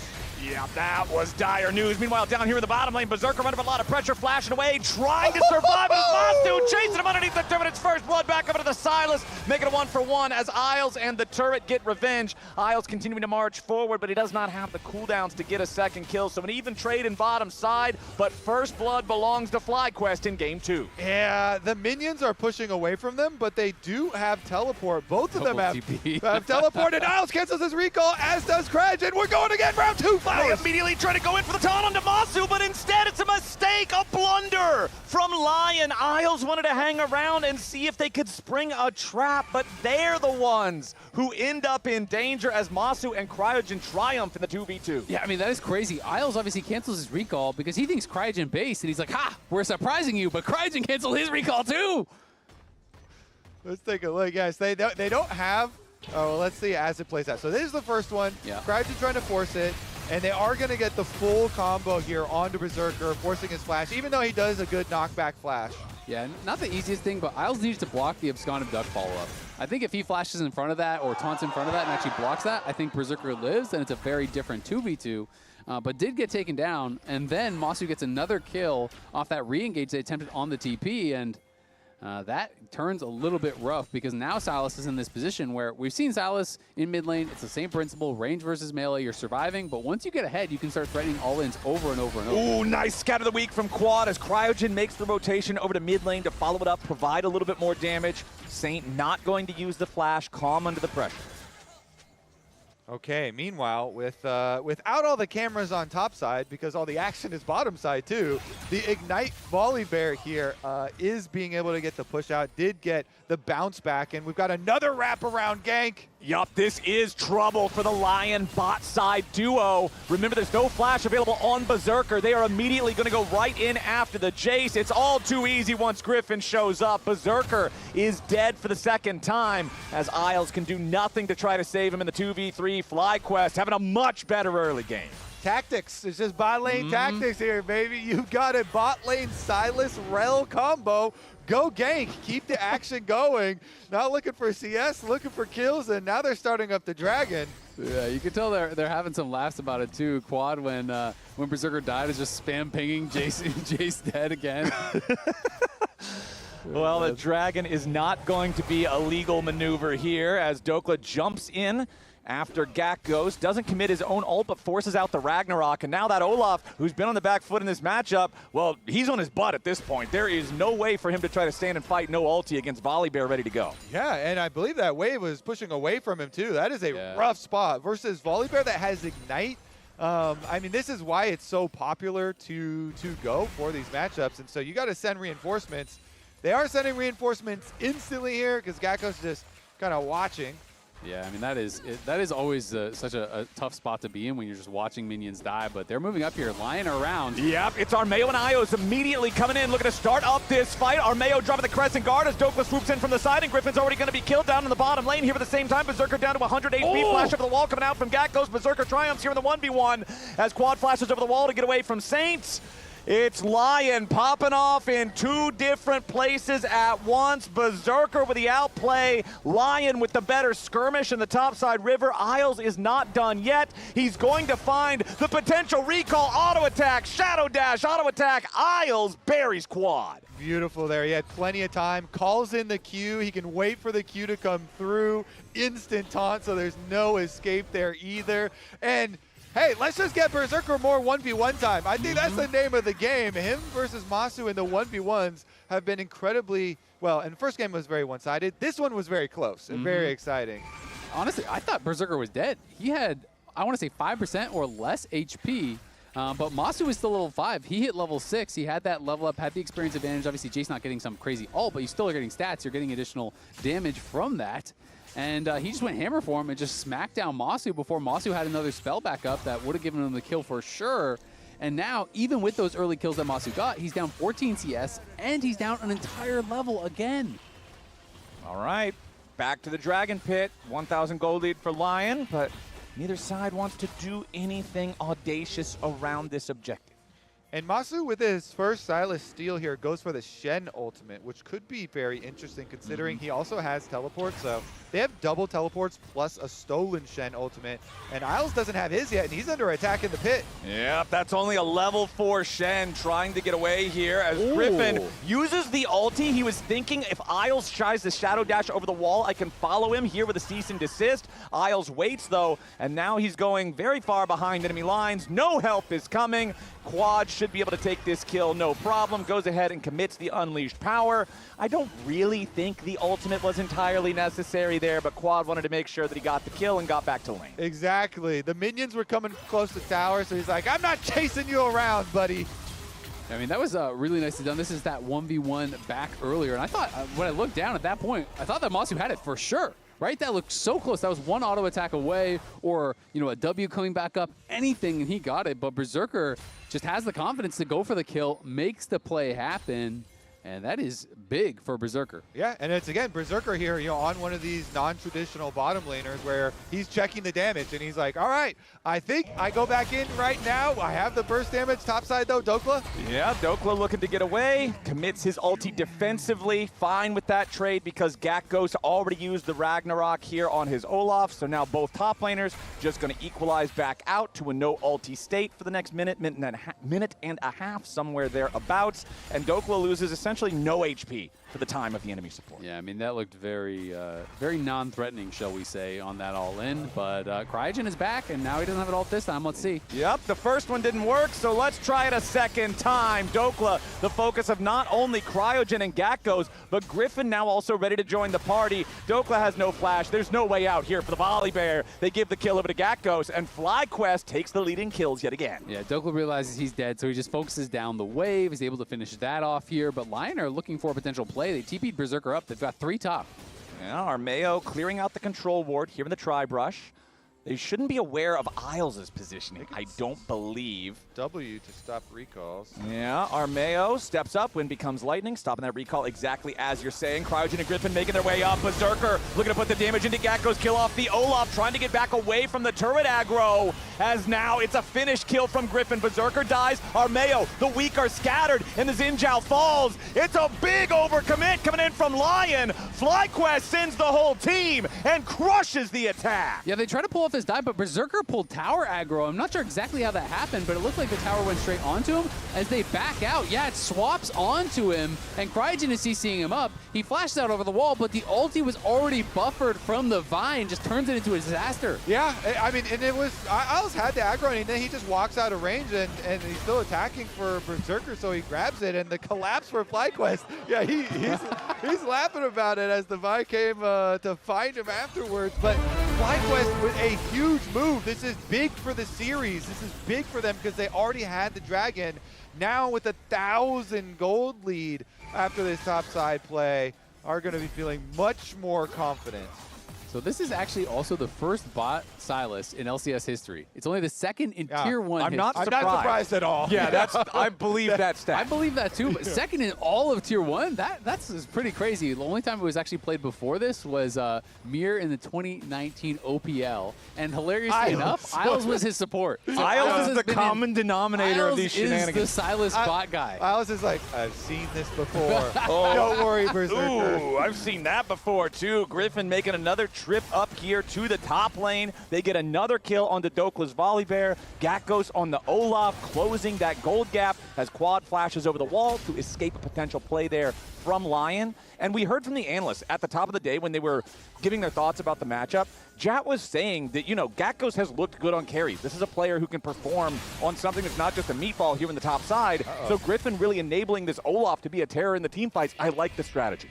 And when you play Olaf, you kind of have to play towards Olaf, right? Like, this champion has no fallback pattern. It has no utility. It is run at you, and either I die or you die. You're a ball of stats. Exactly. So you need to get this guy into a good position. He has that first item now completed. And it is going to be tough for champions like Victor and Jace potentially to survive if he can get a good angle and get in onto them with that Ragnarok up. We also know that there's potential of, you know, Rel engaging at the same time, of the Vi ult, of a Stolen Stand United to buff him up and enable him. So there are tools there for FlyQuest to turn Gakkos into a demon. Yeah, I mean, their dive is really strong on FlyQuest, so they can continue to push aggressively for Vision to set up for these objectives and then find your flank angles because, as you say, you can't stop a Vi or an Olaf. Like, they literally, they can both go just immune to CC on the engages. And Masu here with the Sylas has some pretty decent ultis to steal to go for it and back them up. This play is being scouted by Vision, but they don't care. Yep, they're just going to full send after Berserker. The Jace about to fall. He fights as long as he can, but ultimately FlyQuest get what they came for, 11-5, 1,500 gold lead. They are looking so much better here in the second game. 10 seconds until the next dragon spawns, and the enemy carry is dead, even as it happens. Yeah, it's nice to see FlyQuest battling back here. You know, even with Inspired, they were battling pretty well back and forth against Lion last split. They did take him down in the regular season. Okay. They warded here. They're kind of scared. If you fight Jin, it's good. Wait, can we look, guys? You can. I think we can go. I think we can go. I'm going. He used Q. They can be behind. TP. Wally TP. I think we can look to one shot and leave. Okay. Do you guys want to fight? We're chilling. Chill. Okay. Chill. They get the kill. Get back to this dragon. I think they can defend this dragon too. Armeo is trying to sneak it away, but he doesn't have the damage. Yeah, this is not particularly quick with just Xin Zhao solo DPSing the Drake. Down to 3,000 HP on that one. Nice scat of the week. Dokla loses 1/3 of his HP, but still confident enough to stay here on the front line. Cryogen stepping up alongside Griffin. Now Isles going to be the target for Masu as the Sylas moves forward. Drake control.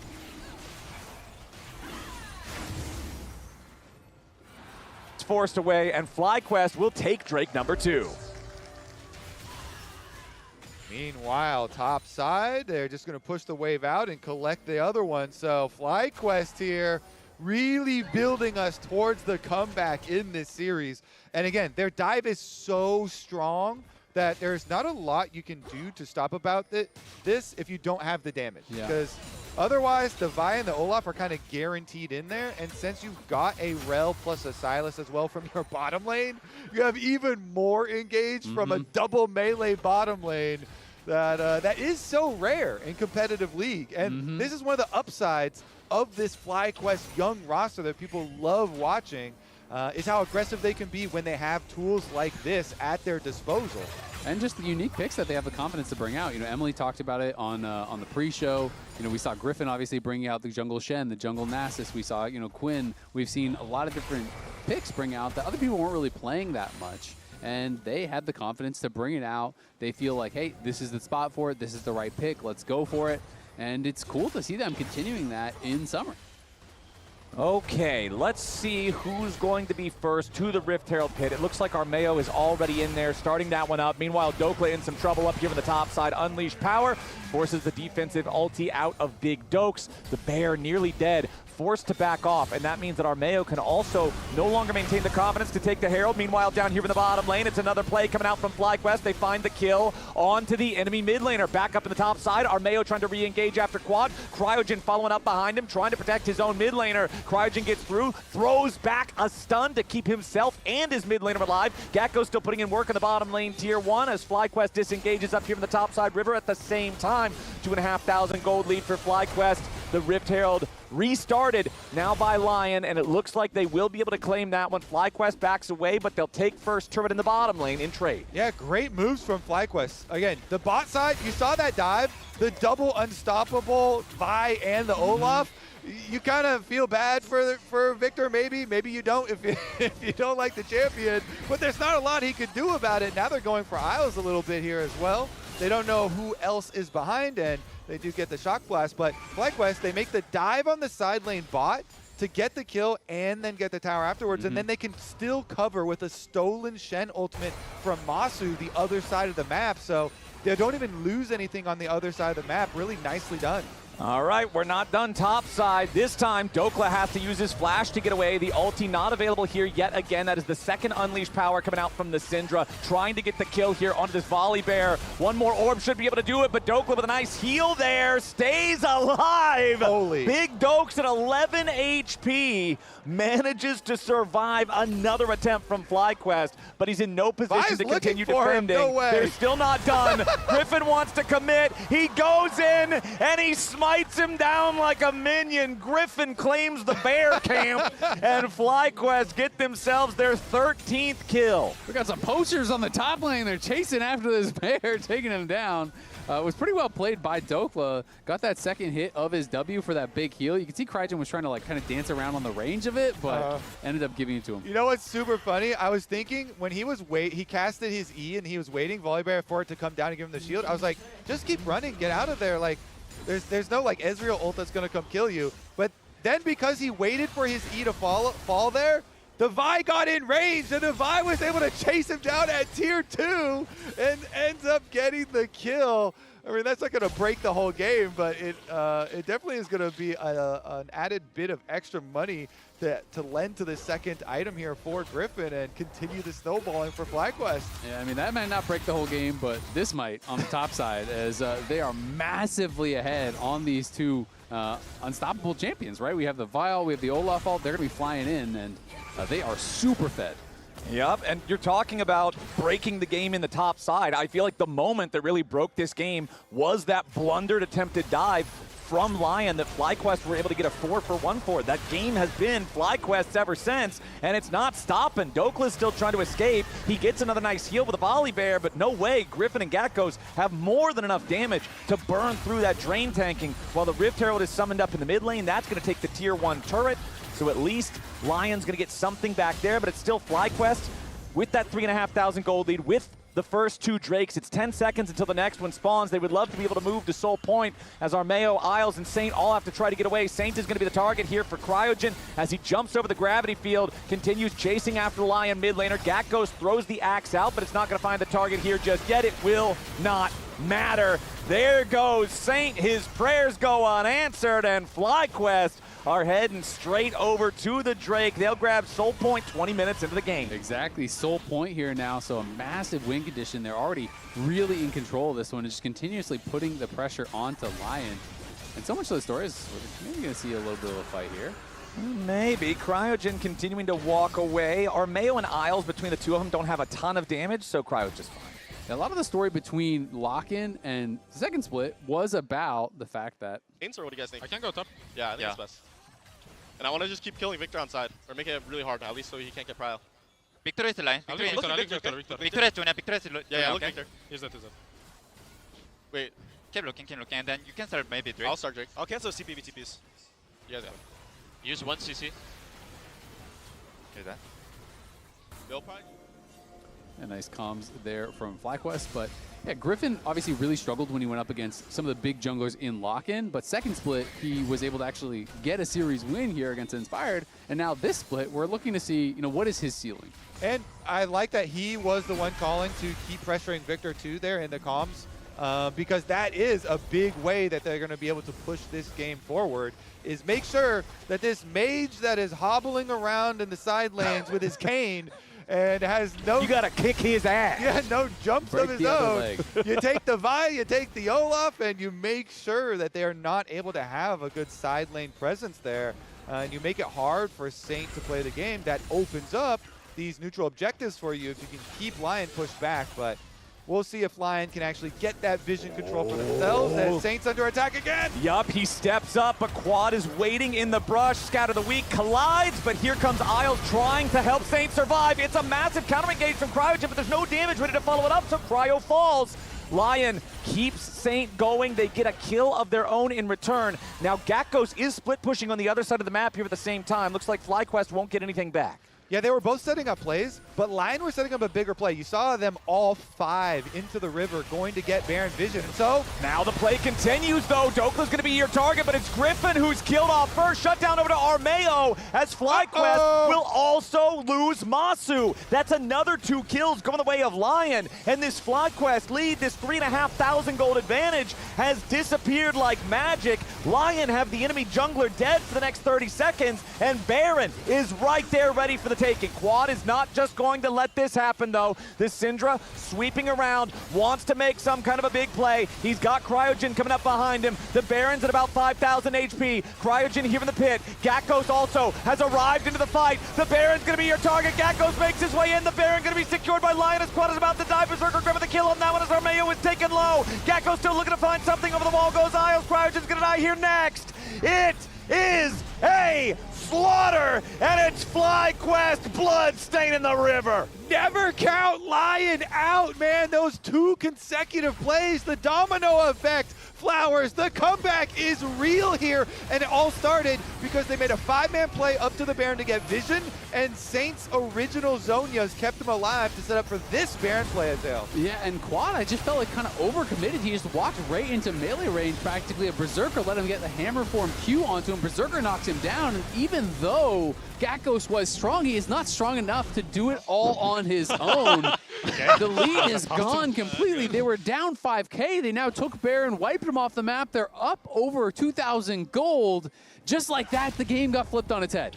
And I feel like the big thing now for the FlyQuest side is you got to look at this Infernal Soul. That's got to be your way to try to retake control over the game, but it's Dokla going in after Griffin. It's Dokla grabbing a kill. FlyQuest jungler dead for the next 45 seconds. He will be alive with about 30 seconds on the clock until that soul spawns. But right now, Lion's just using the opportunity to floor it. They're going straight for the enemy base. They take down the tier 2 turret here on the bottom side, and the push continues. They've got the Red Bull Baron power play for another 90 seconds. They're forcing down the tier 3 turret. Nobody on FlyQuest is able to defend against this right now. They've even got Quad up in the top side. They've got Gakgos over in mid lane just trying to get something back here in the split push because there's no way they can stand against Lion in a 4v5.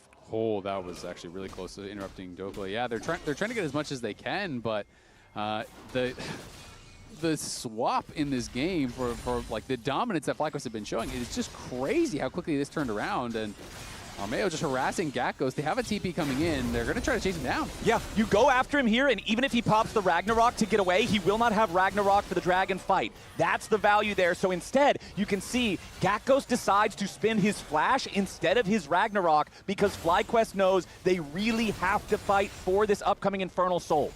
Before FlyQuest tried to make the topside play onto Saint that resulted in this domino effect and this Baron play, FlyQuest were up 3,500 gold. Now they're down 3,500 gold. It's almost a 7,000 gold swing, and now one more fight could be the determining factor here as they're approaching the Soul. Griffin has lost half his HP there. That accelerated shock blast taking a massive chunk. Lion with control over the bottom side river. FlyQuest knows that they really, really need this Soul to bring this game back to an even state. And Masu is trying to buy time for his ult to come back up. He actually used it on the Volibear ult and then just spent the Volibear ult because he realized that's not what I want right now. He has no TP. He tries to go back in after Saint, lands a good chunk of damage. So Masu and Saint both going to be injured here, but it is Lion in the meantime that have earned themselves control over the objective pit, and they will claim the Infernal Drake, stalling out the Soul from Fly.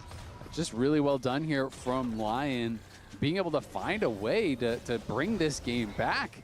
It felt like it was pretty much all wrapped up here, and that one fight has changed everything. And one of the huge stories here for Lion, and one of the tests, the fun experiment at the beginning of summer was going to be, how will they operate when they're under pressure tactically in games without Inspired? And here, when they were under tremendous pressure, you know, 3 dragons were against them. They group up, they as 5, go get vision of the Baron. Saint has a clutch Zhonya's play to delay, buy time, they turn it into a kill, they force another one afterwards, and they're able to retake control here as we're approaching the later stages of the game, and now they're in a very powerful position. It's also really cool because this is something that Lion actually talked about working on, is being able to be better in chaotic games and in these chaotic moments at making the correct decision in a fast-paced game where there's lots of fights happening, where there's lots of action happening, where it's not so clear, where it's just, okay, show up for the next dragon in 5 minutes. You have to make decisions really, really quickly. Inspired has talked about that. Lion has talked about that as being a really big focus for them in last split and going into MSI, and I feel like we're getting to see some of that paying off here. And now we've got a Guardian Angel for Berserker, so he's really liked the melee form of Jace, and now he can really get in there. The Jace burst damage on 4 items is very real. Armeo's got his Guardian Angel too, so we have another 7-person roster in the LCS now with 2 revives on the side of Lion. They are going to be Zhonya's and a Seekers and a Locket. It's like, oh man. The next team fight is just so heavily favored with all the extra lives now on Lion. If they could force it, like before Griffin gets his Guardian Angel, which I think they will be able to do. I mean, it's essentially, there's no way to have a fair fight against a team with 4 I can't die buttons. Yeah, and Griffin's actually going for Death Stance here too. So, I mean, it's going to be a 7 lives versus 5 type of situation. We'll see. I mean, that pretty much just tells me that if you're FlyQuest, you cannot allow this next fight to get to the point where you look at each other 5v5 and then decide to pick a team fight. It must start unfair, and it must start on your terms, because a fair fight is not a fair fight against double Zhonyas, against double GA. Yeah, no, it's absolutely true. And I mean, Quad here is almost 16, almost has death cap, but it's hard to actually get good use. Okay. That almost was what they needed. They got the flash out of Isles, so that's something. It is definitely something, but I mean, Berserker's getting a lot of poke too. Oh, they're flanking. They're making. Okay. Is this what they want? Isles again could be your target. Nice scatter the weak there from Quad. Finds half of the HP on the Victor. Meanwhile, Isles back in the pit now. Stand United stolen away by Masu. They want to go in. They've already found the Lion support. Now Dokla trying to get a kill back. Quad's under a lot of pressure. Has to try to get himself away. Cryogen burning down in the backside of the Baron pit here at the same time. Stand United coming in, looking to keep him alive, but Dokla's already got the kill. Nice shot coming in from Berserker to make it a twofer, as it's a 3v3 on the map now. Saint, Armeo, and Berserker versus Gakkos, Griffin, and Masu. Berserker getting away for now. Griffin barely staying alive, but he burns down to Saint. Berserker on the Jace. He turns it around, he outplays it, he's dominating.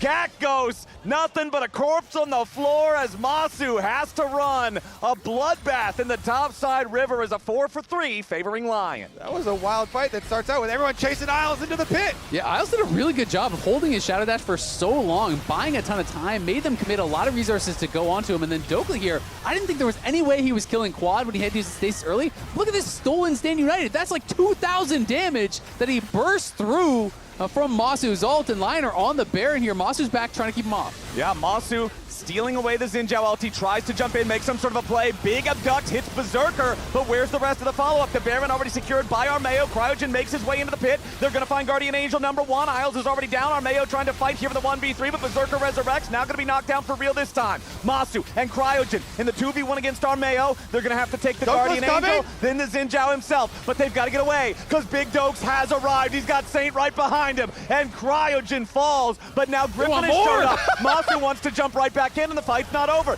Gakgos joins the fray, and Dokla takes a ton of damage. Goes golden for a second, tries to keep himself alive here with the ulti, but he won't be able to out-heal it. Now Saint's under pressure. Griffin diving into towards the mid laner as the resurrection comes through, but Griffin is already dead. Masu continuing to chase now with a stolen Arcane Storm. Another Zhonya's comes out. Armeo wants to turn it right back around. It's a double kill of it as Saint. Gakgos needs a little bit more damage. The gravity field's going to slow him down, but it will not kill him here just yet. Armeo turns around, and Lion get the ace. This is the LCS, baby! What a series to kick it off here. It's just a brawl back and forth. 43 kills in 30 minutes here. Oh my God, this fight! Let's take a look at it. Masu goes in with the Xin ult. He's trying to focus down and take out Berserker, who does have a GA, as does Armeo, and so they have to start getting through these lives. But then look at the rift right now. Volibear is heading over immediately, so Dokla's gonna arrive, and then you also have a revive and a teleport coming from Saint 2 to keep the party going. Exactly, it just kept going and going, and then the Olaf respawns, he TPs in, Saint is trying to keep him away, but Griffin arrives, and they just constantly are throwing themselves into these fights time and time and time again.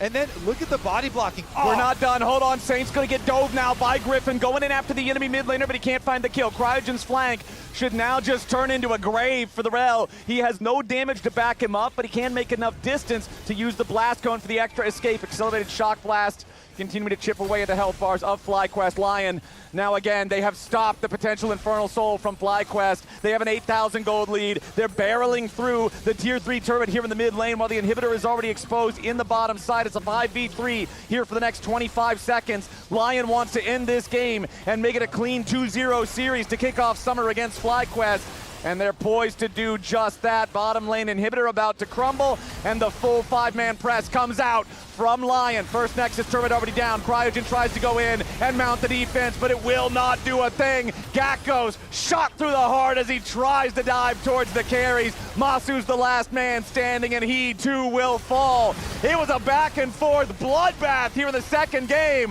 but Lion prevails and clean sweep FlyQuest 2-0 to start off Summer. Wow, what a comeback for Lion in that game, facing Soul Point, facing like a 4,000 gold lead. They make the comeback a reality to take the first victory of Summer in the LCS. They are once again at the top of the standings. That is a crazy series to kick it off, man. And Armeo's got to feel great. Lion has got to feel great. You know, this was not an expected victory, even though they are the top dogs. They're missing their big star. Armeo comes in, they perform well. The team steps up, even from a deficit in game 2, battling back. And game 1 was absolute domination. Incredible stuff from Lion. Even without Inspired on the roster, everyone else rose to the occasion. They stood up. Yeah, there was that blunder in the top lane that really gave FlyQuest the gas they needed to look like they could have taken it to a game 3, but then Lion finds their revenge later on. It was that top half of the map, those top lane skirmishes, those brawls, those fights that really determined the game. And ultimately, Lion triumphed in one of the craziest LCS games I feel like I've watched in a while. I mean, of course I love watching Saint when he's on, like, you know, Silas or something like that, offensive champion. But even when he's on the Victor, able to use stasis and avoid, you know, dive pretty well for himself as well. And now that everything's all said and done, we've got Emily standing by with Dokla for an interview. Thank you, casters. I'm here with the victorious Big Dokes after what you said in your own words was a very fun series. Take us through that a bit. I think game 1, it was kind of a stomp, but game 2 is really back and forth. We made a really bad dive top, so it's like the vibes were like, we kind of messed up, so just fight and see what happens. And we somehow came back. Yeah, and that was just a lot of fun. Bunch of back and forth team fights. We didn't know which way it would go, so it was just so much fun to play. Take me through that 21, 22-minute fight right before Baron. What was the call around that? Because that was kind of the miracle comeback fight. Yeah, so Olaf didn't have TP and he showed bots, so I'm like, okay, just fight top, anything top. We got to kill on Rel, and then I'm purposely walking in to bait them to go on me because I need a fight to happen, or the game's kind of doomed, and they fell for it. So we killed them, and then we got Baron, and then we're just back in the game after that. So I felt the spirit of Inspired right there, because that's something he would do for sure. Speaking of Inspired, you said at the top of the day, you guys were each going to take your roles about yelling at each other, filling all of the Inspired categories as a team. How would you rate you and your teammates in terms of what you decided to pick up in his absence? I mean, that play where we baited Baron, I actually think he would call for something like that. So I think that was probably the most close to Inspired-esque play we had. But outside of that, I mean, we were just having fun. It felt very stress-free just to play these games. It was just a lot of fun. And the team comps looked really silly, too. So it was just really funny. Yeah, in terms of how the meta has shifted, how have you guys prepared as a team? Obviously, it's been super, super busy tournament after tournament after tournament. And across that, it's been switching to Mage's bot. You can flex between multiple rows. How prepared do you think you guys are for it? Well, I just first-time volley right here. We didn't even know. I was like, you know what? It kind of looks good. I think I know how the matchup goes. So, yeah, the meta is, you can kind of pick anything, and I think it's really exciting, but maybe bot laners are complaining since it's just Mage bot. So, but for top lane, it's really exciting, and they actually knew the Jace Flex was coming, so we were trying to hide that one, but they banned Vayne for it. So it was just, yeah, it's very open. You can pick kind of anything. All right, and my last question is, if you and your teammates were stuck on a deserted island, how many days would it take for you to turn to cannibalism? I think maybe like a week tops, probably. Yeah, Saint's, he's an angry guy. So. Thank you very much. Just because you said our questions were boring. We're gonna toss it to break. Thank you, Dokla. On the other side, we'll have Sentinels versus Dignitas.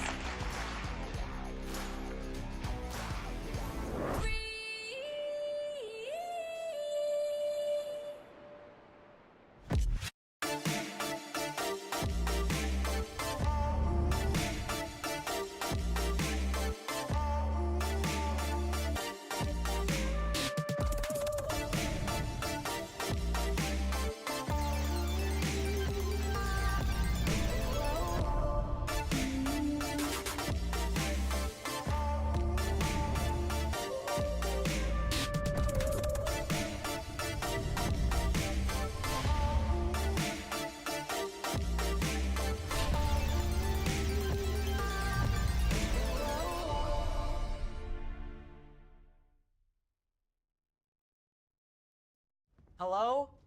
Whoa. Mama Gorgon 85 lives here? Yep, that's my mom.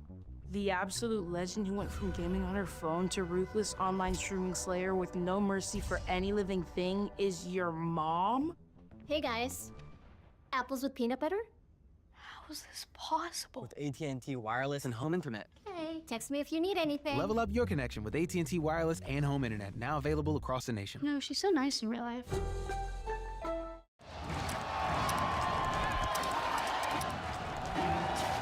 Red Bull gives you wings.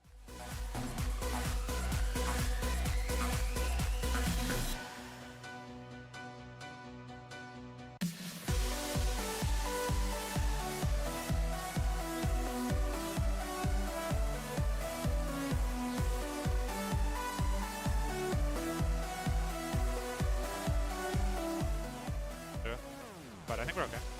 Take post, I guess. Just keep hitting with Oliver. You guys get it? Yeah. Yeah, you keep hitting. You guys get it, yeah. Olaf is behind here. Hit. Just kill it and then just see what happens. Send no flash. Yeah. Okay.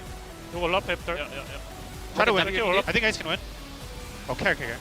Actually, no one's alive. Never mind. I got top. It is a slaughter, and it's FlyQuest blood staining the river.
And welcome back, everybody, to the opening week presented by MasterCard. And that was a banger of an opening. That was so fun. Just some standard games. Silas versus Jace Bot, 40 kills in 30 minutes. I was prepared for the picks because I was like, okay, we're watching other regions, not for the play. That was incredibly bloody. It felt like a scrim. It was not Flowers serious. was looking like he was about to pass out. Some of those fights just kept going. Stop! Stay locked in, brother. So Berserker did end up winning player of the game. Looking at the votes, it's actually pretty split. Saint got a few actually as well. Yeah. And Isles got one from Kangas. But yeah, it seemed like the question mark was what they were going to be able to do without Inspired. In fact, they were just much faster. They were like, actually, he's not going to be mad at us just playing like animals. We're just going for it. I mean, it was really cool to see. You know, I touched on the cast, but I know Inspired and Lion had been talking about how they want to be better in chaotic situations. They want to be better at making decisions quickly. And I feel like they did show that, you know, in this first series of the split. So great start from Lion, even without Inspired. That's true. I mean, they have a lot to prove. Another team that has a lot to prove, of course, is going to be Dignitas because Denethor is making his LCS debut.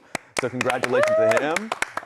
It's going to be a fun one. Looking at the roster from Dignitas, a lot of familiar faces. How do we rate the post? I like it. It's different. That's good. The double thumbs up. I've never looking good vibes. I've not seen that. I've not seen this pose either. Yeah. I'm also looking at Ignar. What is he like about to fight someone? Yeah, Like, he looks so happy about it. Ignar is happy that he's about to beat your ass.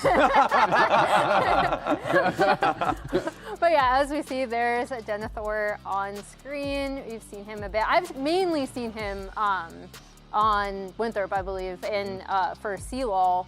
And he's kind of evolved into like someone who is a bit overshadowed by the top laners, but is still like just really, really solid, growing, expanding his champion pool over the past 2 years. We have something fun. It was noted in one of our early meetings of like, Impact has faced a lot of debuting LCS top laners in his career, and just like ranking up like how Denethor would do versus Impact. Let's see a lot of the other players, RJS, Fudge, Revenge, a lot of these players ended up A, losing, and then B, not doing well in lane. And I think a lot of the times against an incredible veteran like Impact, that is the litmus old man test. still got hands. He still got That's what hands. we're saying. Sniper is the one guy that was able to pass the test there. It's funny because when we were talking about this, I can't remember whose pitch this was, but we were talking about this. The only one that was coming to mind was like, well, Sniper. But Sniper, I remember solo killing him multiple times, beating him. So I was like, maybe the rookies do well against him. Turns out that was the only time he didn't absolutely demolish them. I think Kangas was the one that pitched it, and I was like, I don't even remember that many debuts. In comes a list of players. He's been playing since the 1800s. So That's true. At this point, there are a few debuts. That's true. And for me, looking at Denethor and what he has done thus far, like you mentioned his time in Winthrop over 3 years, and for someone that started off as like a Camille one-trick, and he's really grown into being an incredibly flexible player.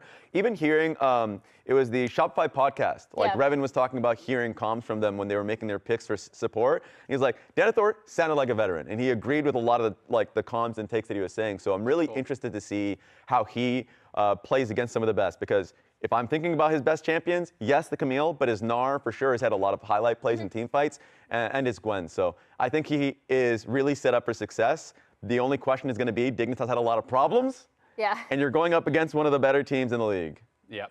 And that's why I think I'm assuming most of us probably are predicting Sentinels. I was going to say, does his arrival, because like you said, the communication piece is key, and I think Dig were looking for that and have been thus far happy with him in scrims and how he's been communicating with the rest of the team. It is not enough to have any of us pick Dignitas. You gave him a game. I did give them a game. That's more of a knock against Sentinels, because I just think there's such a high variance on, like, I think Sentinels is the most varied team in terms of their top being able to punch up and their skill floor being very, very messy. And I actually do think that Dignitas can get a game. You know, I did say 2-1 because I feel like sometimes when you get a new player, and all the interviews and stuff that I've been hearing from Dignitas, it feels like the vibes are really, really good right now. Yeah. And I think sometimes when you believe things aren't working out with another player, people get frustrated, you bring someone else in, even if they're not individually more skilled, you kind of get that new honeymoon phase of everyone working together, nothing's gone bad yet, you don't have like all that like kind of scar tissue of all the losses and the problems from the past. So I feel like maybe that's going to allow them to play a little bit more comfortably, a little bit more free, and potentially take a game here. And the general manager, Jonathan, spoke in his Q&A talking about, like, yes, a lot of the question marks and issues that they had last split about not being able to see the game the same way and be on the same page. That was a major issue. They felt as though that was a problem alongside with Photon that they had, and that Denethor, it felt like resolved it. So we'll have to see. I mean, everything looks great until you get punched in the face, and so Sentinels might have a mighty right hand in Rahel and Huhi. And Hambach as well. We can't forget those two. Yeah. So we'll see how that ends up going. But let's start off with the second series presented by MasterCard. Take it away, casters. Thank you very much, Raz. Welcome back to Summer Split opening weekend presented by MasterCard. We got our second series about to hit the rift, so let's meet the teams. Up first, Sentinels and Dignitas. Sentinels, a top 3 team from the lock-in tournament, still hungry, chasing a top placement finish now in Summer Split. Dignitas with a big roster shakeup and a rookie top laner coming in. Can that fix the communication issues for the squad that went winless in Spring Split? Sentinels versus Dignitas taking the stage right now. Really important how these teams open up the split. It is just a single round robin best of 3, so every single match matters moving towards these playoffs. And there's been big meta shifts since the last time we've seen these teams play in the LCS. So many mages bottom lane. Just last series, we saw Masu playing Silas. We saw Berserker with Jace Bot. Game 1, it was Ziggs versus Cassio. We saw 0 standard bot lane champions in that entire series. So how do we think that will affect these teams? Because a lot of the meta around the world right now is leaning toward these mages in the bot lane. And players like FBI historically, when I see him on Ziggs, I get a little nervous. I think I like FBI on the carries. When I think about players like Rahel, I don't know what to expect. So what are you expecting here, Chad? I feel like the teams are going to try to do it. I don't know how successful they'll be at it. And I would have considerable concerns with Sentinels because I feel like they're at their very best when Impact is on a weak side tank and Rahel is on a hyper carry. And that is the opposite of what the top teams are playing in the meta right now. How is Rahel going to take over a game if he's playing Ziggs? I can't see it in my mind's eye currently, but I also know Dignitas has really struggled to win games. So I'm curious to see how this series pans out. Well, you also mentioned Impact and kind of what he's been historically good at, especially within the last couple of years here. He's really leaned back on that tank play style, as we see Azale. He's got all the family with him right there. Shout out Azale. Oh, we got the direct baby cam. Let's go. Is that the future generation world champ, Azale? Is that, Yes, it is. I'm getting a nod from him. There we go.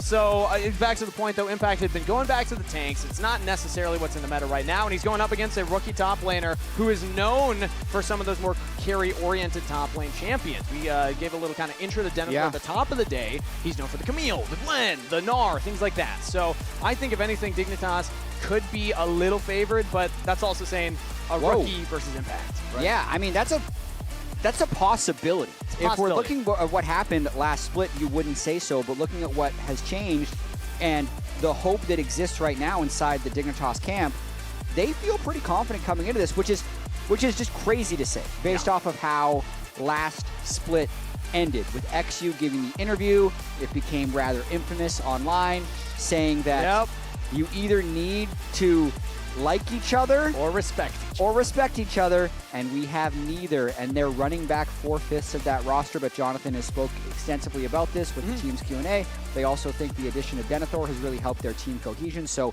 they are trying to make something happen. Also, I think it's just exciting for fans of North America. A lot of them have just been clamoring for more NA talent, more of that Tier 2 player to Tier 1 pipeline, and Denethor is another example now of that happening. So I think if you believe in North American talent, if you've been arguing that this should happen more, you should be watching the Dignitas games and paying attention to what Denethor is able to accomplish, because especially against a player like Impact, he's one of the NA GOATs, but been on a bit of a slump. Like, this is an opportunity for Denethor to have a really cool, statement game. We're already in a pick and ban zone, so let's catch up on that. Vi, Nocturne, and Locke banned away from Sentinel's side. Dignitas banned away the Bard, Lee Sin, and Poppy, and Locke in that J4 first. Yeah, Locke has been permanently locked out of the games so far. Every team has banned him. We have yet to see him make it through to a single pick phase. With the Lee Sin ban and the Jarvan lock, that makes a lot of sense to start the draft for Dig. That is an adorable little plushie right there, I gotta say. Sentinels fans showing up here at the Riot Games arena as Ezreal's locked in for Sentinel, so it will still be an 80 carry for Rahel, assuming it goes bot lane. I would fully expect that. So it does not seem like Sentinels is going to adopt the mages in the bot lane in the future of League. Now, it's not been 100% around the world mages bot lane. We do still see AD carries pop up in drafts. Correct. It's going to vary from series to series and team to team. So this is, I think, for Sentinels, you should be more comfortable that they're doing this right now, just trying to take care of business and adapting if they need to, as these are very fast picks for Dig as well. And I believe that's going to be a top lane Jace for Denethor, although we do know it can flex possibly to the bot lane. Yes, as we just saw in that last series. So the big one that we can highlight, though, already is Orianna plus J4. Classic combo, J4 goes in. Orianna has a clear ball delivery system, 1-2 punch. Now, Ezreal can get out of the Cataclysm, has that mobility, and can even try and dodge away from that engage. So maybe you're looking more at that Nefiri here that was locked in by Sentinels. And, I mean, if you weren't paying attention to the other leagues, you'd say that, yeah, nothing's changed in the meta. Sentinels is really leaning back on what's worked for them so far. Tank for the top lane and AD carry for Rahel. They really want to start out with a win. They're just like, no funny business. Yep. We're not going to be going outside of our champion pools. I do feel like every team's going to have a different read on this because just to speak a little bit about our last series, the Lion versus FlyQuest, like I was very surprised that FlyQuest so heavily all into the mage's bot lane right away with Ziggs into Sylas, and I don't feel like Masu had the same level of performance he had last split on the 80 carries, but here we'll see Sentinels go with a fairly standard opening for themselves. And a pretty standard opening for Dignitas, to be completely honest. Yeah, true. One thing that I did want to spot from Dignitas, I was hoping that we'd get this, and it seems like we are, is holding top lane pick for later. They can pick it right now because they already see that the Cassante is going to be played for Impact, but I felt that one of the biggest things they need to do with a rookie top laner that's known for carries, get him the counter pick. Sure. He has that now, so it's not being banned out either. Sentinels take away the Ziggs, more worried about what else could go into that bot lane. I'm assuming it could be the Jace top.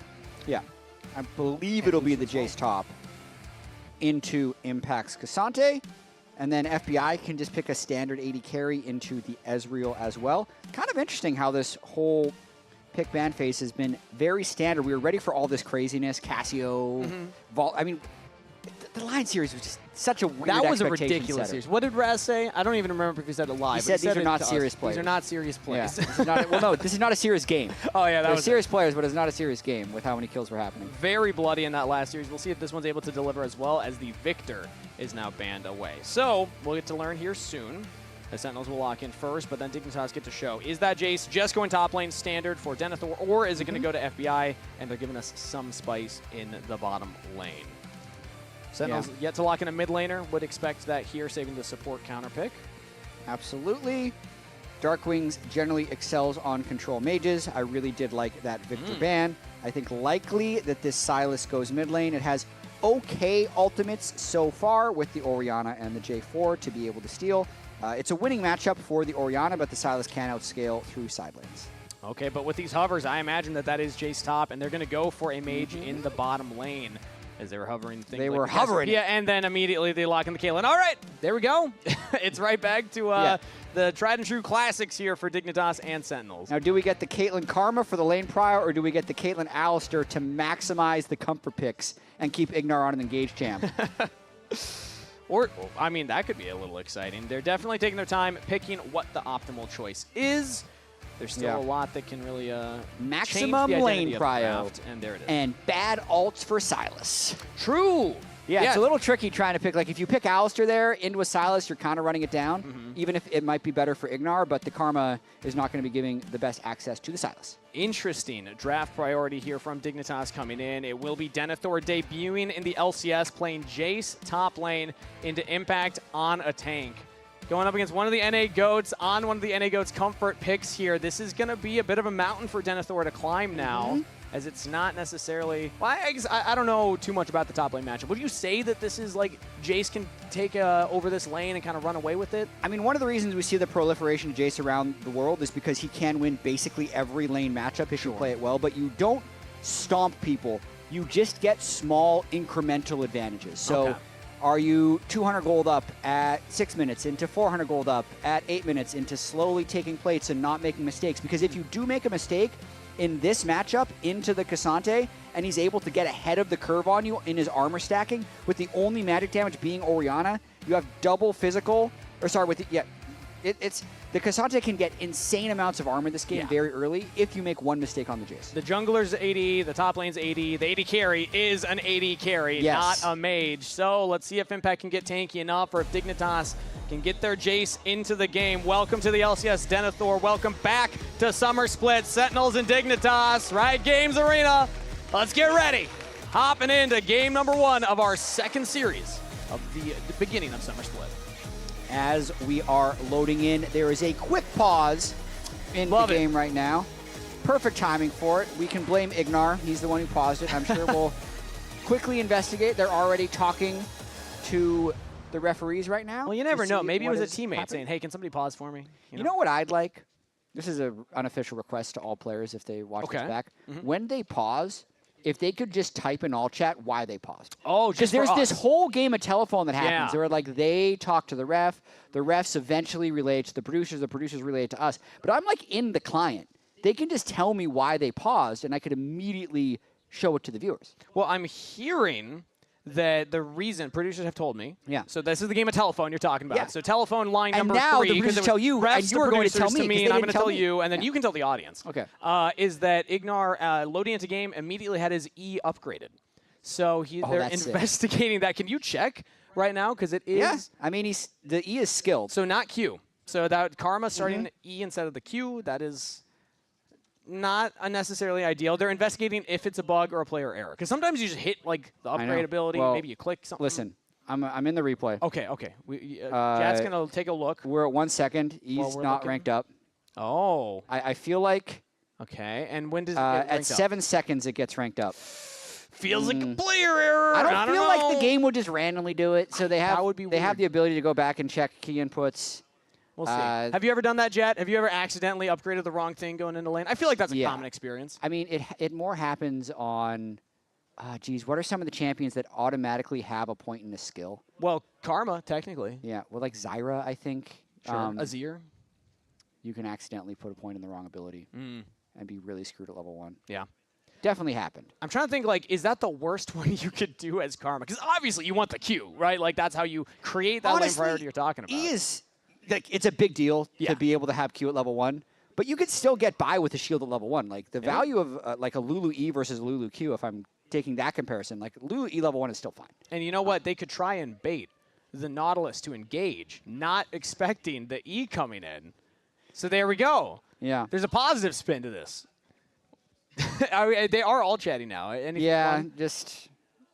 Oh no, they're those spoiling. are One Piece spoilers. We can't mention that. You don't want to do a One Piece spoiler? That's a 1 point spoiler for me. I'm not caught up on the okay. manga, so I don't want to mention that. Okay. Yeah. Anybody in the audience One Piece fans? Raise your hand. Show of hands. Oh, definitely. Oh, there's a not get lot. the Yeah, spoilers then. there's a couple. All right, I won't say the spoilers in That's case anybody's respectable. not caught up. Yeah, no, they're even calling them out in all chat that those were spoilers. Seems like they're remaking because I just got kicked out of the game. Okay. So it might have been a bug. Jet, we have an update. The telephone line is continuing. Nobody's talking to me. No one's talking to you. Yeah. Well, because you were talking, so they're probably talking to me. And then Oh, I they had to said it's listen to 'cause what I'm you were always saying talking. and what they were saying. Producers just called me a yapper. Oh, okay, fair enough. But we have confirmation. It was a bug, so not a player was error. a bug. So that's weird. 7 minutes in, it just does that. I mean, I'm honestly fine with it. Like, if I'm being a real stickler, like, if I was on Sentinels, I'd be trying to argue that it was his fault because I'd love to play into a team that had a Karma E at level 1, but they probably don't even know what the pause is for. I would imagine not. Yeah. I don't think that the refs would update them. Yeah. On, and they have good live ways of verifying this as well, so No. completely believe it. I also and it's made better that- to see a game with the Karma that has the correct ability. True. I think everybody will be happier seeing this game play out correctly, especially Dignitas. Because a reminder, I mentioned this earlier when they were walking out, and sometimes it feels pretty bad to poke at it, but they didn't pick up a series win in Spring Split. You know, the old 0-7 caught a couple of game wins in there, but they really struggled during that season, and that's a tough position to be in for a squad that is historically had a couple of highs here and there. Dig Summer, you know, that was a couple of years back now. Can we get Dig Summer again with this new rookie top laner? You're questioning. I'm just double checking. Because I have this whole thing. I can spoil it now for you tomorrow. Okay. A little behind the curtain. Like, C9 hasn't lost a regular season series all year. Oh. They're like the world champions of regular That's crazy. season. But if Dignitas has only won a single series the entire year, that's also kind of insane. Because they won the first Ultimate Grudge match against Shopify Rebellion. And yeah, they absolutely were 0-7. They got a couple of game wins again. 3 game wins, 14 losses, which is actually a worse ratio than C9. They were worse than C9 was good in the regular season. So they need to turn around. Also, producers, funny enough, they called you a yapper, and you didn't yap correctly there. It's Ultimate Grudge Match Bowl. That's what it is. Ultimate Grudge Match You have Bowl. to add the bowl at the Correct. end. Do we I even have the apologize. stinger? I don't know if we have the stinger loaded and ready. No, because it's even not the Ultimate Grudge match. We can only use it during Shopify. But I thought maybe our Dignitas. producers were always prepared for it. Because maybe. we were promised that if we ever said those words, they would run it live on broadcast. Only during the Ultimate Grudge Match Bowl. Like Was that stipulated? I didn't hear that. It just doesn't make sense if you run it in other places. Well, I Like, agree, We but I'm say it just- during C9 FlyQuest, and suddenly that's the Ultimate Grudge Best Match to Bowl. be prepared, Jed. You never know. It is best to be prepared, but at a certain point, you're just confusing people. All right, somebody just yelled Kangas in the audience and has a sign right now. It says, please stun Jed. Give me the stunner. Well, you know what? If the pause takes a little longer, maybe we'll resort to that. You know, we'll get me and Jed up on stage. No. If I'll find a new co-caster. The only person that can get stuns is Raz because of his ridiculous physical comedy abilities. I don't know how this guy Raz does can it. sell a stunner. Let me tell you. He flipped over the back. If people haven't seen this clip, he flipped over the back of the couch and landed on his head and was just totally fine. And he stayed in that position with his legs up. You did no practice, you had no discussion, and you just did it naturally. Both of those were completely one takes. I asked him for the first one, did we want to rehearse this? And he said no. He said, nah, do it to me live. He might actually be in the wrong profession. It's perhaps, he's a very good analyst. Yeah. He's potentially better at physical comedy. Or it proves that we need to lean more into WWE broadcast style for the LCS. I think we need to get players to do it. I'll call APA out. I told him, hey, go stun Raz. And he said, I'm not going to do it. He wrestled in high school. Yeah, he probably would have hurt Raz. He might have just done a real move. He might have just like Winter Soldier activating. Just like, just going to completely demolish Raz and his whole career. His head's probably not that strong. All right, well, it looks like the players are getting back and ready to hop into game here, so the pause has been sorted. I imagine we had to go back through either a chrono break or redraft. Regardless. Yep, had to do a full redraft, but we're back in. There we go. Dignitas versus Sentinels. Thank you for your patience, everybody in the audience and everybody back home. We are back for game number 1, and already an early flash out of Huhi and a response from FBI.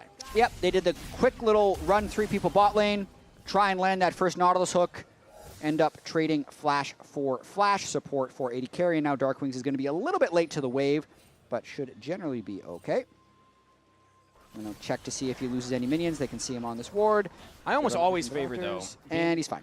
Being the Nautilus with the Hex Flash, you know, you're kind of fine anyway. You're just going to be going into the brush, trying to get control there, Hex Flashing out. FBI now is in a much more scary position. Yeah, it's actually a really good play because the Karma Nautilus want to take bush control really early on in the game, so sending 3 people down there, not only were they able to get the flash, they were also able to clear the ward that got placed, so you can see there's no wards available anymore for Dignitas' bot lane. And already, big chunk on the Ignar means 1 potion down there, answered back onto Huhi, who has not chugged 1 yet. We'll see how that bot lane priority continues. I imagine still the Caitlyn and the Karma, but we heard FBI had some nerves about the upcoming game, so let's take a listen. Guys, I'm nervous. I feel like my traps are going to look funny. Don't they look funny when you're not nervous too? I'm always nervous when I play Caitlyn. Oh. I'm 27, bro. Like, He's 27. Come on, you got to give him a break. Geez, what's the implication there? The Caitlyn's just like this mechanical god champion. Ooh, another nice hook there by Huhi. Yeah, getting big chunks on the Ignar. Yeah, he said my traps are going to look funny. Yeah. First of He's not all, gonna if be you're able to- worried it's about a your traps point looking click, funny, kind just do some shrugs, some like 50-pound Oh, dumbbell sure. shrugs. That's going to help out. Second of all, I feel like if anything, it'd be like the net placement that would be the bigger concern, right? Going the wrong direction. Yeah. Like that. Yeah. That's a bad one. Did you ever see that TikTok account of One Trap guy? I have. He Yes. just only works out one trap. Have you seen, what was the M. Night Shyamalan movie with the similar concept? The guy only works out half his body? Don't do that. PSA for folks back home. Bad Probably going to idea. cause some issues. Top lane currently going the way of Denethor. And speaking of, let's get to know him a little bit more in case you missed the start of the show. 22-year-old top lane rookie joining us in the LCS, known for his carry top lane picks and also a couple accolades under his belt in CLOL and playing in Tier 2 NACL. As bot lane 2v2 trades come in. FBI and Ignar back off the worst of it. Yeah, really interesting counterpunch there from Rahel. The lethal tempo Ezreal, scary early on. That was barrier spent by FBI, but here they're going. Hambach's here, though. Well, the root onto Ignar, but now damage back onto Hui. It's first blood to FBI. Traded right back, and it's a double now to Hambach. XU cannot get onto the Ezreal, so that will be 3. Sentinels winning the bot lane skirmish. Perfect timing there from Hambach, and he is rewarded with the double kill. Thankfully does give one over to Rahel at the end, but that whole sequence, if this is actually going to be a 3v3, it's incredibly dangerous for Dignitas and XU to go for this because they're already a barrier and a heal down. So they have no way of actually having combat summers for the 3v3. So yes, they get the first blood in, but everyone has already burned Flash by that time, so it's very easy for Sentinels to clean up the rest of the fight. Watching that action, we'll get back to that because top lane now, Huhi's walked up. Straight out from base. Denethor probably fine here as Impact's nowhere close. So skirmish for the Scuttle Crab on the top river right now. Darkwing's roaming from mid lane. XU's in trouble here in a 1v2. He's taken out. Darkwing's with the kill. Now 4-1 in favor of Sentinels. Yeah, and that's just nice mid-jungle synergy there by Hambach and Darkwing's. Palafox unable to support in the river there, and XU without his flash trying to get a little cheeky on that crab. So Hambach finds him and makes things go from bad to worse. The only good thing that's happening for Dignitas so far this game, I feel like, is actually Denethor is doing okay at the start of the lane on Jace. Yeah. Everything else is a little bit on fire. Look at that. He must have been like a rare card pulled out of that pack right there because he's got the gold lead right now individually over Impact, but everywhere else on the Rift right now is Sentinel's colors. Not by the biggest margins, but still, it counts. Yeah, and on that note, we'll see how Denethor ends up doing against Impact here because Impact actually has a long history of being the top laner who gets to face rookies during their debut. He's the welcome party. It's a very specific stat. The fact that this has happened 6 times where these players' first ever LCS games were against Impact and only Sniper was able to win. That was a Riven game where they came from behind in that game. So we'll see what Denethor is able to do. The rest of his team, the start of this game, just stay focused. Your top lane, maybe you can make something happen. Shout out to Surdy. I believe I think if I read that right, he was 6-2 in his loss to Impact in his debut. Oof. That's tough. As the flash engage from the bot lane. Ignar locked down by Huhi, and with Hambach there for the damage, Rahel can smack him down with Huhi getting the kill credit. Unfortunate that Huhi was the one to take that, but you know, unfortunate for everyone but Huhi. Supports do actually love gold. Hey, supports matter, Jad, okay? Yeah. You know what? You say now it's a bad call, but once he has that locket, saves Rahel's life, looks a lot better. Impact in a 1v1 versus Denethor top lane. All out used. Denethor is able to walk it out, though. Flash forward from Impact, looking for the damage, and he gets it! Impact says, welcome to the LCS for the solo kill. Nicely done there by Impact. Denethor greeting his flash there. Really wanted to just be able to reset, knowing that Impact had burned his own flash, but play those games. Sometimes you get punished. Couldn't dodge the Q3. Yeah, exactly. Denethor is going to wish that he had used that flash as Impact is able to snipe the third Intofo strike. And now suddenly that one bastion of hope for Dignitas in the gold department is gone. It's not out of control yet. Sentinels are only 1.3k ahead overall. But still, now it is every single player with a small gold lead for themselves as the bottom Scuttle Crab will be taken. Let's see if the Dragon is focused here by Sentinels. Yeah, he's walking around, not going to go for it. It is a very concerning start just based off of the team compositions, though. A lot of times when you have Karma, Caitlyn, Orianna, the idea of that team comp is you have Perma Prio in bot and mid, and then you can be first on objectives and make them walk into you, but they don't have the Prio. Yeah. So they have mostly just squishy people that can't walk in, and there's a lot of engage options on the side of Sentinels. Denethor takes a rough trade in the 1v1 top lane again as Impact will walk forward, just keep him off of the wave. Third and Topo strike, going to be sidestepped, and Denethor's fine. Actually got the wave in. That's very important for the Jace right now. Rahel is just kind of left on his own at the moment.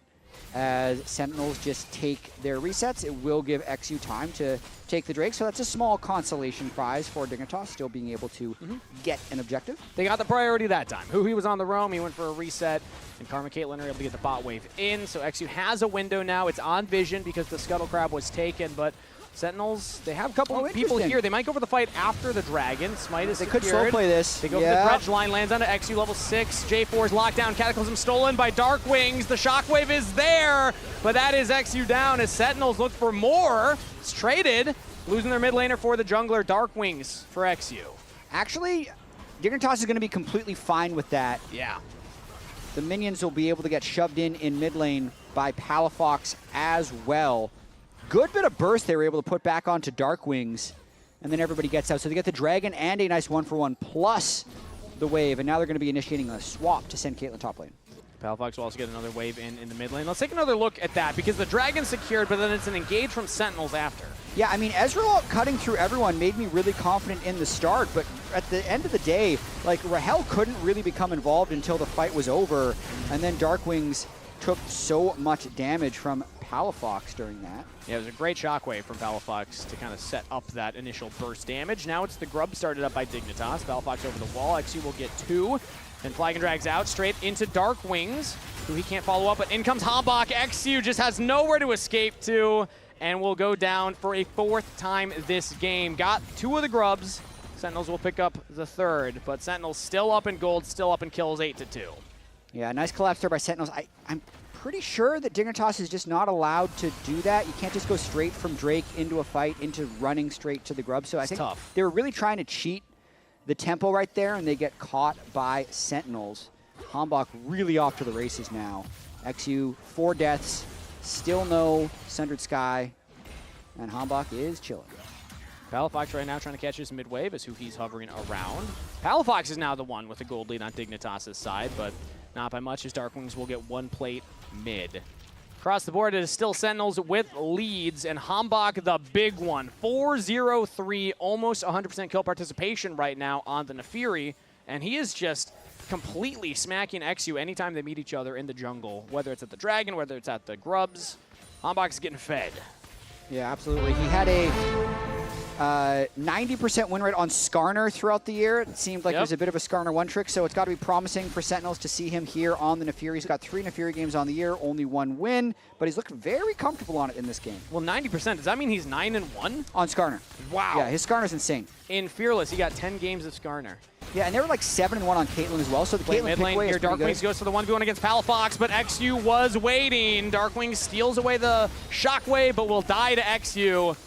As Dignitas get another kill on the board. Bot lane could be in trouble for them. FBI and Ignar low on health. Looks like Hambach and Huki attempted a dive, but did not pull it off. With Dark Wings down, though, there's got to be a bit of a timer. XU's going to be able to come over, and Palafox has been in fog. He's on vision. Hambach and Huki see him, so they know that the J4 is there. As now they'll turn back onto him, but it looks like he'll be fine. Huki flashes the wall, misses the dredge line. XU throws up the angry monkey and walks away as he actually walks back towards them, thinking that they can pincer onto Hambach, but Han's pursuit over the wall. Hambach's fine. Really interesting sequence right there as Dark Wings teleports back. Palafox was shadowing, hasn't reset yet. And Sentinel's really trying to just keep their presence in this jungle. Yeah.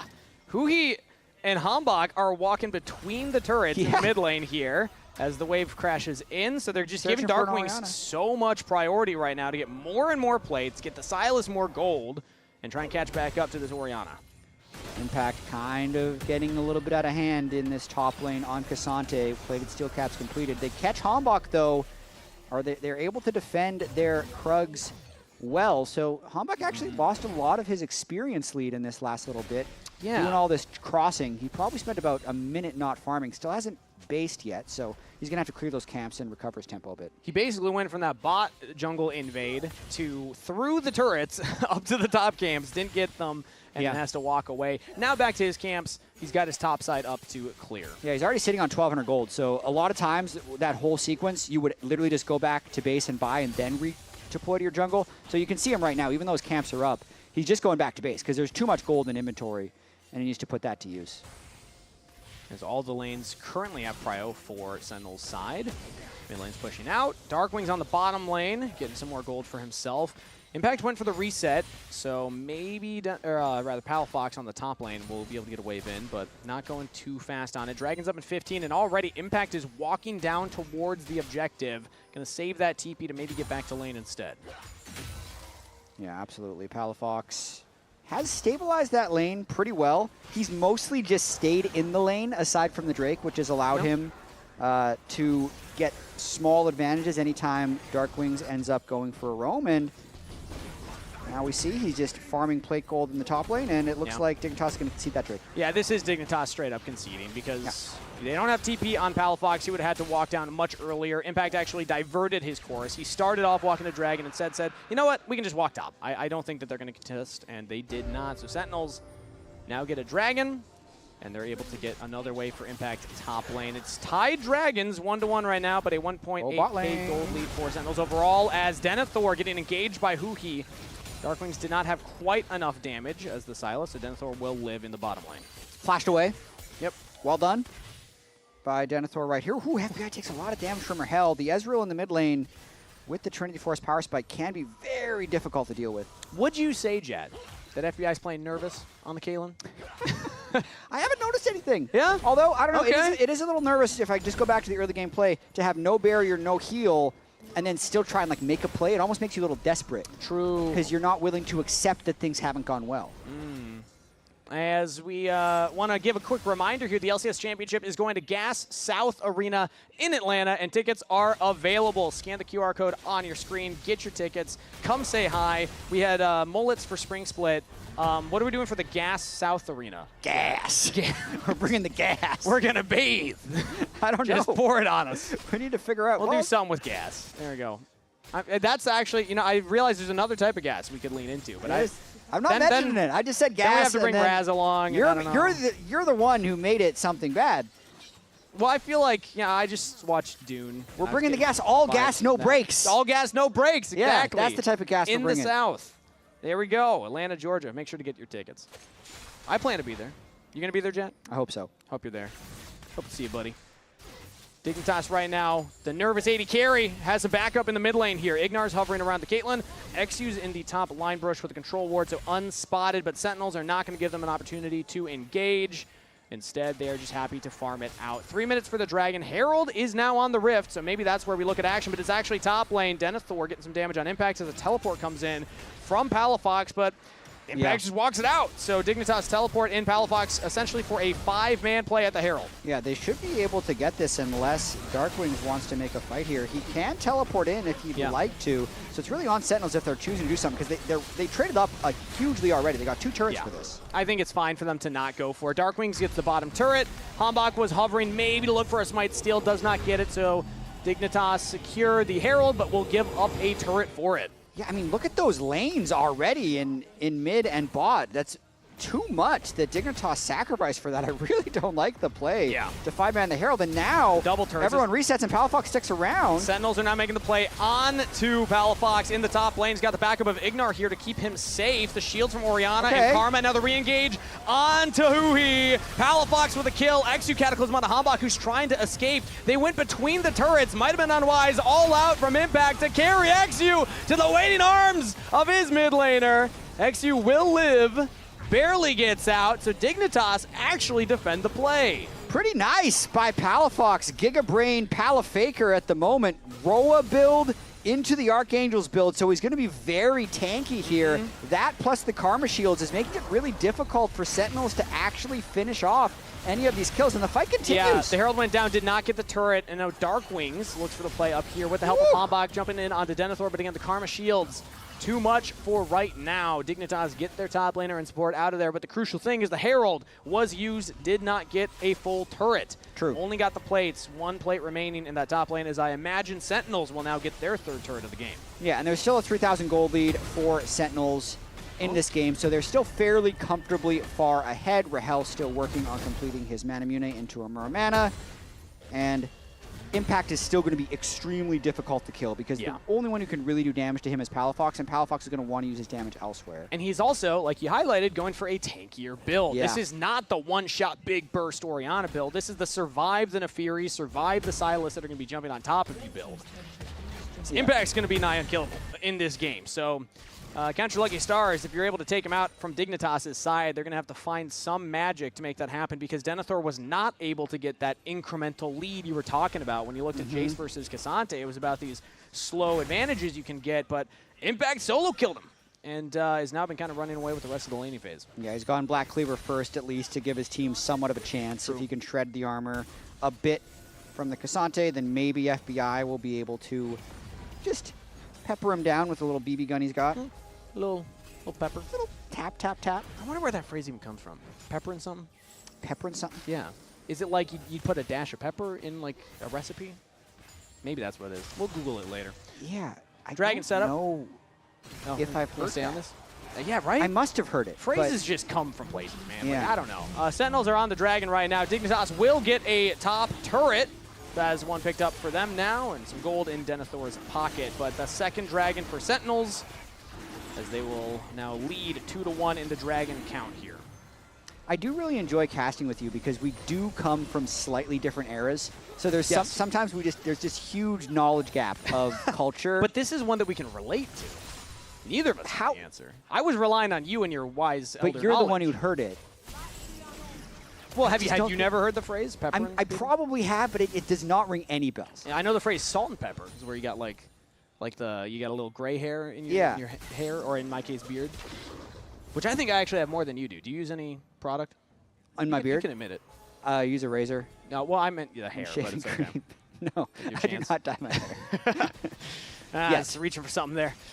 Yes, there we go. That's a big one. 3K gold lead for Sentinels, as I think we're just kind of waiting for the next objective to come up. Neither of these teams have really been going for creative engages. That's the way I'll phrase it there. Some teams like to say, hey, let's just make action happen and try and invade and take away these camps and then go for the turrets. Nah, these teams have been kind of waiting around for the Dragon, for the Herald, for these more standard objectives to dictate when they're going to go in. For sure, but Dignitas does need to make this a long game now if they want a chance. They need to scale up so FBI can become a big carry, just with how badly the early game did go for them. So it is on Sentinels to accelerate this game, and they haven't done a great job of it, but they're still slowly stacking the Drakes, and that's why they're waiting. The Baron could be something they start forcing, although their Baron damage isn't particularly fast either. Yeah. They'd be looking for picks. I will say that was a moment I thought maybe I provoked something to happen, because Hambach went for the little Raptor steel look, defended by Palafox and XU, but still at least was trying. And that's kind of the thing that you can go for with comps like this, is try and go for these invades. We saw Hambach and Hui already attempt that earlier in the game. Would not be surprised if that's kind of where they look for until that next Dragon comes up, because like you highlighted, they don't have that Baron damage, right? It's not like they can just burst this thing down if ever Dignitas are on the wrong side of the rift.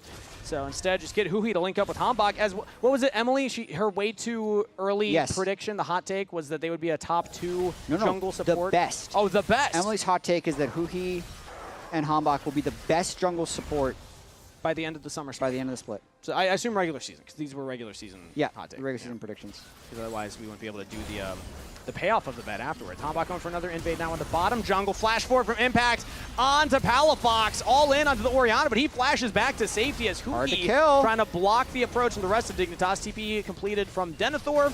A little late to making a big impact as Impact's able to walk away. Sentinels get out. No pick for them, but also not losing a man. They'll get teleport out of Denethor. Yeah, Palafox doing a lot of work here. Still deathless, and they've made a lot of plays trying to kill him, so he's definitely playing aggressively on these lanes.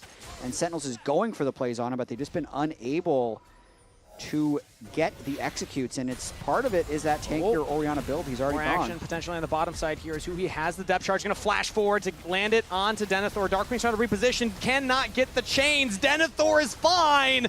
Darkwing's in trouble as XU's trying to chase away Rahel and Hambach on the side. So that's Palafox on a killing spree. Hambach will eventually take down XU as FBI's in some trouble. Found Impact in the Dragon Pit. Double kill over to Palafox. Impact's all alone. Dignitas are finding a play in their favor as Impact will get shut down by the AD carry. Nervous on the Caitlyn. That's 3 for Dig. You could see Golden Glue kind of wondering, how did that happen? As he's going back through this. There are 2 different fights that are happening. Hui and Darkwings are trying to fight over in the top side as a teleport comes in from Palafox to really turn that 3v2. But more importantly, like, XU lasts for so long in here, and FBI, you feel like he's going to be completely dead in this fight before the shields come over from the other side of the fight that Dignitas has won.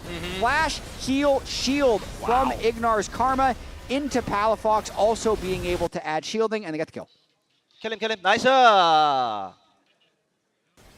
Nice, exactly. Well done, Ignar. All the shields coming through, and even that initial play, he flashing the wall to try and get onto Denethor. When there's Karma right there, that's a bold play. Even if you are able to land the Abscond Abduct from Dark Wings, I think that's kind of tough. So I got to say, okay, what's going on here? What are we doing? Spring Split takes. We're still running this one. Shopify. We're still old news. This is old news, Jack. We got a new take. What's your new take? This is the summer take. This is the Palafox Summer, baby. Look at that. 4-0-2. I believe. Call it a feeling. Call it an inclination. I think Palafox is going to have a glow up this summer. He looked much better in Spring Split from his lock-in debut and much better from last year. So I'm excited for this player, NA mid laner. We don't have many left in the league, but he's showing that he has been improving over the last couple of splits. That's incredible foresight by you, Kangas, to be ready with that for this game. That was a happen. graphic I requested before he went 4-0. Yeah, it's not like they could have made that live. Those things take a lot of time. Yeah, exactly. I asked for LCS resources to make that. Did you cast or curse him at this moment, though? Because this is a very important dragon fight. Yeah, could for be. Dignitas. They're still down in gold, even though they seem to be coming back in the game. They don't have to go for this. They could give it up. Very it's hard only for the them to third walk dragon for Sentinels. Very hard. Kind of locked down here. Spent a lot of time around that bottom line brush, and the team already walked away, but now we got back to safety. Impact and Huhi were not fully committed to keeping XU in place, and instead it will just be the dragon taken by Hambach. Dignitas did not find an angle in, and they didn't even get the mid wave into this mid turret. As now Huhi engages in onto FBI. Impact's trying to get on top of him as well, but Huhi actually goes out first. FBI is fine. Hambach will eventually dive through and take down the AD carry as Denethor will fall as well. Hambach and Darkwing stepping up when Sentinels needed to get onto the crucial carries. They'll find two. And Sentinels just decide to full send through everyone on Dignitas right there. XU had avoided a few of the initial engages, and then a massive fight just breaks out. I think that's how they need to be able to play these fights, is just go straight through to Caitlyn rather than trying to kill this really tanky Orianna, who is going to be building a Zonias as well. Nicely played there by Sentinels. Let's take another look at that engage because it looks rough for FBI at first. Yeah, I mean, nice hook there by Huhi straight onto FBI. That allows him to pick up that first kill as everyone just chases through onto him. And then Denethor ends up just being the unfortunate recipient of the reset Nefiri ultimate, so they get the 2-for-1. Call to packs, a great ability for Hambach to be able to dive past all of the other champions, get straight onto FBI, who almost got out of the initial engage. Okay. Now Baron started up here by Sentinels. XU will spot it out with the flag over the wall. Rest of Dignitas approaching from the top jungle here, but they're taking their time. Baron down to 3/4 health, but again, it does not go down quickly against the Sentinels composition. So FBI have some time, Dignitas some time to get their AD carry into risky. position. I mean, they're getting the mid push right now, so I'd imagine they're thinking of pulling off of this. Ace and Ult will just be used onto Darkwing to poke him out a little bit. Palafox will catch this wave. Impact's keeping it leashed for now, but will back off. Sentinels do not commit to the Baron, and instead Dignitas will have an opportunity now to try and catch these waves. It's pretty interesting the type of game that XU is having right now, because he's definitely died a lot falling behind, but he's going to have Death's Dance GA and then also Orianna and Karma Shield, so he's going to end up being like a decently tanky engager for a while. He still feels like he's having impact in these fights, even though he's so far behind in the game.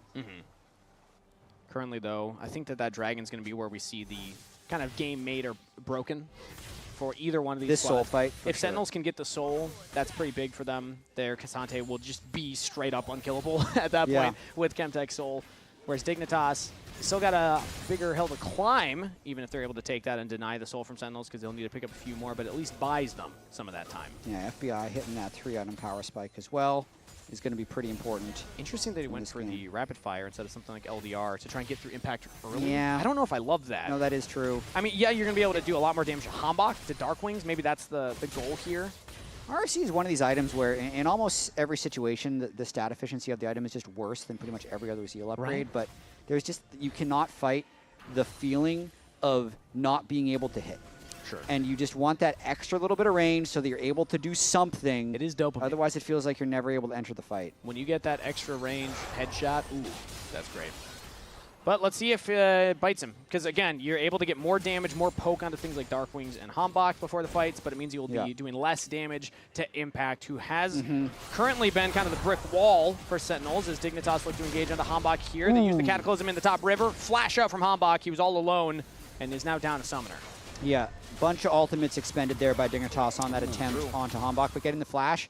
And on the 700 gold bountied jungler could be important later. Those ults will be back before the Dragon Soul fight. That flash will not be back by the Dragon Soul fight. So you could argue Dignitas are in a better position, but Sentinels have a window now. But will they be back before this Baron is dead? They can go straight for the Baron because that's 3 ults down. They will not be back for the Baron fight. So this is a huge opportunity for Sentinels. Dignitas, if they want to contest, they will have Karma and Jace. Those aren't even ultimates. They're peeling for a fight. Now the Baron's down to 3K. They're just trying to deny the entrance, but it's stolen! XU's able to get into the pit and take it for Dignitas. Impact was over the wall, and he almost goes down. Still alive for now. Sentinels now looking for the team fight win since they didn't get the objective. Double kill to Dark Wings. Hambach continues to chase. Is in there. Hambach is godlike, as he will take down Ignar. It's just Palafox alive under the tier 2 top turret. Will flash with a shockwave. What a shutdown play for the mid laner of Dignitas. Palafaker, the only one keeping Dignitas in this game.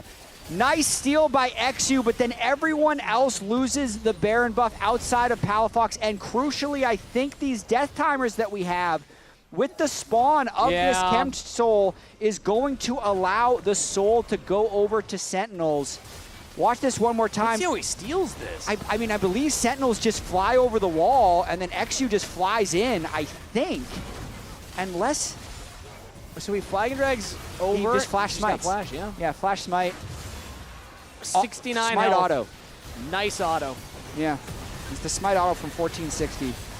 But then the fight is a wash because, as we talked about, no ultimates, right? No Jarvan ult, no Orianna ult, no Caitlyn, Flash, or barrier by the end of this fight. You're not going to have those, and the Chem Soul is in the hands of Sentinel. So despite the steal, Baron isn't what he used to be. No. Doesn't give you that much gold. You can see Baron power play is currently sitting negative 682. That includes the gold given by the Baron, so advantage Sentinels. And also, even though Palafox had a really fancy-looking kill there at the end, there's just one kill, and he's the only one with Baron. So Denethor is able to get that bottom turret, the outer turret, even without the Baron. But currently, it's really just Palafox holding it down for Dignitas. Sentinels with the Dragon Soul and priority in mid lane and now top lane here. Going to keep the pressure on to Dig. Nice thing is with that Baron, it really denies one of the bigger win conditions for Sentinels. Because like you said, yes, Baron's not what he used to be. But if you have the Elder or the Dragon Soul with the Baron, you can go for the turret dives. You can push the waves in and then really try and force the end of the game. Now that they don't have that Baron and game win condition, I think that this game could go on a little bit longer. Like, I don't see a clear avenue for Sentinels to just end the game despite getting the Dragon Soul. Yeah. Then my next question for you, Jad, is who does that favor? Is it Sentinels that are happy for a long game to keep scaling up, or do you think that there's an avenue that Dignitas can hit some big item power spikes and actually find a way back in? Oh, I do think that if the game goes to like 50 minutes, I'm going to want the 7-item Caitlyn. Okay. Just in general with the shielding that they have, but I still think just with the Chem Soul and the engage options that Sentinels have, and the fact that Dignitas is going to have to expose themselves to go for Elder, that does still favor Sentinels based on the current game state. Ooh, Shockwave in the mid lane Unless- on Uhi. Damage onto the Nautilus. They're trying to full send, but he's able to dredge line back to that mid turret and gets out of there. That's one ultimate down. As now Hambach looks for the re-engage onto FBI. Big chunk of damage. As the flash bar, here we Uhi go. will continue the engage. Uhi goes down, but he bought the space for the team. FBI stays alive for quite a while, but Rahel with the double kill is unleashed. XU goes back in. Denethor's trying to get the damage in. They got the 80 carry. Whoa. As it's just the mid laner and top laner left for Sentinels versus Dignitas with Denethor and XU. Now Darkwing's looking for the Protobell engage. Is not going to find it, but essentially a 3-for-3 trade in what looks like a great start for Sentinels. Yeah, the start of that fight made me think the game was going to be over. But then the late turn by Denethor arriving to kill FBI, I'm going to have to see again because Palafox ended up kind of taking a bunch of time at the end of this fight. But okay, the way it started is just FBI getting a little too far up, right? They're able to get a big engage onto him and chunk him completely out. Hook lands onto Ignar, but then let's watch how Rahel ends up dying. So tons of time bought over by Palafox, but now my eyes are on Rahel here in the mid lane. Just gets hit by the EQ, and the Jace walking up and auto-attacking him. Big 1,000 gold bounty over to Denethor on the back end of that fight. The trap should. Shiva. The traps were good there, I bet. Traps, yeah. You know, you're saying he was nervous about it. The trap placement's looking a little funky. But hey, he stayed alive for quite a while. That's twice now who he's gone in for a dredge line and not used the depth charge on FBI. It happened in the mid lane. He instead uses it onto the clump. That time he used it onto Palafox, and then FBI got like 4 more autos off there as a invade happens from Hambach. He's actually able to, I believe, smite that away. Yeah, he's able to take away the red buff. But I just like to highlight that because in moments like that, yeah, you get the big value from like going for the Fed member, but maybe if you just ult FBI, you are able to just smash that team fight and then close it out right there. But it's all what ifs. Yep. Currently, it is Sentinels still pushing in the waves as they're trying to pepper down this top tier 2. Yeah, a couple of death caps completed for both mid laners, so Palafox and Darklings are really going to be bringing some pain. I mean, did get some chunk damage onto Impact, but he's very tanky. Yeah, that guy's so tanky right now, and he's already built a little bit of magic resist as well. So Palafox won't even be doing as much. Speaking of, he's at 4 items completed. He died earlier, so he's no longer at the 10 seals, or 10 stacks rather, on the Dark Seal. Yep. Only at the 5. Could get some more back here, but essentially has 4.5 items under his belt, just worth of stats. Yeah, probably going either Void Staff or Crypt Bloom at the end of his build, but we'll have to see what he does. Currently sitting on 642 AP and level 18, so hard to get much stronger if you're Palafox. Also, LDR now completed on FBI. There we go. He's got that ready to go. Armor penetration now for Impact as Hambach, yet again, the one focused on. Anytime he's far forward, Dignitas trying to engage, but it's so hard to actually lock down an Afiri. Nigh impossible. Impact found a really big flank here. If he's able to get onto FBI, the AD here could be in trouble. He flashes away, and now he's doing damage! Shut down onto Impact! That's huge! 4 item Caitlyn is doing it as XT finds the engage onto Rahel. The shockwave is enough. Rahel just barely living, is able to kite it back. Rahel is still alive! FBI takes down Dark Wings regardless. Sentinels get their AD carry out, but they will lose their mid laner. Hambach will take down Denethor. But that is a 2-for-1 trade in favor of Dignitas. The timing on the Jarvan EQ flash with the Orianna Shockwave was perfect there. Let's see if they're able to capitalize off of it, though, because Denethor died, and Impact will be able to TP back in 20 seconds for Baron's the Elder, down to 4K. So Baron's probably gone. Yeah, Baron's going to be gone. Hambach's not even going to go for the attempt. But if they hold them off, that means they're going to be able to get Elder, which would just make the game longer and longer. Yeah, everyone should be able to make it back. Super interesting, though. Teleport coming in on the bot side. Looks like they're going to want to contest this. Yeah, I think so. They will have the Shockwave back. They will not have Cataclysm for XU. But Palafox, watch this Orianna. 4 fast. items completed. They're trying to get in there. The teleport's coming in for Impact now. Sentinels have He's in the wrong spot. Trying to buy time. He's going to go down. That is confirmed. Dignitas now have a 5v4 contest. Elder Dragon still at 7,300 as Impact's just trying to buy space. Hambach will now look for the engages. Palafox goes into the stasis. No one's actually looking at him. He got the Shockwave off! Palafox, massive damage with the shutdown onto Hambach as the wheels fall off for Sentinels. Disaster for the boys in red. Dignitas get the ace. In a 39-kill banger, it looks like Dignitas come from behind. They were down 4,000 gold in the early game, Kangas. Incredible team fight there at the end. Palafox looked like he was dead to rights. He was in stasis in the middle of everybody from Sentinels, but they just lost track of the Fed Orianna and completely ignored him out of the stasis. He gets the Shockwave. Dignitas get the team fight. They don't need the Elder Dragon. They already had the Baron. They're just going to barrel it down the bot lane here. 4 members strong, he's trying his best, but he will not be enough. Dignitas showing up with a win in Game 1 of Summer. Is it, in fact, Palafox Summer?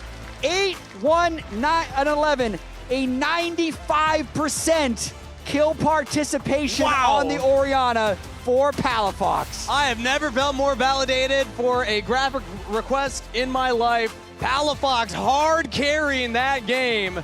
The one with the gold lead throughout, and the one to clutch the Shockwave at the end. Palafox is my player of the game. I only have one question for the lounge. Is it or is it not Palafox Summer?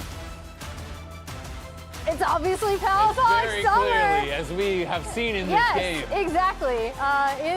In this game, honestly, he got to the point, they already called out his build, but he basically got to the point where he was so tanky. If Sentinels are deciding to dive on him, he just lives for so long. Yep. And then he was landing some really crucial shockwaves once this game really devolved into this kind of slugfest back and forth team fighting. I mean, you can see them walking down the hallway. They're laughing. They're smiling. The vibes are good.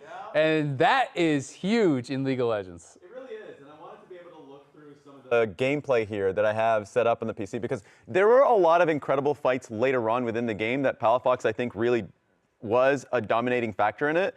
For me, it was the early portions of the game when they were really far behind that they had some great reactions. So if you can actually catch me as I'm playing this part of the game out, is because Sentinels has great map control here.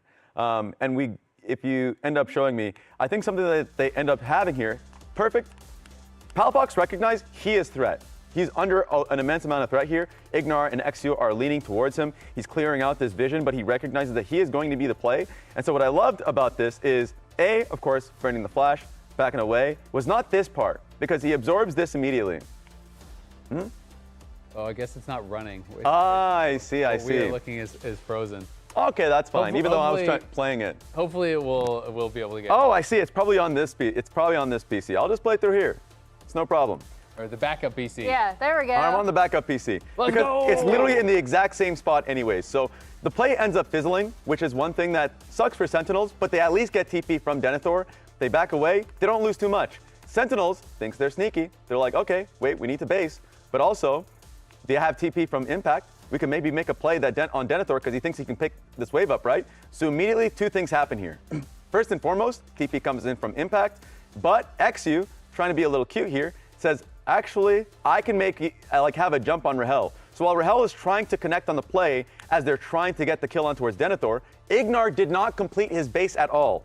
And as the TP is immediately coming through, Palafox, who was the initial target, recognizes the play is happening and TPs immediately onto the play. And so not only is this happening here, and of course, they're just getting completely pushed off, but this play that I kind of talked about initially, of XU getting the jump on towards Rahel, sure, XU ends up dying here, but critically, not only does he pick up the pressure from Hambach, but Impact, who initially TP'd to join in this play, was literally confused. He's like, wait a minute, what play am I going for?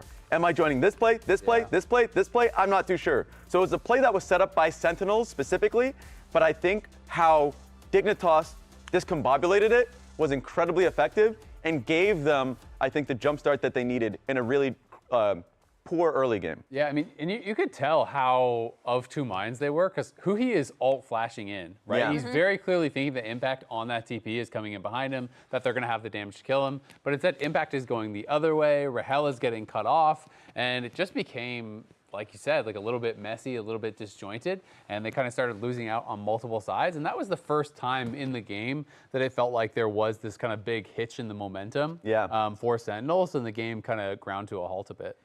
For sure. And the only one member from Dignitas that had a lead was Palafox. And the player of the game for this one is undeniably Palafox. Yeah, he had unanimous. his best game, I think, in a very long time. So many of those later team fights that you got to see within that game was like his incredible Orianna ulti. He was also under immense amount of pressure from a dive composition, and I think he played out those fights really well. So it's nice to see, and if you get games like those that they can really support, then Dignitas is off for a running start this split. Yeah, absolutely. I mean, I think it was a really good start, and I think overall Dignitas definitely should be happy that they won this game. I wanted to talk about one of the Dragon setups. I'm not sure if we have the clip or not, but just one of the things I was kind of looking for improvement from for Dignitas was this Dragon setup where they decide that they want to contest and they send all their members mid, and they kind of end up in this like decision paralysis where they're kind of just waffling, right? Dragon is being soloed. You're not fully committing to pushing in mid and getting the tower. You're not going to side lanes. You're kind of just milling back and forth trying to decide what to do. Then once the Dragon dies, they realize, oh God, we got nothing. Let's try to push up and actually make something happen. But no one is playing with FBI, and Hui just walks up and gets a free hook on him, gets the kill. They don't even get a single auto attack on the tower to proc off the Crystalline Overgrowth.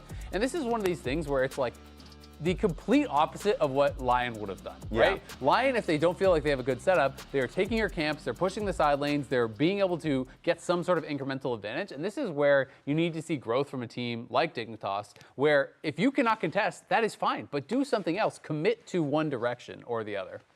True, because there was a lot of, I guess, negatives, but I think from Dignitas' perspective, if you can have a player like Palafox this game or an FBI in the next game, then maybe you can get a good win or two, but they do need to work on certain aspects of their team play. Absolutely do, but don't miss any LCS action when you get your favorite foods delivered on Uber Eats for less gold. Game 2 is coming up next. We'll see you right around the corner.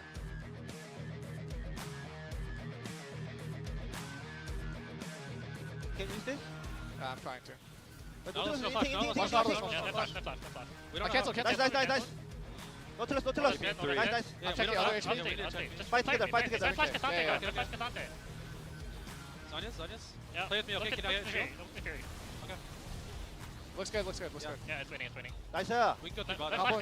Let's flash. Go on him, Jay. Nice, we can Nice. Go bot. Balafake is back, boys. Balafake is back. Yeah, good job, guys. Sorry, I was a bit of a kiddie player this one. Red Bull gives you wings.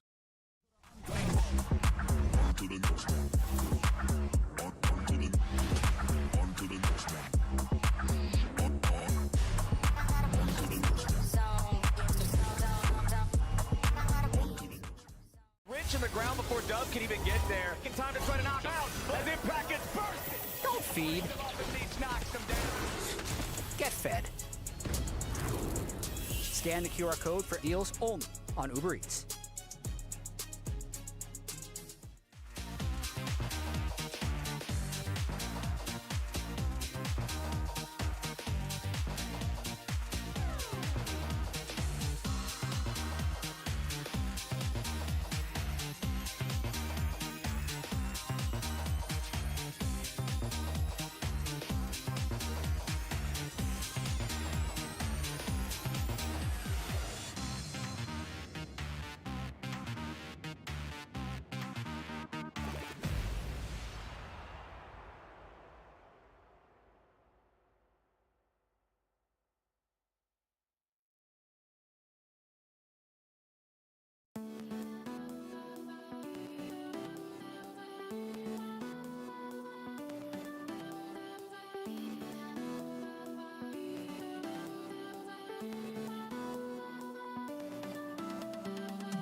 Hello and welcome back to opening weekend of the LCS Summer Split, presented by MasterCard. We got Sentinels versus Dignitas Game 2 as Dignitas coming into summer hot with a win over Sentinels in game number 1. Somehow, Palafaker always comes back. Somehow he returned. 95% kill participation, 8, 1, and 11, 19 of the 20 kills for Palafox, and it was funny. We heard the comms, if you were watching during the commercial break, where at the end of it, FBI's like, woo, Palafaker! And he's like, sorry guys, I was a bit of a KDA player this game, which was kind of true in the early game. He was prioritizing his own farm rather than making it to river fights. But at the end of the day, if you're going to carry the game, I want more of that out of Palafox. I want more selfish play, because I think there's so often in moments where Palafox ends up defending himself from criticism, he's saying like, oh, I might have been 1-6 or I might have been 80 CS down, but I was doing it for the team. No, brother, just carry the game. Yeah. Right? Bring your team to victory, and that was a beautiful game won by Palafox. Also, we got to figure out, you know how like Superman, he's got his glasses? Do you understand how like in lore, they're actually hypnotizing people so that they don't know he's Clark Kent? Oh, people sure. are always like, oh, how could you not tell? It's him. It's just the same guy in glasses. But like, no, they're like hypnotizing people. Yes. Like magic glasses. Somehow he unlocked that in game so that they wouldn't see him at the end there when he was in stasis. I'm still claiming They just all dived They through all him. dived past Run the it down to Orianna the in Caitlyn. stasis. Yeah. And then he comes up and just hits the shockwave out of everybody. That was an incredible way to end that one. So, hey, it worked out for Dignitas. Palafox Summer. Is it real? I mean, listen, Dignitas has won one series all year. It was in lock-in. They were 0-7 during last split. So I want to be able to give them their flowers while they're up, just in case. True. So you never know what's going to happen. I do feel like Palafox in particular was playing quite well in lock-in. Yep. But not well during Spring Split. Oh, and you I didn't think see an because they improvement? played bad during Spring Split, it's been lumped into his entire year being bad. But I do feel like he started strong, and maybe if they were having a lot of disagreements between Photon and Palafox, removing that could actually allow him to play a better game. Being really cope here, really Dignitas positive, but that's a possibility. Hey, I mean, why not be positive? They got the win. They were behind for a lot of the game, but what matters is the tick mark at the end. That's in favor of Dignitas on our screen. Let's catch up on the pick and ban so far. It's Poppy, Skarner, Lee Sin banned away from Dignitas side, and no surprise, Lock with the Nocturne and the Vi ban from Sentinels, because Dignitas having first pick, Lock's off the table. I do not expect to see that this weekend. I think everyone's going to be banning that. So it is Syndra locked into Denethor. Yeah, a couple of, at this point, flex picks. So could be Syndra, Victor, anywhere on the map at the moment. We saw very standard bot lanes and draft overall in game one, but I don't know if that is going to stay the same, especially with these two initial picks. Like, if you're going to first pick Syndra, you're almost always willing to flex it. Exactly, yeah. Denethor's locking it in, but we expect that for Palafox or FBI. Yeah. Honestly, if you look around the world, like, expectation could be FBI, but if you're looking at Palafox's last performance and he says, slam me Syndra, I'm slamming him Syndra. I'm letting my mid laner pick it after that level of carry performance. The answer is Victor and Bard on the side of Sentinel, so who he gets to pilot, well, Bard. Palafox Syndra, here it comes, because There they're it is, definitely just running a standard bot lane Lucian Melio. Not even holding it as a flex is interesting. But what I will say is that if you didn't hold this as a flex, you kind of have to lock in top lane. Because if you pick your support, you don't know if you're going to be going AP with that. So I think going out along the lines of give Denethor the rookie top laner counter pick still could be the angle here. So I don't hate it, but it does mean the Dignitas are 2 games in a row now not going for the mage bot. 2 games in a row now, Sentinels not going for the mage bot. We have traditional AD carries for both of these comps. Traditional bot lanes, traditional NA mid laners playing control mages against each other. Yeah. This is real League of Legends here, Canvas. This is League of Legends as David Freak truly intended. This is League, baby.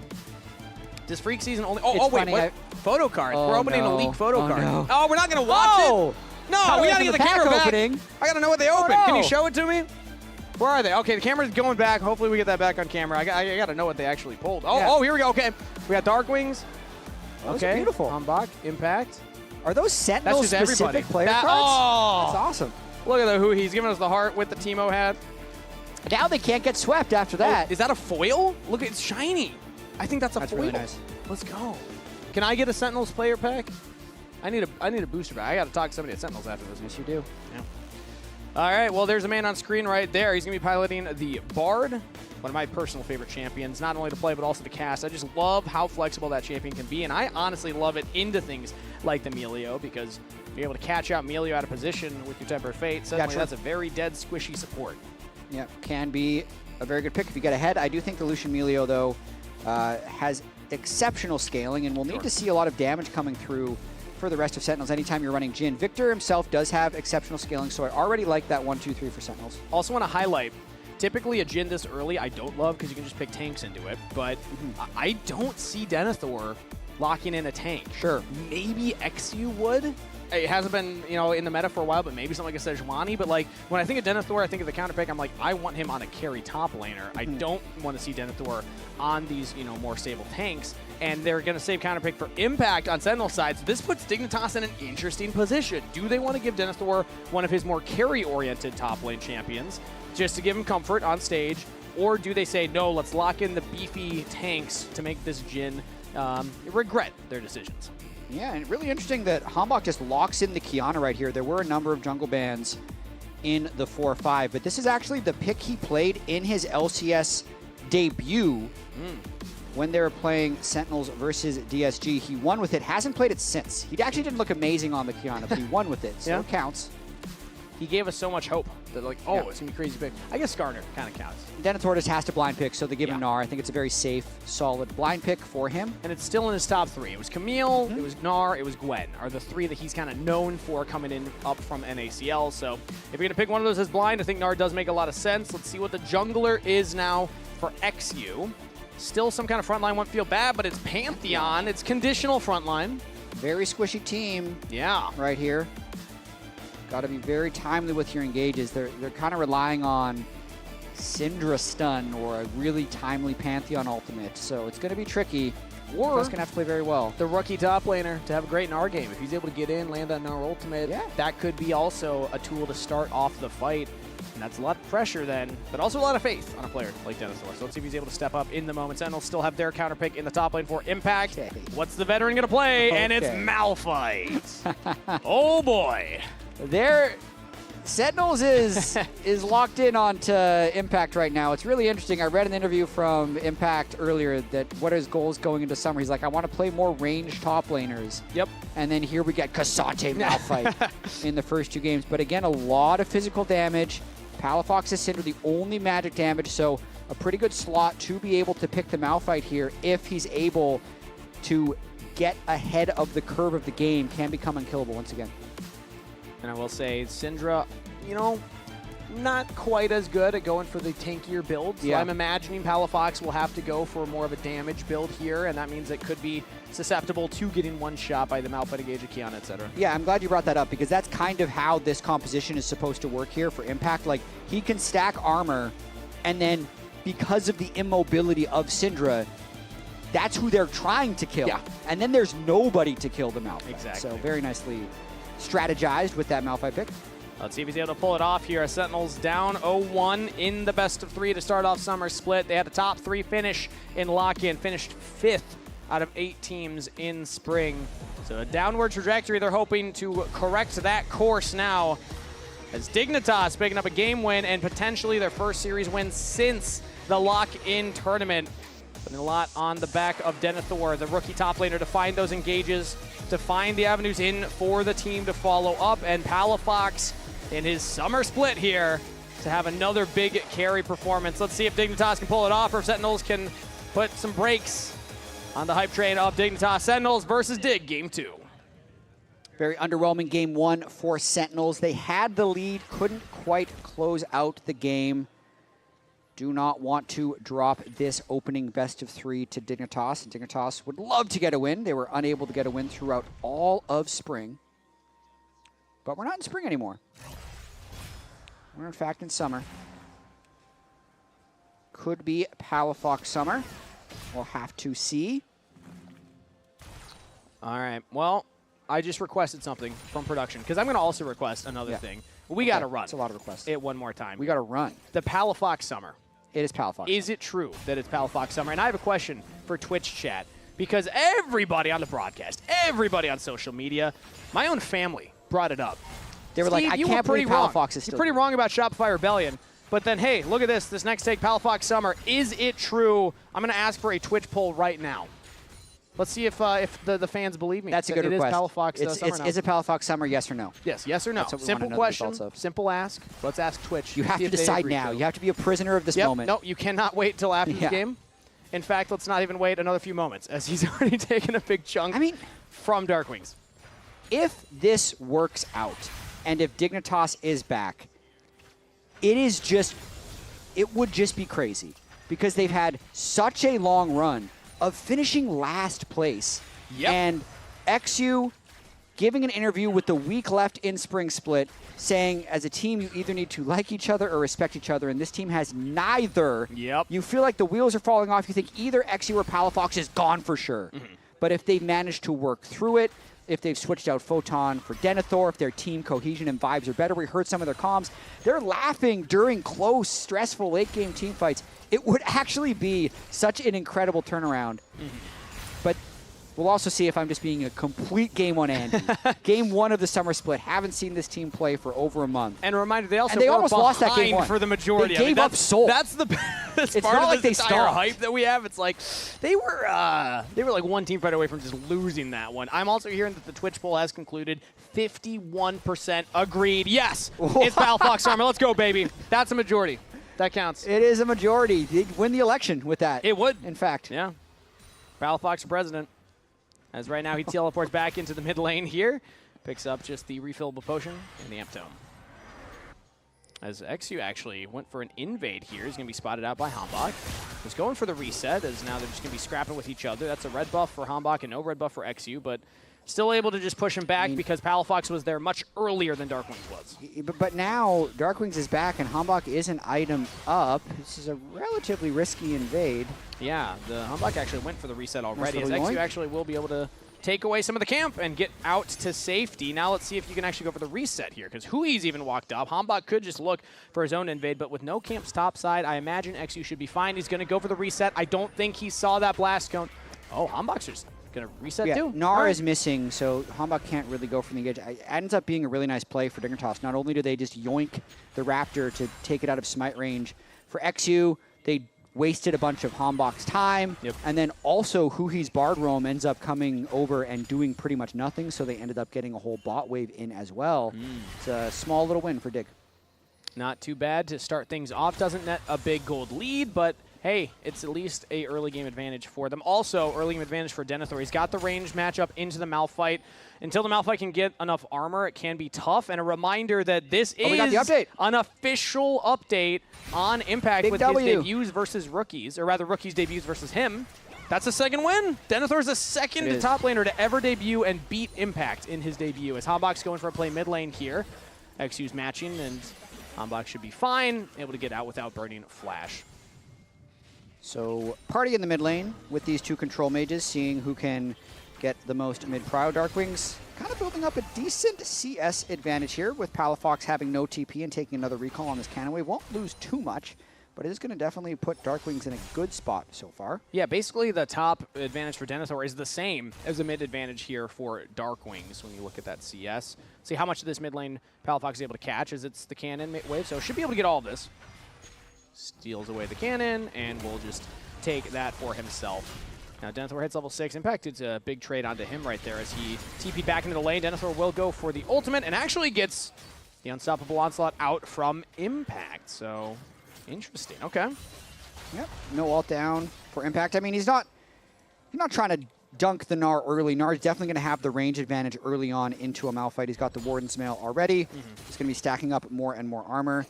The fact that he's only down 12 CS, you can definitely use your first ultimate defensively before making anything happen. Yeah, for sure.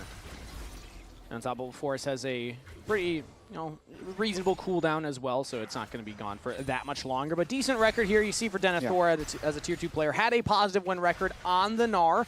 And again, when you're looking at his champ pool, whatever he could blind pick, this does make the most sense. So let's see if he's able to translate that positive win rate now to the LCS, because Tier 1's very different. Not a lot of rookies have been able to make that transition, as FBI is going for a trade onto Rahel, who he's getting some damage in as well onto the AD carry. So Dignitas take the worst of that trade. Impact trying to punish Denethor here, manipulate the wave, while XU is making a play bottom. Very smart veteran play there by Impact. Just hold the wave, freeze it, deny several minions, and catch up in CS. And that's what Impact's known for. It's just safe laning, as well as the tank play that he's been pulling out so far in this series. Reset's coming in for Dignitas. Ignar's not able to get it off in the alcove, so delayed slightly.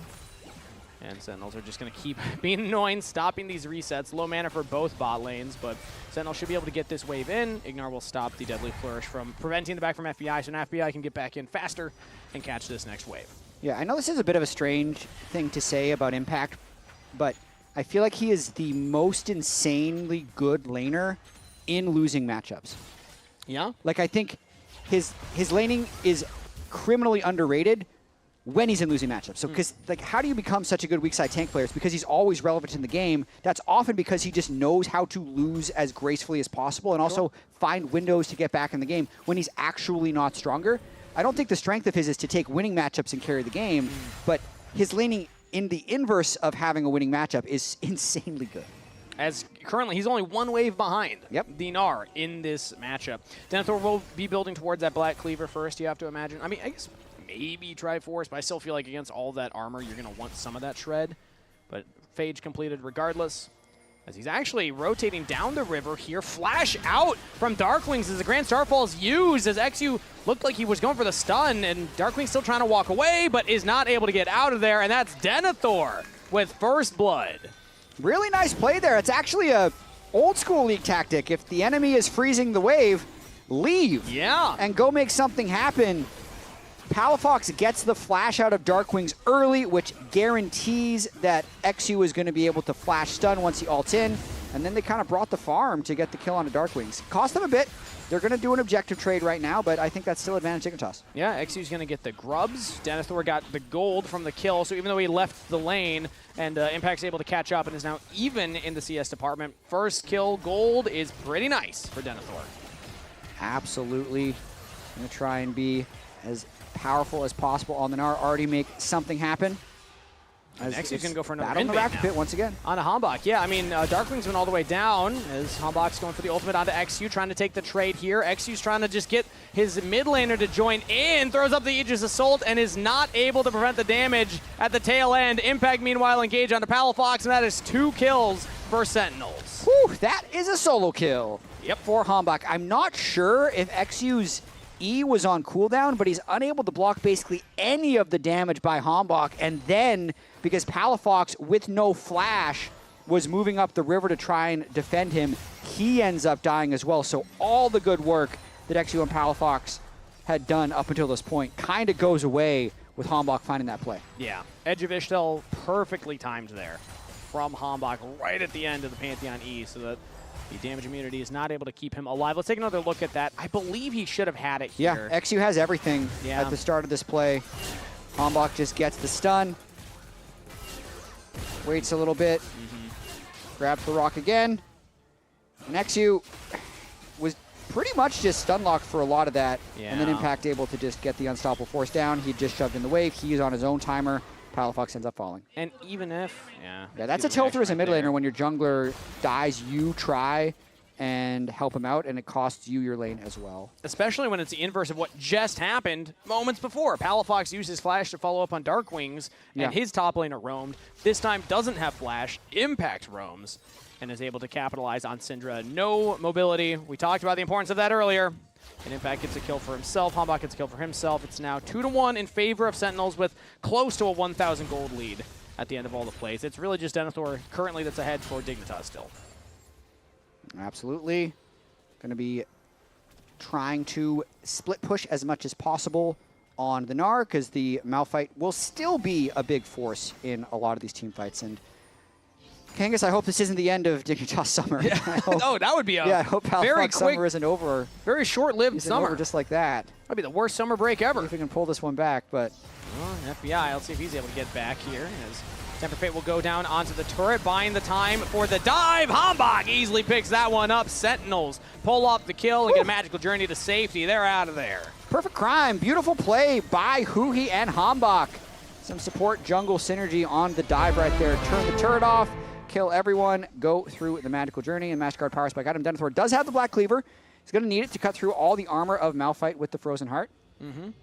It helps in that solo lane as well as in the team fights, because if FBI wants to do damage, if XU wants to do damage, you want that Cleaver to shred through. As now, play in the mid lane here. Supreme Display of Talon onto Palafox. Hambach got a killing spree as the coach laughs along. Hambach's giving us some highlight reels right now on the Kiana. Huhi roams top lane as Denethor will look for the solo play onto Impact. Gnar ultimate to the wall, but with Huhi slowing him down. Ooh. Tries to flash, but Impact still lands the ultimate. Denethor in a lot of trouble, but he's got the wave. He's trying his best to get out of Impact, and it's just not meant to be. Impact with the kill. Did Impact flash predict Malphite out there? Like ult far enough behind him that if he flashed backwards, he's going to be able to hit it? I think he did to find the actual kill on that onto Denethor. So everything just breaks right for Sentinels. After Hambach finds the solo kill in the jungle, he's able to go in, punish Palafox. They make the beautiful dive bottom lane, and then Huhi on the roam is able to get them winning at the top lane as well. I gotta say, stocks are pretty high for Emily Rand's way too early summer split predictions here. Huhi's all over the map, Hambach's popping off. These two are making work happen. Let's take another look at that top lane play. Yeah, and let's watch this one more time. I've been told they're going to give a slow motion on the Malphite Unstoppable Force. Is it outplay or misplay? I think that's an outplay. Yeah. He goes right through him, but he's clearly clicking past him as Denethor tries to flash backwards and still gets hit. If you do that ult and Denethor chooses to walk back to the right, not going to work. I go. No flash, no. Yeah. I go where, Palafox? No, that's how it feels when a Fed Kiana comes in your lane. True. It just, if Kiana gets on you and you're immobile, you have no way to play. Ooh, another dive attempt here as Denethor has the turret behind him, and Hambach was not able to get close enough. Too tanky. Curtain call used, only the 4-shot will land. Yes, too tanky. Impact is here, though. They could look to force it. 5 seconds until the Unstoppable Force.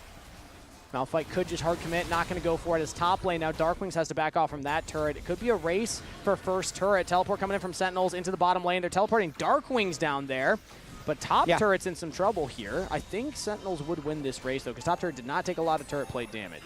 Well, it was a nice defense there by Denethor to at least buy a lot of time and then run away. Darkwings would have been counter dove in the top lane, so that's why he backed up. And they're just redeploying right now because Impact is going to defend this turret now with his teleport overshield, and Darkwings is going to be able to keep collecting plate gold on bot lane. Actually, very efficient TP at the end of the day from Darkwings. He's able to get a full wave. He gets some of the plates. They get the dragon as well, but now a deep TP play from Dignitas into the bottom red side Tri-Brush. The turret's low. Hambach can go for the dive here. They actually have the damage on a rampage. Goes Hambach as Denethor dies before the TP can even get in range. Palafox is there, but Darkwings is out of there. Meanwhile, mid lane, FBI is looking for some damage here onto Rahel. Colleen did a lot of work, but not enough to get the kill. Flash out from Darkwings, flash fall from Palafox. Darkwings is not out of enemy territory yet. Caught out in the bottom jungle as he will go down. Darkwings falls at the end, but the sequence overall is still very good for Sentinels. You can see they've opened up a 4,000 gold lead. Crucially, Rahel didn't die in the mid lane right there. You can actually see objective bounties are on. That's how far ahead Sentinels is after that sequence. Taking down the top turret and also having the 2 Drakes.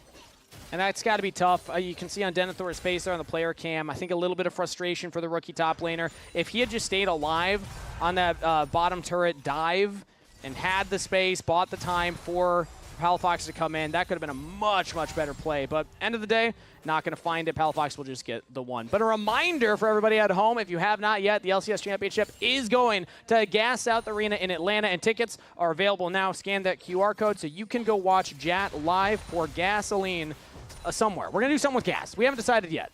It's all gas, no brakes. All I'm gas, not no going to brakes. pour gasoline on people. But what if we did like a whole, I don't know, do you know how to ride a motorcycle? You do. I do. So you could do motorcycle stuff with gasoline. Well, what if we all did motorcycles? I could teach the whole crew. Well, then I'm going to die because I don't know how to ride a motorcycle. I think you'll be fine. The Herald started up here by Dignitas. Sentinels are in the neighborhood. FBI gets chunked to about half health and is fine for right now. Dignitas will get the Herald, and they might get out of here as Impact coming in from the top lane and takes some damage from XU and Denethor, and his health bar barely moved. So that is a very tanky, armor-heavy Malphite. Yeah, the shield from Malphite's passive, he has 313 armor when he hasn't taken damage for a little bit. Really hard to break that shield. Sentinel support, though, Huhi might be out of position. He's able to take the magical journey to safety, throw out the Tempered Fate to buy some time. So ult down for the Bard, as he was very far forward trying to get some vision control. Okay, this is a very similar situation to what Sentinels was in game 1, and they need to be able to close this game. So they have 2 Drakes, they have objective bounties, they have a ton of gold on Hambach. He needs to be the one to carry them to victory because he was really able to get a large lead for them in game one. They were sloppy enough around objectives and team fighting. They gave over enough bounties and gold that they then eventually got outscaled. So Sentinels might get a little locked up here if it's going to be game one all over again. Let's see if they can close it out. And so far, Hambach has been able to just style. Like every time he shows up somewhere, there's dead bodies of Dignitas marking the graves. And there's not a lot of lockdown. I mean, there's Pantheon, there's the Syndra, and then, I mean, maybe if Ignar is able to land the Ultra Mega Fire Kick, but like, I'm not seeing a lot of tools to really just immediately shut down the Qiyana outside of XU point and click stun. So I think it's also going to be a lot on XU to try and find where Hambach's approaching from and make sure that they stop the Qiyana from just one-shotting. Because we've seen Qiyana one-shot Denethor and Palafox, and I have to imagine Lucian would also get one-shotted. Yeah, I mean, I think the best bet you have to mark him is going to be Denethor, which is difficult then, because then who is really marking the Malphite? You're kind of telling Pantheon to do that. So it's a difficult puzzle for them to solve. But for now, I do believe Sentinels are just playing the lanes until the Drake and hoping that Dignitas enters the river poorly. Hambach's now 2 items completed. Almost 100% kill participation in a very close position, or similar position in game number 1 around this time. But right now, let's see if he's able to actually transition that into that win. 45 seconds for that Dragon. This is when you usually start to see teams set up for the objective that they want to go for. Sentinels already have 2.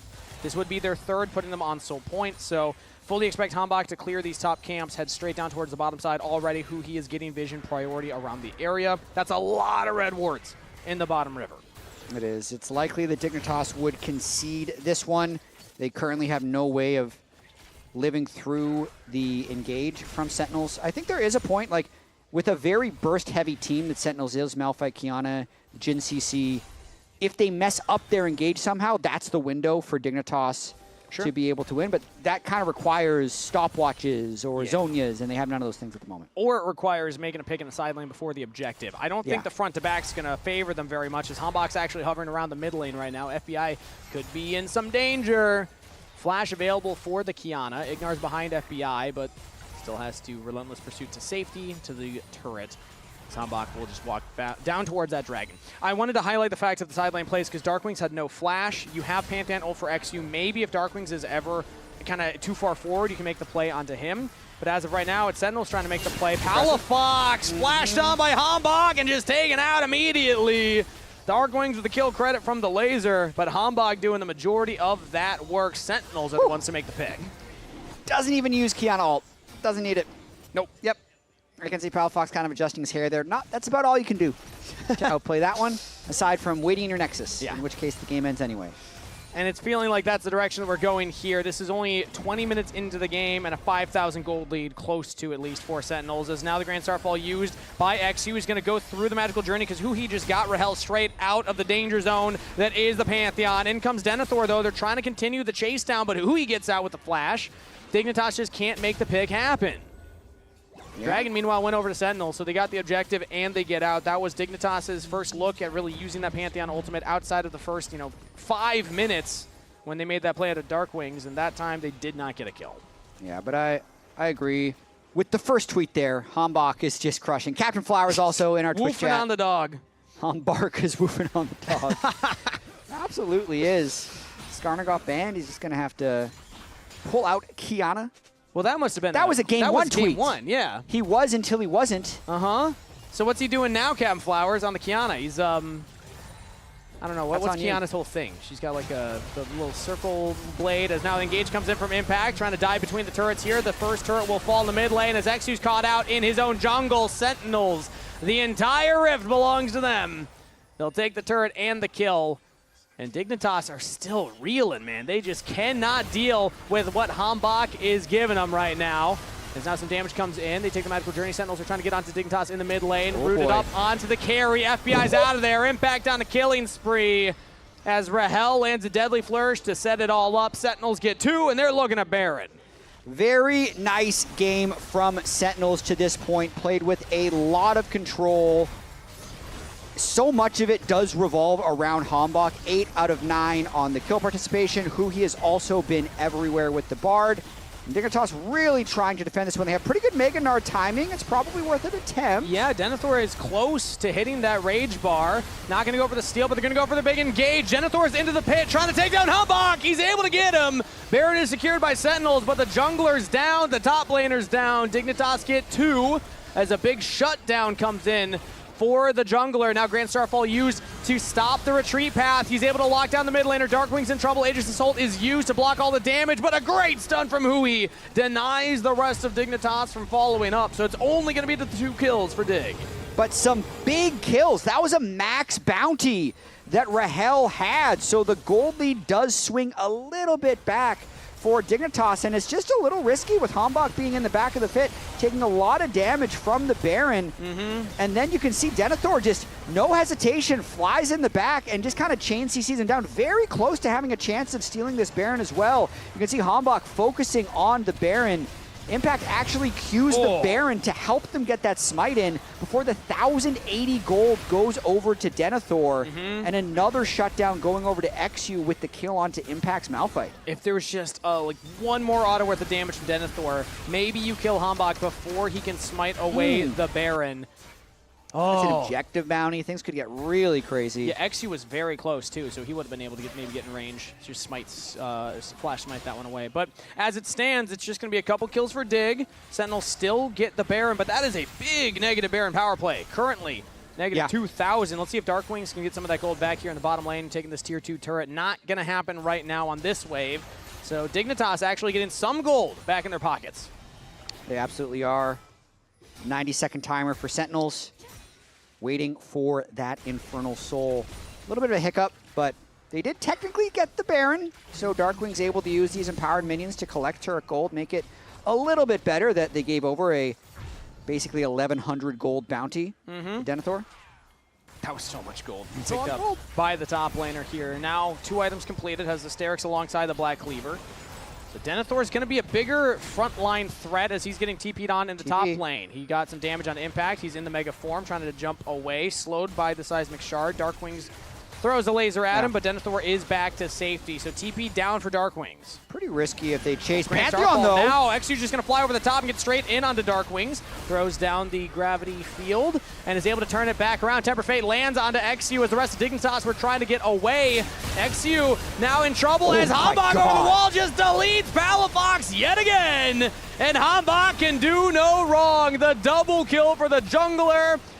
Talent supremely displayed there as Sentinels will win another team fight. I mean, they win the team fight. They might win the game. That was 4 kills. We're only 24 minutes in, so the respawn timers are low enough, but that just brings them right back into completely dominating this one. Just a perfect engage by Hambach, followed up by Impact with the follow-up. So it all starts when XU says, I think I can make a play. They then chase up too far, and they really lose track of this guy in the corner. The full lethality Kiana right next to the wall. Palafox instantly one-shot into 2-man unstoppable force from Impact. There's no way that Dignitas has enough damage. It wasn't even the Malphite that needed to get the pick onto the Syndra, but if they're killing Syndra first, then no one can kill the Malphite, and they can walk over any team fight. Darkwings got the double, Hambach got a double, 4 fall on Dig, and they didn't even get the member that they were looking for. Now, back to live, Dragon's Soul being worn by Sentinels. The game is still going, but that is a 9,000 gold lead plus Dragon Soul, so I cannot imagine it will go for much longer. Yeah, and you can see just like Dignitas hasn't had a chance to fight back. The highest damage on the team being 10,000 damage, that's a really low amount of damage in a 25-minute game. Temper Fate from Hui, flash onto Palafox, flash response. Palafox is able to dodge around it. FBI trying to get away from Hambach, but he can't hit the blast cone! He goes down, Hambach with another double kill. Diving under the mid turret, making a triple. Can they give him the penta? There's an angle for it. If Sentinels want to gift their jungler, quite a start to Summer Split. It looks like they're just going to go for the game instead. The turret will fall, the inhib will fall after. Waiting for the next wave to come in. It'll be a 2-man defense from Dignitas under the Nexus turrets. Denethor and Ignar trying their best, but Sentinels are just too strong. 10, 1, and 3 for Hambach on the Kiana. What a performance from Sentinels. What a performance from their jungler. Game 2, go Sentinels. Let Hambach cook, man. That Kiana was impressive. His Nefiri was also exceptional in the early game of Game 1, so Hambach really doing his best to put out some carry performances. He's going to be my player of the game. I would have to agree. Pretty hard to argue when every fight starts with him just one-shotting a carry. Yep. But we'll see if the lounge has any dissent. What do you think? I agree. Yeah, I was gonna say, I don't think there's any want it. dissent. Really? Just for the sake of dissent. You thought about it. Yeah, you thought about it. I saw your finding face. an angle. There was no angle. We're so Hambach. Yeah. I should not laugh at all to that. Especially because we had already said it. Yeah, we already said it. Yeah, why do you? I had made it purposeful to not say it on broadcast. Actually, makes it funnier. Yes, Yeah, I was like, it's the less too, funny it is, the more funny it becomes. True. I was like, it's too corny. Emily? I'm laughing. Yeah, not no. corny enough. I actually read some corny reads from our producers too. They thought I was going to change in teleprompter. I did not change. It's like when, a movie is just like kind of bad, it's a terrible movie. But when a movie is really bad, it's a good movie. It's a great movie. That's a great movie. Yeah. And my God, Hambach absolutely cooked XU. I felt, not even just him. Yes, you can get one shot by the Kiana, or you can get two shot with the Malphite behind him. Yeah. I thought the composition was great. Yeah, and speaking of cooking, let's break it down. This week's Pagoda moment. Impact with his predict on the flash from Denethor, showing he still got it. He still got it.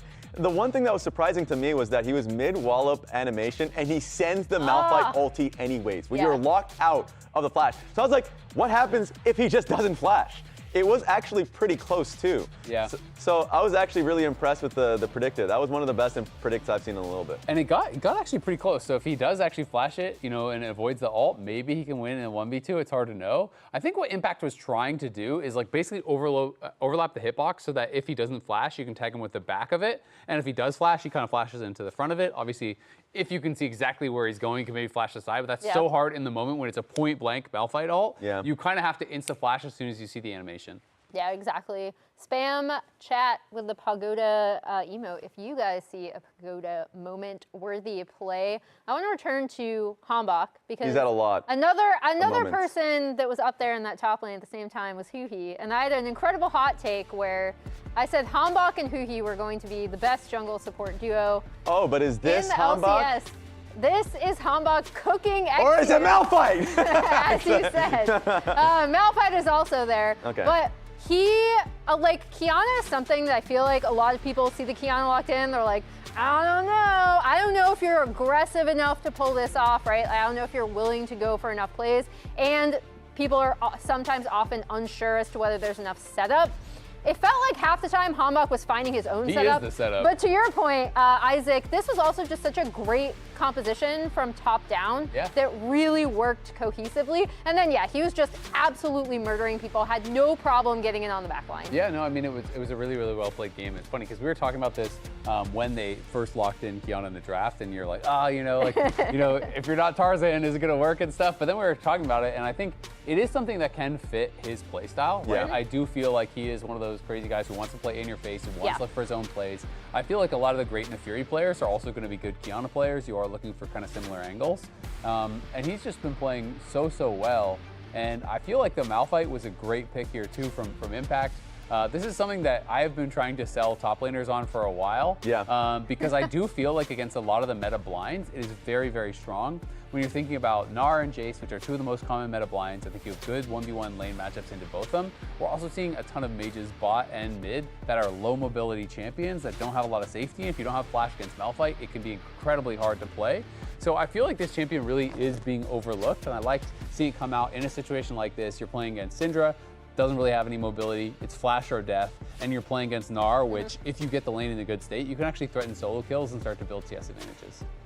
And I'm interested in who is the player of the game for this one. Is it the Hambach? I think it's Is it the Malphite? Maybe we can throw the champion. I think it's the high graphic. Huhi also had a good game. I think it's unanimous. 5-5. Yeah. Makes so sense. unanimous Palafox followed by unanimous Hambach. It's funny because when we ended up showing both games from Hambach, his stats, they look like winning stats for both games. But they lost game one. Which is just depressing from Sentinel's perspective. The real question, though, is Palafox Summer already over? Hey, look, it was Summer can have some rainy weeks, all right? That was one. Winter is coming, No, Raz. no, it's a long summer. It's a long summer, okay? It's feeling chilly out there. No, hold back. It's really cold in the studio. Someone find the groundhog. No, it is a long summer. 44% there for Impact. That's quite good. I mean, I think Impact has been, that was a really good game. So there's not much you can say about that. I think some of the invades that Sentinel, Dignitas have been doing haven't really made sense. So they just need to be able to look back on these last 2 games and figure out which early plays make sense for them. Because, hey, if Malphite has push and we see him moving very clearly in vision, maybe it's not a good timer. Those are some moments I think that are easy lessons. Yeah, and I think if I'm Dig, I'm looking at both games really, right? Because we also pointed out, like, even though they did end up winning game 1, and I think unquestionably the vibes seem to be a lot better on this team than they were previously. I know Cass was talking about it. We showed a bunch of like look-ins to their comms and on camera and stuff. I think you do still have to look at a lot of these macro plays, especially neutral objective setups, which is where I really feel like they've been faltering a bit. You can see it in this game. It's very heavily sided towards Sentinels in terms of Drake stacking specifically. But honestly, last game looked like it should have been this game. You know what I mean? Yeah. Like with the way that it started, you have a team that was up, 5K or whatever they were. They were up a pretty big amount of gold. They got Soul, and then a couple fights started going bad, and things kind of fell apart. But like this very easily could have been a Sentinels 2-0 if it were not for some of the Palafox heroics and for Dignitas being able to crawl that one back in game 1. And it's interesting because I know Cloud Siski had an interview with Impact, and Impact just believes that internationally, like versus Gen G or so, they felt like they were choking in big moments. So like losing the first game when they had a huge lead kind of aligns with that thought process. But hey, let's see it claw back, and maybe they can take game 3. And that'll be exciting. And remember, during the LCS Summer Split, you could win a trip to a League of Legends event. Save your MasterCard as your card on file and make a purchase from the in-client store for a chance to win. Game 3 coming up right after the break. We'll see you then.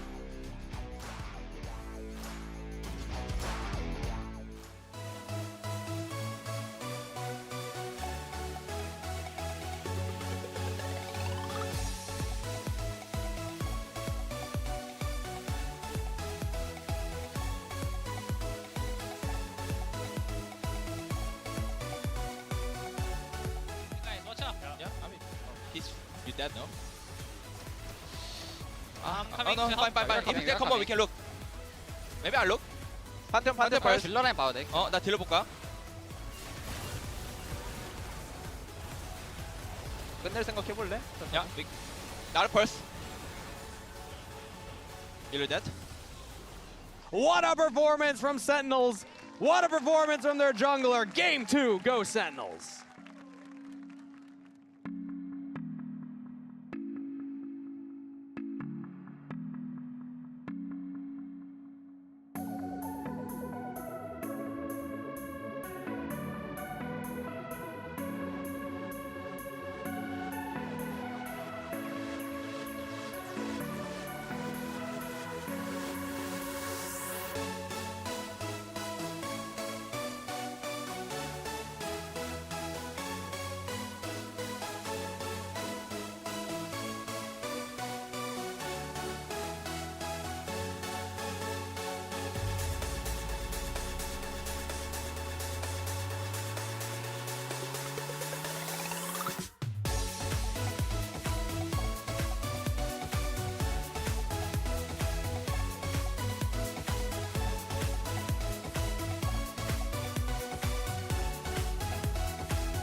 Hello and welcome back to opening week of the LCS for Summer Split presented by MasterCard. Sentinels versus Dignitas going the distance here, Jat, as we got Game 3 on the horizon. Sentinels winning both early games. Dignitas winning Game 1, but Sentinels closing it out in Game 2. It's true, and we had so many eyes on Palafox after Game 1 of the series with his Oriana game. 8, 1-11, 95% kill participation. We talked about Palafox Summer. It was going to be amazing. And then Hambach just decides to kill him like 7 times. Yeah. And then also I think XU had some poor engages in that game. So I don't actually feel like Game 2 is on Palafox.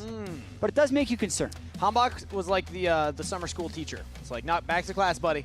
You had your 1 week of break. Now it's time to go and learn again as Sentinels are looking to close out this series. And it got us thinking, Jat. You and I were talking during the break about, you know, what would this mean? Like, what kind of trend could Dignitas set here based on movie trilogies? Because they're going for a third movie. True. Movie 1 cinema. That was a great win for them. Absolutely. And then sequels often are bad. The sequels are usually bad. Yeah. Now, are we going to get the trilogy? Is it going to end on a high note, or is the trilogy also just going to all suck at the end? Yeah, it's true. So I need some chat participation on this because this was a hard pull for us. So we're wondering if Dignitas is going to be like the Iron Man trilogy. Yes. Right? First movie was good. I don't think the second movie hit for many people. And the third movie's good again. Yeah, which is was really pretty rare. good. Yeah. Much like Dignitas series wins. Yes. So it could happen. Or is it going to be more like the Matrix trilogy? Yeah, did not end well. That one, are we going to get Palafox reloaded into Palafox Revolution? Or are we going to get, is he going to stay the one? You know, he was Neo in Game 1. Good. That was fantastic. Maybe Game 2 will just be the Mickey Rourke side quest, you know? We just forget about that one. Those Matrix movies broke my heart, dude. I was so hyped in high school for Matrix Reloaded. Yeah, I think a lot of us were. A lot of us were, Jet. Ah. Did you see Matrix 4, though? I did. What were your thoughts on that one? I mean, I actually think the Matrix 4 was way too on the nose. I'm going to spoil it for people because we're having an issue getting a draft. The beginning of Matrix 4, dude, was like, I can't believe we're making a 4th movie. Exactly, yeah. Like, it was so meta. It's like self-aware that it's like, the plot's not going to be good, the ending's kind of going to suck, and like, wow, they're self-aware, this is going to bang. And then everything that they said about 4th movies in the first quarter of the movie was true. It was true. Crazy. Does that make it amazing, or does that make it just a bad movie? That it says it's bad and then commits to being bad. Yeah, I thought the it Matrix 4 was better than Matrix 3. I'll say I agree. that. I liked agree. that. Yeah. Matrix 2, though, there's a cool scene where he's on like the little pole and running around in circles, kicking all the. Yeah, they built the built the highway for that scene. That was cool. They would never do that nowadays. They just do everything CGI. I think in modern days we didn't have this verbiage back in early 2000s, but nowadays we would just say Matrix 2 was aura farming. That's all that movie was. It was just aura farming happening. Sure. All right, let's see who can farm more aura here in game number 3, though. And again, let us know in chat. Are there other trilogies we're missing? Where the first movie's great, the next 2 suck. There's a lot of examples, I think, for that one. The harder one is where the third one is Yeah, the third one is good after the second one's bad, which is what Dignitas is trying to recreate here. Exactly. And make it truly Palafox Summer. Banning away Locke, banning away Lee Sin. One final ban for Dignitas. Meanwhile, Sentinels took away Poppy, Cassiopeia, and Akali. And I think a big part of Dignitas, the story around them coming into Summer is obviously about the top laner, Denethor. He had his first win in the LCS, a game win against Impact.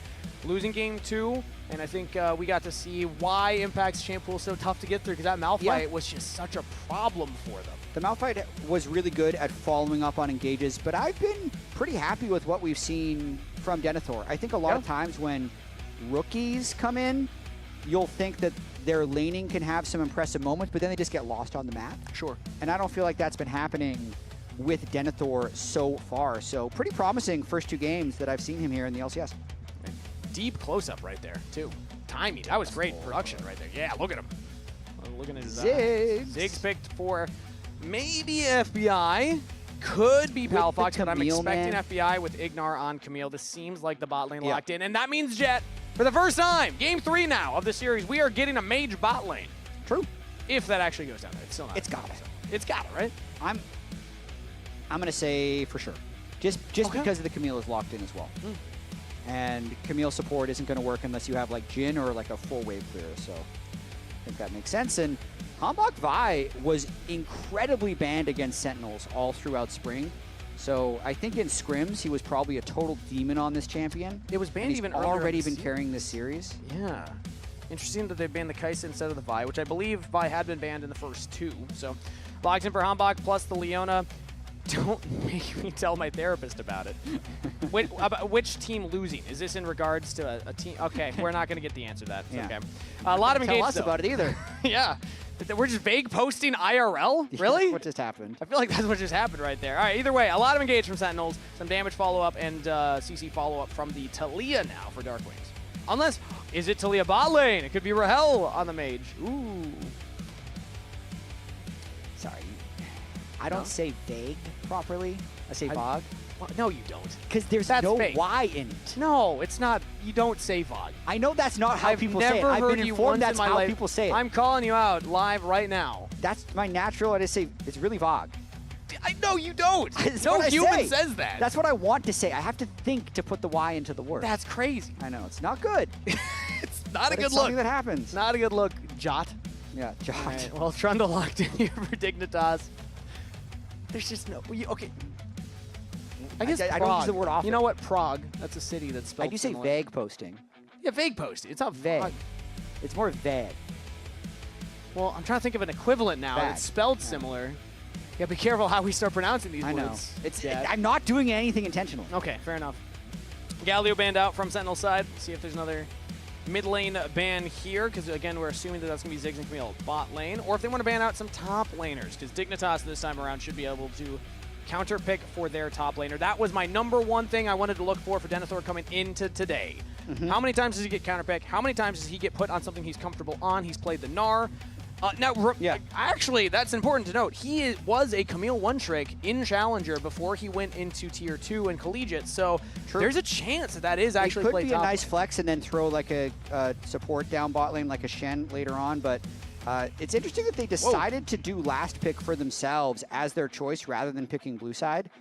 These choices, by the way, are submitted simultaneously, so one team gets their preference and then the other team will get whatever preference the other team didn't take. So you have to, like, Sentinels would have to submit blue side and whatever their pick choice would have been, depending on what Dignitas' choice was, and they're actually not giving them counter pick. They're just saying blind pick Ambessa, and they're giving counter pick to Palafox to see the entire team comp before drafting. I guess, because this will tell you, is the Talia going mid or is the Talia going bot? Because that was still a flex being held by Sentinels. It will be Talia mid, Zeri bot, and Shen top lane for Impact. I like 3 Impact tanks in a row. Shen. I mean, he's really, he went through all of Spring Split basically not playing tanks, and then as soon as it mattered, he tanked up for playoffs to try and make a run. Now he's starting with tanks. Maybe this is his real long game for Impact. He's gonna say, you know what? I've already played the tanks. Maybe we should experiment now that we've won a few games. I'm trying to think what the Iron Man equivalent is to that now. I'm just trying to connect it all back. Everything has to connect to a Marvel movie.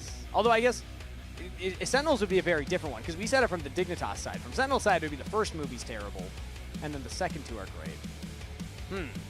Oh, that's almost That's a tougher one. because they never make the second movie. Yeah, you'd have to make a sequel to a bad movie, and usually that doesn't happen.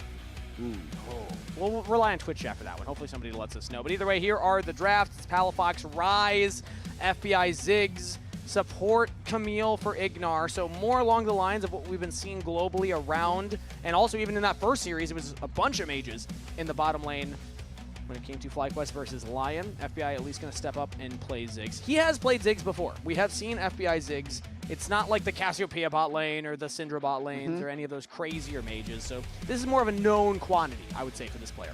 It is, and we're also seeing on the other side Rahel trying to take over the game on Zeri. We don't see much Zeri anymore, but he'll be able to fly into the fight with the Shen ultimate and have engage from Huhi on the Leona. So I feel like that's the plan for Sentinels, is just everybody flying in. Talia, Shen, Zeri, Vi, full engage, full dive for Sentinels. All the carries going to have X marked on their back, a target on their heads. Sentinels, can they land true as they fire? One more game for either of these teams means a win on the scoreboard to start off their summer split. Riot Games Arena, thank you for sticking around through the day. Give it up one more time for Sentinels versus Dignitas, Game 3. Opening day of LCS, we're getting the big series in Series 2. Couldn't quite get that third game of Lion versus FlyQuest earlier. Second game was super bloody. I thought we were going to get it. That would have been a 6-game day for everybody who purchased a ticket. The dream. But instead, it's going to be Sentinels and Dignitas giving us the full series here. Let's see how the laning phase starts off. As junglers are going to start on opposite sides. Hambach on the top side as Ignar, early hook shot mid. Not going to quite land onto Darkwings, who does sidestep it. Expect to see a lot of Ignar elsewhere in this game. That's why you pick the Camille with the Ziggs. Could you imagine if that did hit, though? Man, that would have been a great start for Palafox in the laning phase. But as it is, Ignar's just going to be behind in XP now. As 2 of the melee minions have gone down, FBI would have gotten solo XP for each of those. Yep. Sentinels wasn't able to push FBI off, so some total experience is lost because there is bonus experience when you have 2 people near a minion wave versus just 1. More total experience is given, but not a big deal either way. I thought about a movie example, but I don't think it quite works. Have you ever seen, oh, Ignar's actually going for a little trade here while they're still all level 1. I believe that was the Zenith's blade that just went out right there. Not going to land onto FBI. What's the movie? FBI hit level 2 early and actually just pokes out Rahel. The movie is, and again, I don't think it's a good example, but have you ever seen the Rambo movies? Because the first one's like very serious and it takes itself as a serious film. It's supposed to be really good. And then 2 and 3 are like all action movies. So if you just like dumb 80s action movies, oh, I see. The first one might be too intellectual. Much different style. It's a different style. And that's not, I'm not saying it's a bad movie. I'm just saying it's different. And also, game 1, not bad from Sentinels. They just weren't able to close it out as Ignar takes a big chunk of damage here from who he's engaged. Flash forward, gets the Q stun. Rahel with first blood. 2 minutes into the game. FBI now trying to run away. Flash is a little late as the Zenith Blade will go wide from Huhi. Rahel still wants it and finds it. Double kill to Sentinels bot lane. Mid lane. Palafox also gets a kill onto Darkwings. So the more concerning thing is Rahel on the Zeri that is able to have a Shen fly on him later in the game has started 2-0 into the Ziggs. Hilariously, 2 kills, 4 CS. Amazing ratio. But all you need. Palafox and XU also pulled off a kill onto Darkwing, so we'll have to get a replay of that in there shortly. Yeah. I mean, obviously we didn't see that one on screen, but the big one was Rahel with the double kills, now coming back with the Cole and Boots. Now let's take a look at mid lane. I mean, XU was just in the Raptor pit pushing off Hambach, so Darkwing's not respecting the fact that Trundle can just walk out of there, and then just the missed hook shot into stun makes it very easy for Huhi to turn this one around. Ignar trying to play a little bit too aggressively in a lane that kind of just needs the Ziggs to farm up. And then the very last BB kills the Ziggs. And I gotta say, even if that hookshot did land, I don't know if that's enough. As mid lane now, Palafox in trouble, did not have summoner spells from his earlier play. With the roam from Huhi and Hambach ganking as well, that's 3-on-1 kill on the Palafox. Very nice start overall for Sentinels. Going to try and make sure Palafox can't take over this game from the side lanes. So Impact, I feel like Impact's going to be fine in this lane on Shen. He is such a confident and comfortable Shen player. It's one of his best picks. And this is tough for Denethor. The wave's in a really rough spot. Hambach is pathing towards the top side, so Denethor might need some backup right now, but Ignar's still in the bottom wave. And he's now on Vision, so they know that there's no backup top lane. Ignar's able to hookshot back. Some trade damage onto Huki. But again, I'm just like, if you're Denethor, you really want this wave to get in because you're in a precarious position otherwise. Yeah, Rahel definitely playing towards the late game as well. With the double kill, he goes back to base and buys just Boots Call. So it's not like he's trying to take over in the early game, but he's investing for the future. And making sure he can dodge the Ziggs bombs with a little bit of extra move speed. And then also just get extra gold with the Call. And also that potion helping out in case he does take that poke from the Ziggs. But the CS has not helped out. FBI is still 31-18 for Rahel, so the double kill is really the only thing keeping him ahead in gold right now. XU's going to go for another invade on the Raptors. Ignar was rotating nearby, so that will be successful steal from XU. Nice little grass proc up top lane by Denethor. XU's still looking mid here. No flash on Darkwings, no ghost either, but lands the pillar. Can Palafox get enough damage in? Pulled back by the seismic shove. One turret shot onto Palafox means that I probably don't want to go for the dive. It'll just be a trade of health bars. Palafox and Darkwings trading against each other. Actually spending a lot of time in mid lane, frequent Raptor invades in the last 2 games, actually, but knowing that there is a flashless Darkwings, that was a really nice pillar, actually. Popped him pretty far back towards Palafox to get a nice trade. And you don't have many more looks in the mid lane before that flashes back up, so let's see if he just goes for another one. He takes his own Raptors. Hambach is hovering on the bottom river here, looking at mid lane. Palafox level 6. Darkwing's not there yet. Not a big combat summoner spell, or rather ability from either of them, but the flash from Hambach lands Vault Breaker, and in comes Huhi yet again. Palafox cannot get out, will go down. Meanwhile, top lane, Denethor and XU might look for a dive onto Impact. Level 6. He's now engaged. XU starts to tank up the turret. Public XU for Denethor, but it's not enough. They don't have the damage, and XU goes down to the turret. A disaster for Dignitas as Impact holds the line. How many times have rookie top laners had to learn this lesson? When you try and dive Impact, you better make sure you prep it well. This guy's known for surviving these. Yep, key barrier comes in at just the right time for Impact. He does not die. Still just sitting on that Doran shield, so he's got a lot of inherent regen on the Shen with the extra shield, with second wind, with Doran shield. Whew, that's tough. You need those kind of dives to work after what had just happened in mid lane. Yeah, that is rough for Dignitas. They just tried to make the play happen top. They even looked for the play mid, but then not able to pull it off in time. So he's able to make another run mid. Now getting some damage on the bot side here is Ignar.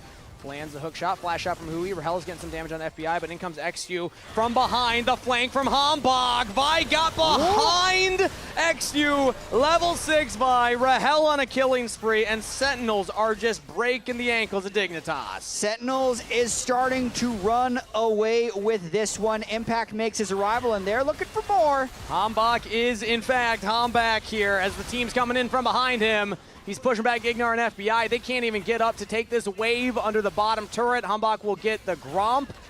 And this is a massive gold swing for Sentinels. They're denying camps. They're denying CS. They're getting turret plates and kills. But Ignar once more, he's going in onto Rahel on his own. Sweeping strike not quite enough to get the kill onto Rahel, as who he's stunned will keep his AD carry alive. See how Dignitas is able to punch back here if FBI can get a bit of gold back from plating. I think they went a little bit too far. Nice job by Rahel, taking a very safe recall spot. And that's an incredible stat right there, that Impact is by far the all-time leader in LCS solo kills.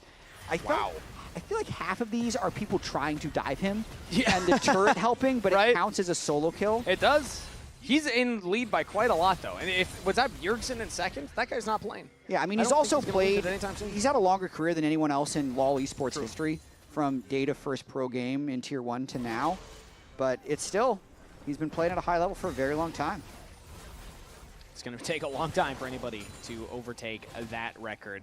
Now, he got the solo kill with the help of turret, of course, but he's still struggling in the CS department. Denethor's gotten multiple waves in, is about 20 CS up now as Dignitas, with priority in the top lane, will rotate their bot lane up as well and take these grubs. Yeah. So the Dragon goes to Sentinels early, but the grubs go to Dignitas. I mean, I do feel like most of the CS disadvantage is because of the Shen ultimate that was used bot lane to help get Rahel ahead, who is the full win condition of this game. Still needs a lot of CS before he's got his cull complete, but it's just, he's in such a good state right now, early game on the Zeri. 2.4K overall for Sentinels. 800 of that currently on Rahel, another 1,000 of that on Hambak.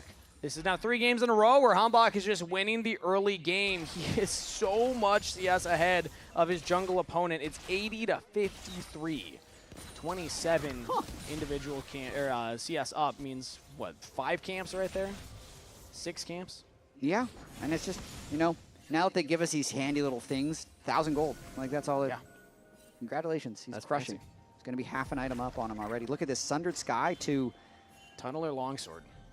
Glowing Moat. Charm, yeah. Can't forget about that. True. Hey, 5 ability haste. Well, hey, XU's got to make something work here as he's looking at the top lane right now. Denethor getting a gank potentially.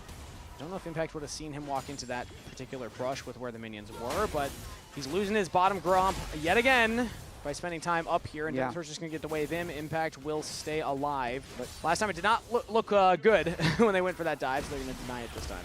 Yep, at least it doesn't materialize into a dive, but still going to be completely fine for Sentinels as long as Rahel is farming. And, I mean, if you're playing towards the Zeri side or the Ambessa side into a Shen, I feel like it's going to be so hard. Maybe Denethor will prove me wrong here, but it's so hard for an Ambessa to have a large impact on a game, even just with a Shen, because like when Ambessa presses R, Shen can also just press R to stop that target from getting burst down, and I feel like Rahel is just in such a good position to carry this game. 3-0-0. Going to be picking up that first item probably by the time that... Actually, the next Dragon's up in 45 seconds, so I mean, I don't think he'd have enough off of this back to get that. But still, he has enough of a lead already with the boots picked up. Going to get the wave in. FBI goes for a reset and is actually repositioning onto the top half of the map. So it looks like they're not going to prioritize getting the Dragon Vision right now. Instead, they're going to try and do something up here in the top river. Absolutely. World Games definitely slowed down a little bit after Hambach has been diving, and wow, we're getting 100% all kinds of amazing impact stats right here. 100% tanks. That's 3 games, but still. Oh, they're ready for the Is this enough of a counterplay. dive? FBI has the damage here as well. They're still going to need somebody to tank it up. It's the flash engage on FBI, and he's just dead! Impact yet again, outplaying the dive. He's got the entire team behind him as Darkwings, Huhi, and Hambach all join in on the party. You just can't dive this top laner. I mean, that was so beautiful by Sentinels.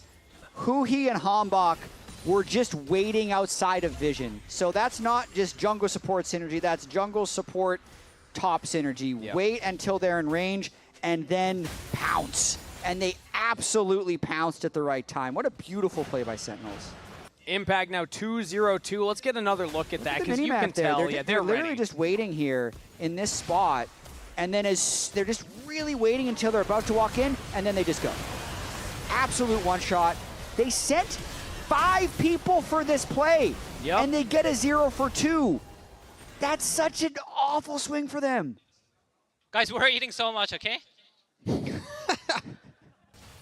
They got food on their plate. Sentinels smashed game 2. They were in the lead in game 1 for about 80% of it, and now they're smashing game 3 again. So cumulatively, in the aggregate, this is like a 90% swing rate for Sentinels. Yeah, I mean, Huhi said it by, like, we're eating so good. It's really hard to put into words, like, how much you gain when you get 2 kills in a 3v5. Yeah. Insane. And also, Rahel got turret blades bot side. Exactly, because that means everyone else on the map. Yeah, he's got 3 more minions till his Cold Pops. He's already gotten the first item completed here. Like, Sentinels are poised to just take over the entire Rift again, even faster this time around. 13 minutes, 5K in the lead, make it 5.5 as they took down that bottom turret and get a big injection of gold there too. It's like a 5-course meal. This is a banquet right now. All you can eat buffet. I feel like we're going down in scale, actually. You know, 5-course meal to buffet is not really the direction you want. I was thinking Which would back you to rather have, though? A 5-course meal or a all-you-can-eat buffet? Oh, that's so. As a kid, definitely the buffet. Right? Because they were the most fun. But then you look at, like, do you want the lettuce now? Do you trust the lettuce in that buffet? I don't know.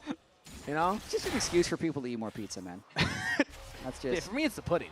The pudding and the all-you-can-eat buffet. Oh, man, I could eat pudding all day. Yeah. Now, though, the 5-course, as long as you have the time. True.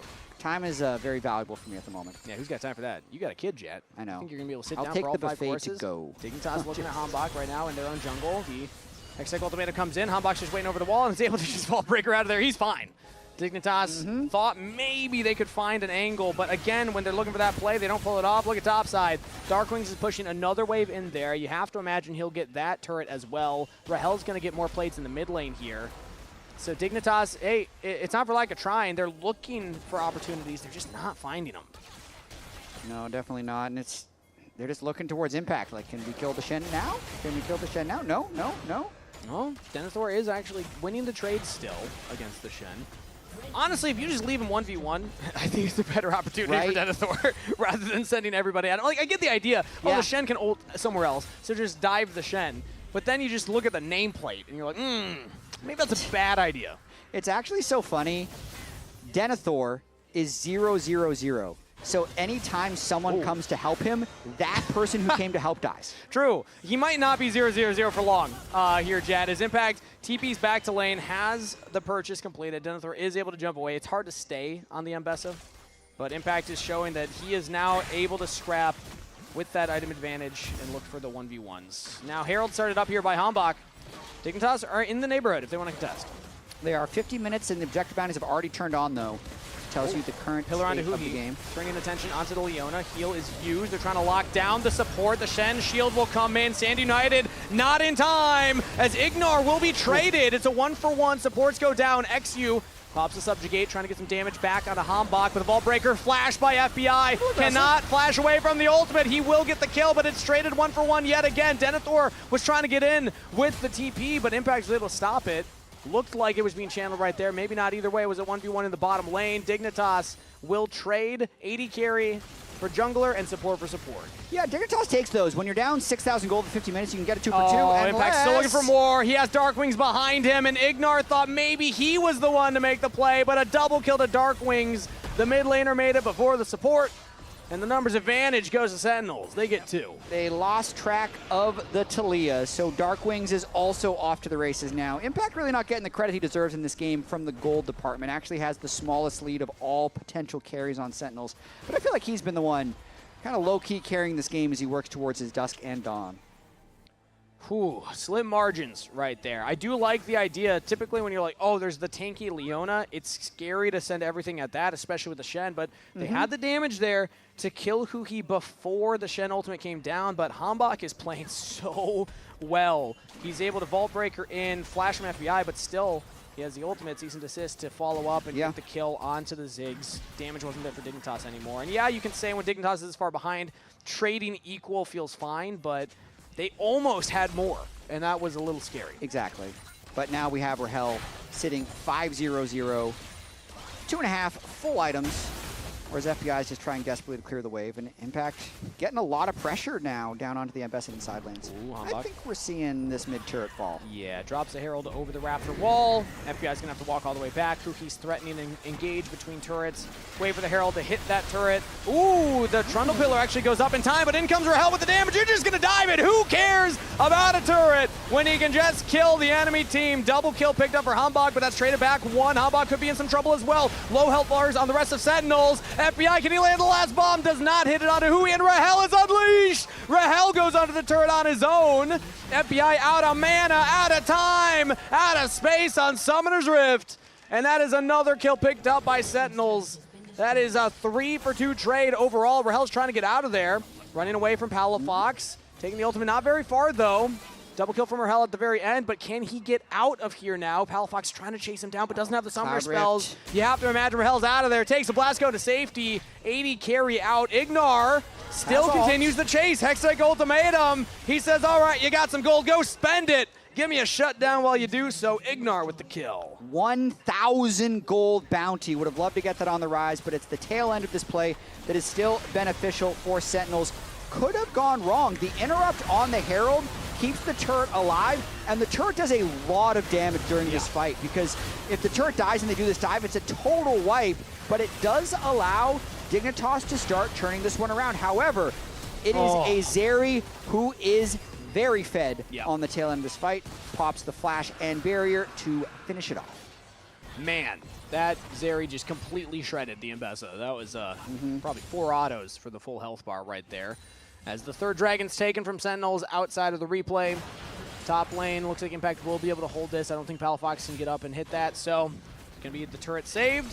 Palafox can't even take it down with all of those crystals. Close? No, not going to happen. While we're talking about that, though, reminder, the LCS Championship is going to Gas South Arena in Atlanta, and tickets are available now. All grass, no breaks. Scan the QR code. Absolutely. There we go. Going to ride your motorbike around in infinite circles. Infinite? Because you can't brake. All gas. Well, you will run out of gas in the tank. Okay. And in fact, that's probably the safest way to stop at that point. Because otherwise, like, what am I going to do? There's a lot of people at FanFest, Chad. That's true. That's a danger. It is a danger. We'll figure out something to do, though. Something to do with it. Again, as long as it doesn't involve the gas associated with Raz, I think we're fine. That man loves his lattes. He really loves his lattes. Notorious. Yeah. Lactose intolerant. Doesn't bother him. I mean, it does, but okay. Well, that's enough strays for Raz. I feel like we're getting a little off topic there. 4.5k gold lead for Sentinels here. As they have not been able to lengthen that. Dignitas have made it interesting, Jat. And I'm getting a little excited about the potential of Dig Summer coming back here in game number 3 because they've put some brakes on the momentum of Sentinels. Yes, Sentinels got the third dragon, so they're still stacking that and threatening. But like when they had a 5,000 gold lead at 13 minutes, I was like, yeah, this game's over. But now it's less than that at 20 minutes. So Dignitas, this is positive growth. Ooh. I like the cope. Let's, while we have the time. Okay. Much like we had we might not have for a while. We had the time to talk about Palafox Summer when they had won that first game. Let's make the case for the Dignitas comeback, right? Okay. there's a lot of melees on Sentinels, and Trundle's amazing into melees if a fight starts going well. So is actually Ambessa and Ziggs. So if the initial engage doesn't work, the composition, like if this wasn't a giant gold lead, the composition of Dignitas can absolutely fight back into Sentinels, just kind of trying to mob onto people. Yeah, and maybe they find the engage right here. Yeah, Rahel, the 80 carry. Everybody's trying to dive in on them, and they got it. Palafox with a kill. Beautiful flip back from Darkwings, though. Could turn the play back for Sentinels, but Huhi's in some trouble. Teleport comes in. Impact's locking down Exu, but a flash back away means that he's fine for now, but only for a moment. Darkwings picks up that kill now on a Rampage. It's a 2-for-2 trade. The bot lane dies. Flash engage from Impact back onto Palafox, but he might wish he had not done that, as he just doesn't have the damage from the team behind him. FBI gets that kill, making it a 2-for-3 trade in favor of Dig. That's enough comeback that the objective bounties are even falling off. It all starts with killing the most fed member. They get rid of the Zeri, no hyper carry left, and then they just have that mosh pit of a fight. I'm glad we took the time to make the case for Dignitas, Kangas. Yeah, you talked about the ability to dive in onto the carry. Rahel, this is that dive. So the Shen ultimate comes in immediately onto Rahel, and Impact, they kill him before it, so Impact gets stuck in the top lane and actually has to then TP into the fight. So such a perfect engage, being able to burn through also the full Shen ultimate. And then Palafox is able to pick up a lot of gold. That's got to be pretty stressful for Golden Glue. This game felt unlosable. Oh, suddenly losable. That's one of those quick moments where, like, if everyone's on the exact same page, Impact can flash taunt there. Maybe Hambach can just immediately Vault Breaker. You could try and blow up the Rise, but those really quick snap engage plays, if your team's not ready, you're not going to have enough damage. And Impact learned right there. So that's now some more hope for Dig, some more cope for Dig. 3.6k gold lead still for Sentinels, but that gold lead is shrinking as the next Dragon's up in a minute. Shout out Kumo in the chat, former teammate of Palafox over on FlyQuest way back in the day. Oh, yeah. So Palafox with a double kill. Had that great Orianna game. Maybe we're in Palafox Summer after all. 3. It's the still, Rise it's is still pretty scaling. dire unless Ignar can make something happen. Hey, he loves these builds, man, and he's getting close to full build here as the engage from Denethor lands a public execution and executes Impact on the spot. Top laner down for Sentinels. The teamwork coming in and a panic Baron start here by Hambach. It is 5v4. If Dignitas walk over there, they still have Exu's Trundle ultimate as well. It was the only combat ultimate was Denethor. Palafox is trying to rotate around with his, but yeah, Baron is stopped. It's a 5v4 fight at the Dragon. 4 seconds till it's up. Impact does have Stand United, so Dignitas will have to take this fast. Weaver's Wall is going to block off the approach from Ignar as now Sentinels actually look at the support. Darkwings has not thrown out the seismic shove, and they still get him anyway. Ignar goes down through the Hextech Ultimatum. The Dragon is secured for Dignitas. They deny the soul, but they trade their support for it. Now Sentinels, they want more. Impact just spawned. He has Stand United. This is big for Sentinels if they find it. The Seismic Shove goes wide. The Zenith Blade goes wide, but Rahel, the flanking Theory. Can they take him down? The Shen ulted onto him. Dignitas just can't get in range. Darkwings is unstoppable. Rahel takes down Exu, and Sentinels with a man advantage will take this team fight. Rahel lives under the turret, and Sentinels find an ace. Oh, unfortunate there for Dignitas.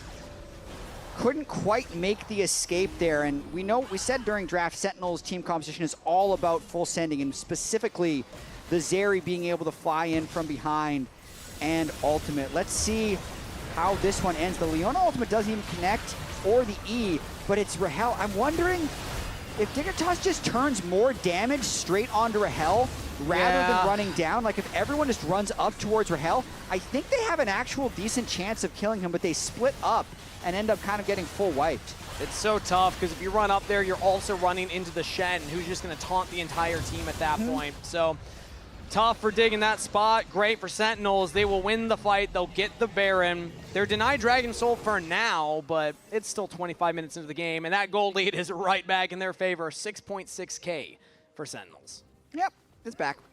But you never know. We're just going to keep doing this. Okay, so back to that movie analogy. What's a movie where the third one is a roller coaster of quality? You're not sure if it's good or bad until the end. Can't quite decide. Either way, I mean, so for a team like Sentinels, we've been talking a lot from the Dignitas side. I think it's exciting to talk about rookie top players. I think it's exciting to talk about a team that's on a comeback journey, potentially finding an upset here. But from the Sentinels side, like, this is a team that was top 3 in lock-in, got worse in spring in placement, and they're really hoping to turn things around.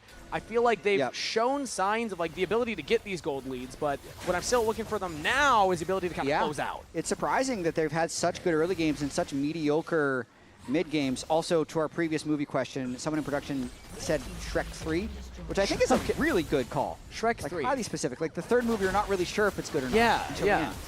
Yeah. If you get the references, I think it's a better movie. Okay. But like, you show it to a kid now, they're gonna be like, what is this? Who are the Backstreet Boys? I don't think they referenced them, but they definitely did a lot of references in those movies. 10 kills on are pretty old at this point now, aren't they? I could have gone like, who's Sting? No, that's about as old. Man, I feel old now. Okay, well, either way. You're the youngest I am. of us. I am. Yeah. I got to live up to that. Hey, fellow kids. Any fans of K-pop out there? And, was it Skibbity Toilet? That's the other one? I think those are the two. Those are the two the kids are talking about. You're nailing it. Sentinels right now taking the tier 2 turret of the top lane. As, again, with the Baron buff, I imagine that the structures will all be falling on the side of Dignitas. It's still pretty hard to end against Ziggs and Trundle if they dive in. Quick little pick on nice Darkwings. Little pick. Yeah, Darkwings threw out the Weaver's Wall to try and go through mid lane. Ignar stops it with Hexacle Ultimatum, but Impact and Stand United is too much. Keeps his mid laner alive, takes down the enemy support. Denethor caught on the rotation. That's Rahel on a rampage, but a shutdown for Palafox keeps Dig potentially alive.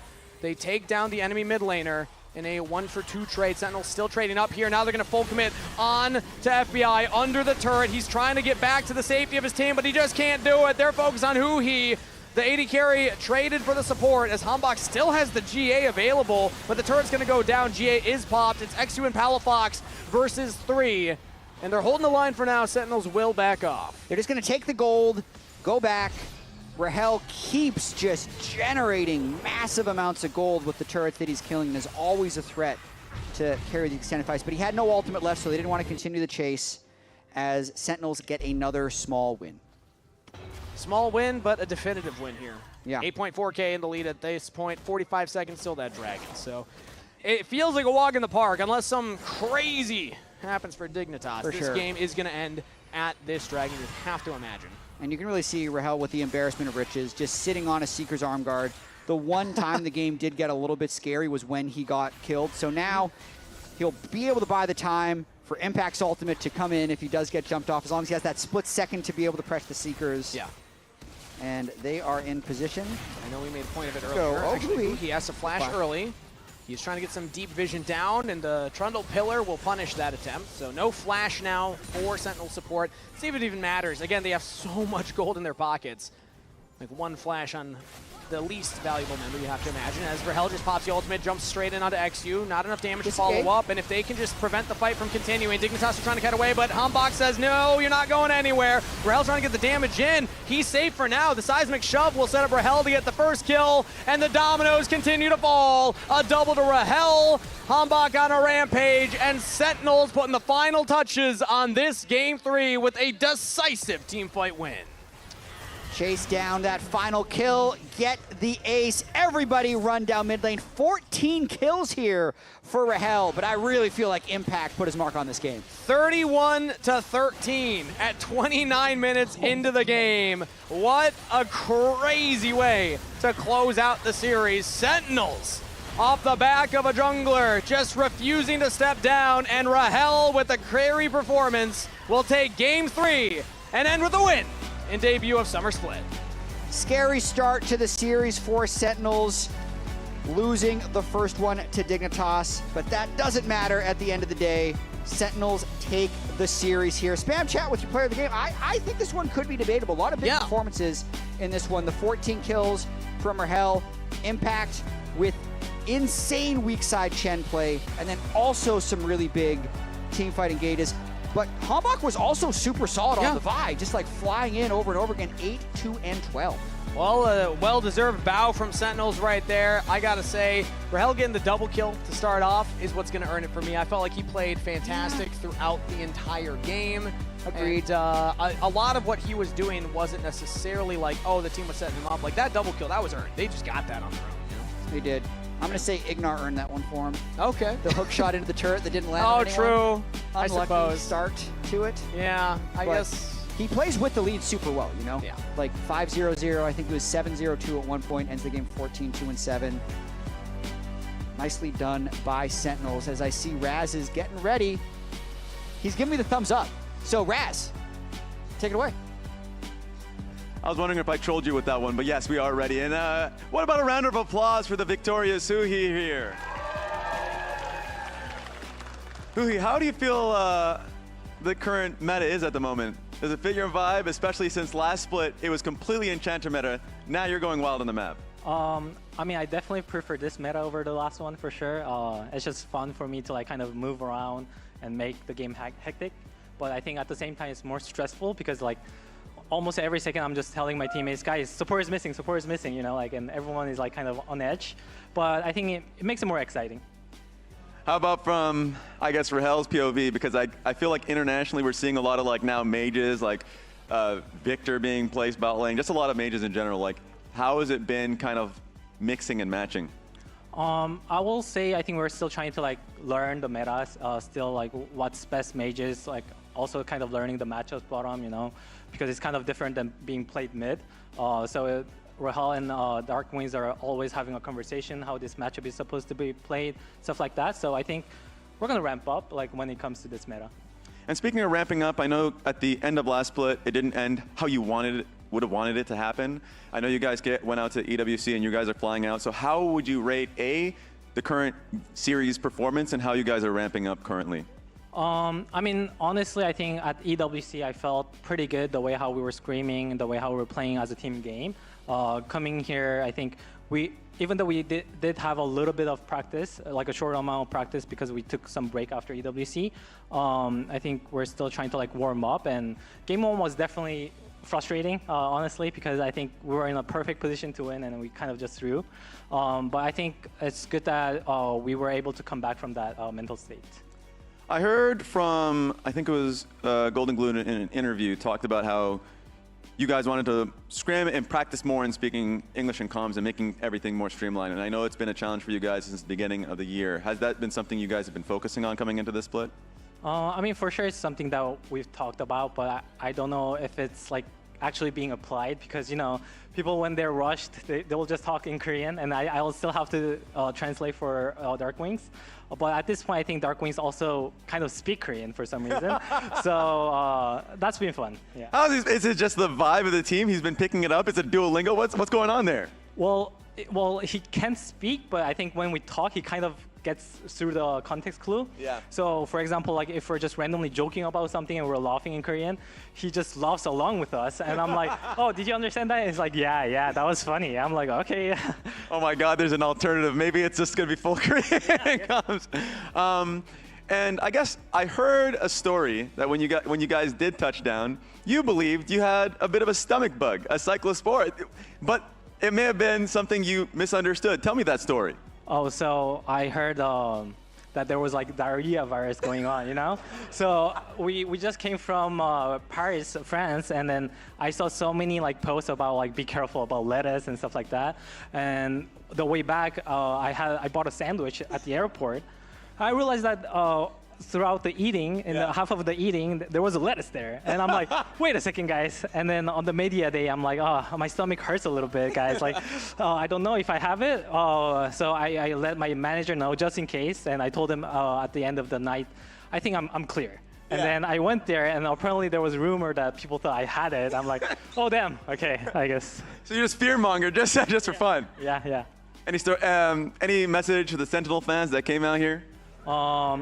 I mean, we always really appreciate them because I see a lot of like Sentinel jerseys, honestly, and we feel really grateful to be able to play in front of a crowd. So, yeah, I think keep cheering for us, and we'll do our best to make it to Worlds and do well this split.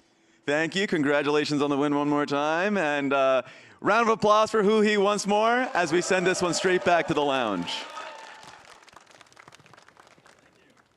amazing stuff from Huhi. And from Raz, asking the tough questions. Raz, we've had some interesting questions today. I know I also threw the cannibalism question to Dokla.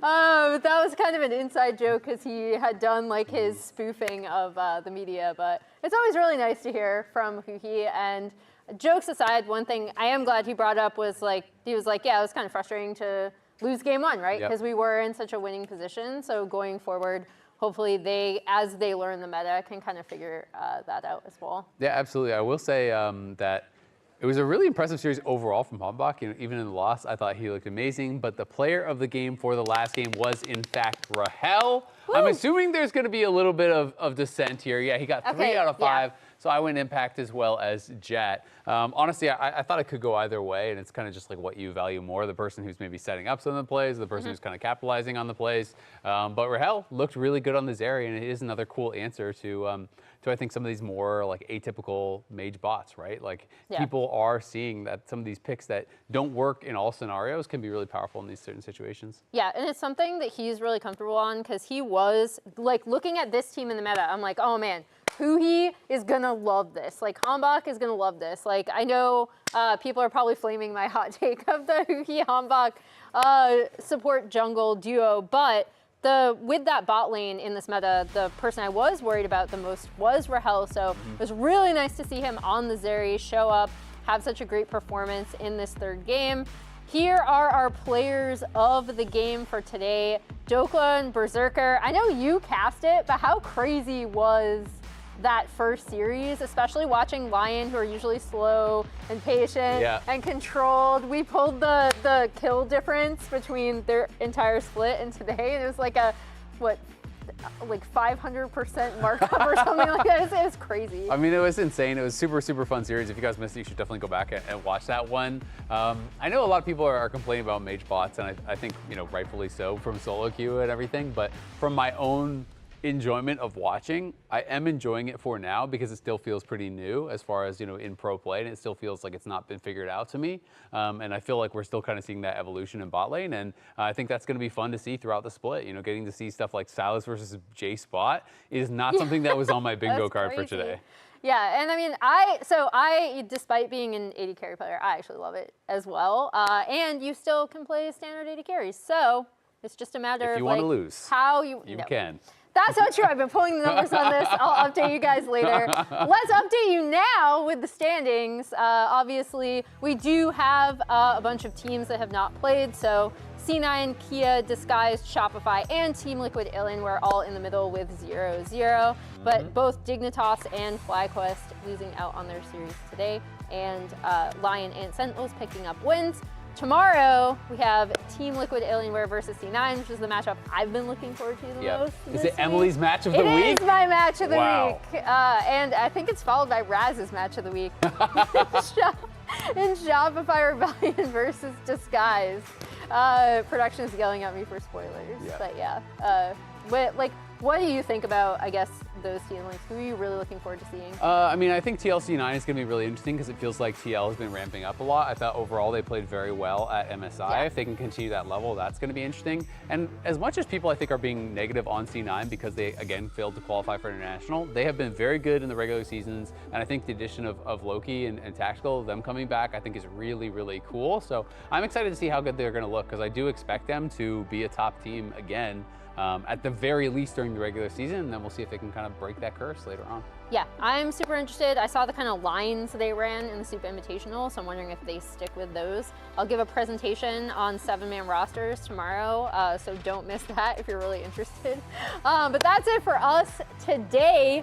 We will be back tomorrow at 4 p.m. Eastern, 1 p.m. Pacific for Team Liquid Alienware versus C9. Thanks for joining us today. We're back! Let's go! Woo! See ya.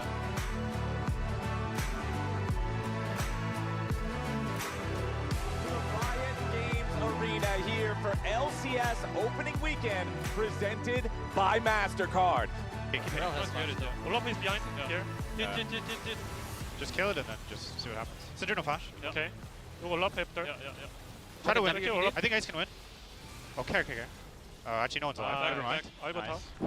It is a slaughter, and it's FlyQuest blood staining the river. Olaf has flash. Okay. It's done for me, guys. Yeah, fight. Okay. It's all you. Olaf has flash. We have Zone. Buy to the board. Buy to the board. You don't give them all. You can. Oh, nice. Hit front now. Hit front now. Just fine. Flash. Bye. I'll block. But We have Zone still. I'm coming up soon. Saw's no Don't go flush. I might die. Kill. Whoa. Nice. I have Whoa. Thunder. Can win. Whoa. Then he has flash. On the I bow. Yeah! Let's go! The bow! Armeo! Oh, that's good. Without. Don't flash. I'm looking light. I can't. I'm far. Yeah. Turn. I'm better. Keep going. Tunnel here. We can end? Yeah, can end. Sentinels off the back of a jungler, just refusing to step down, and Rahel with a carry performance will take game 3 and end with a win in debut of Summer Split.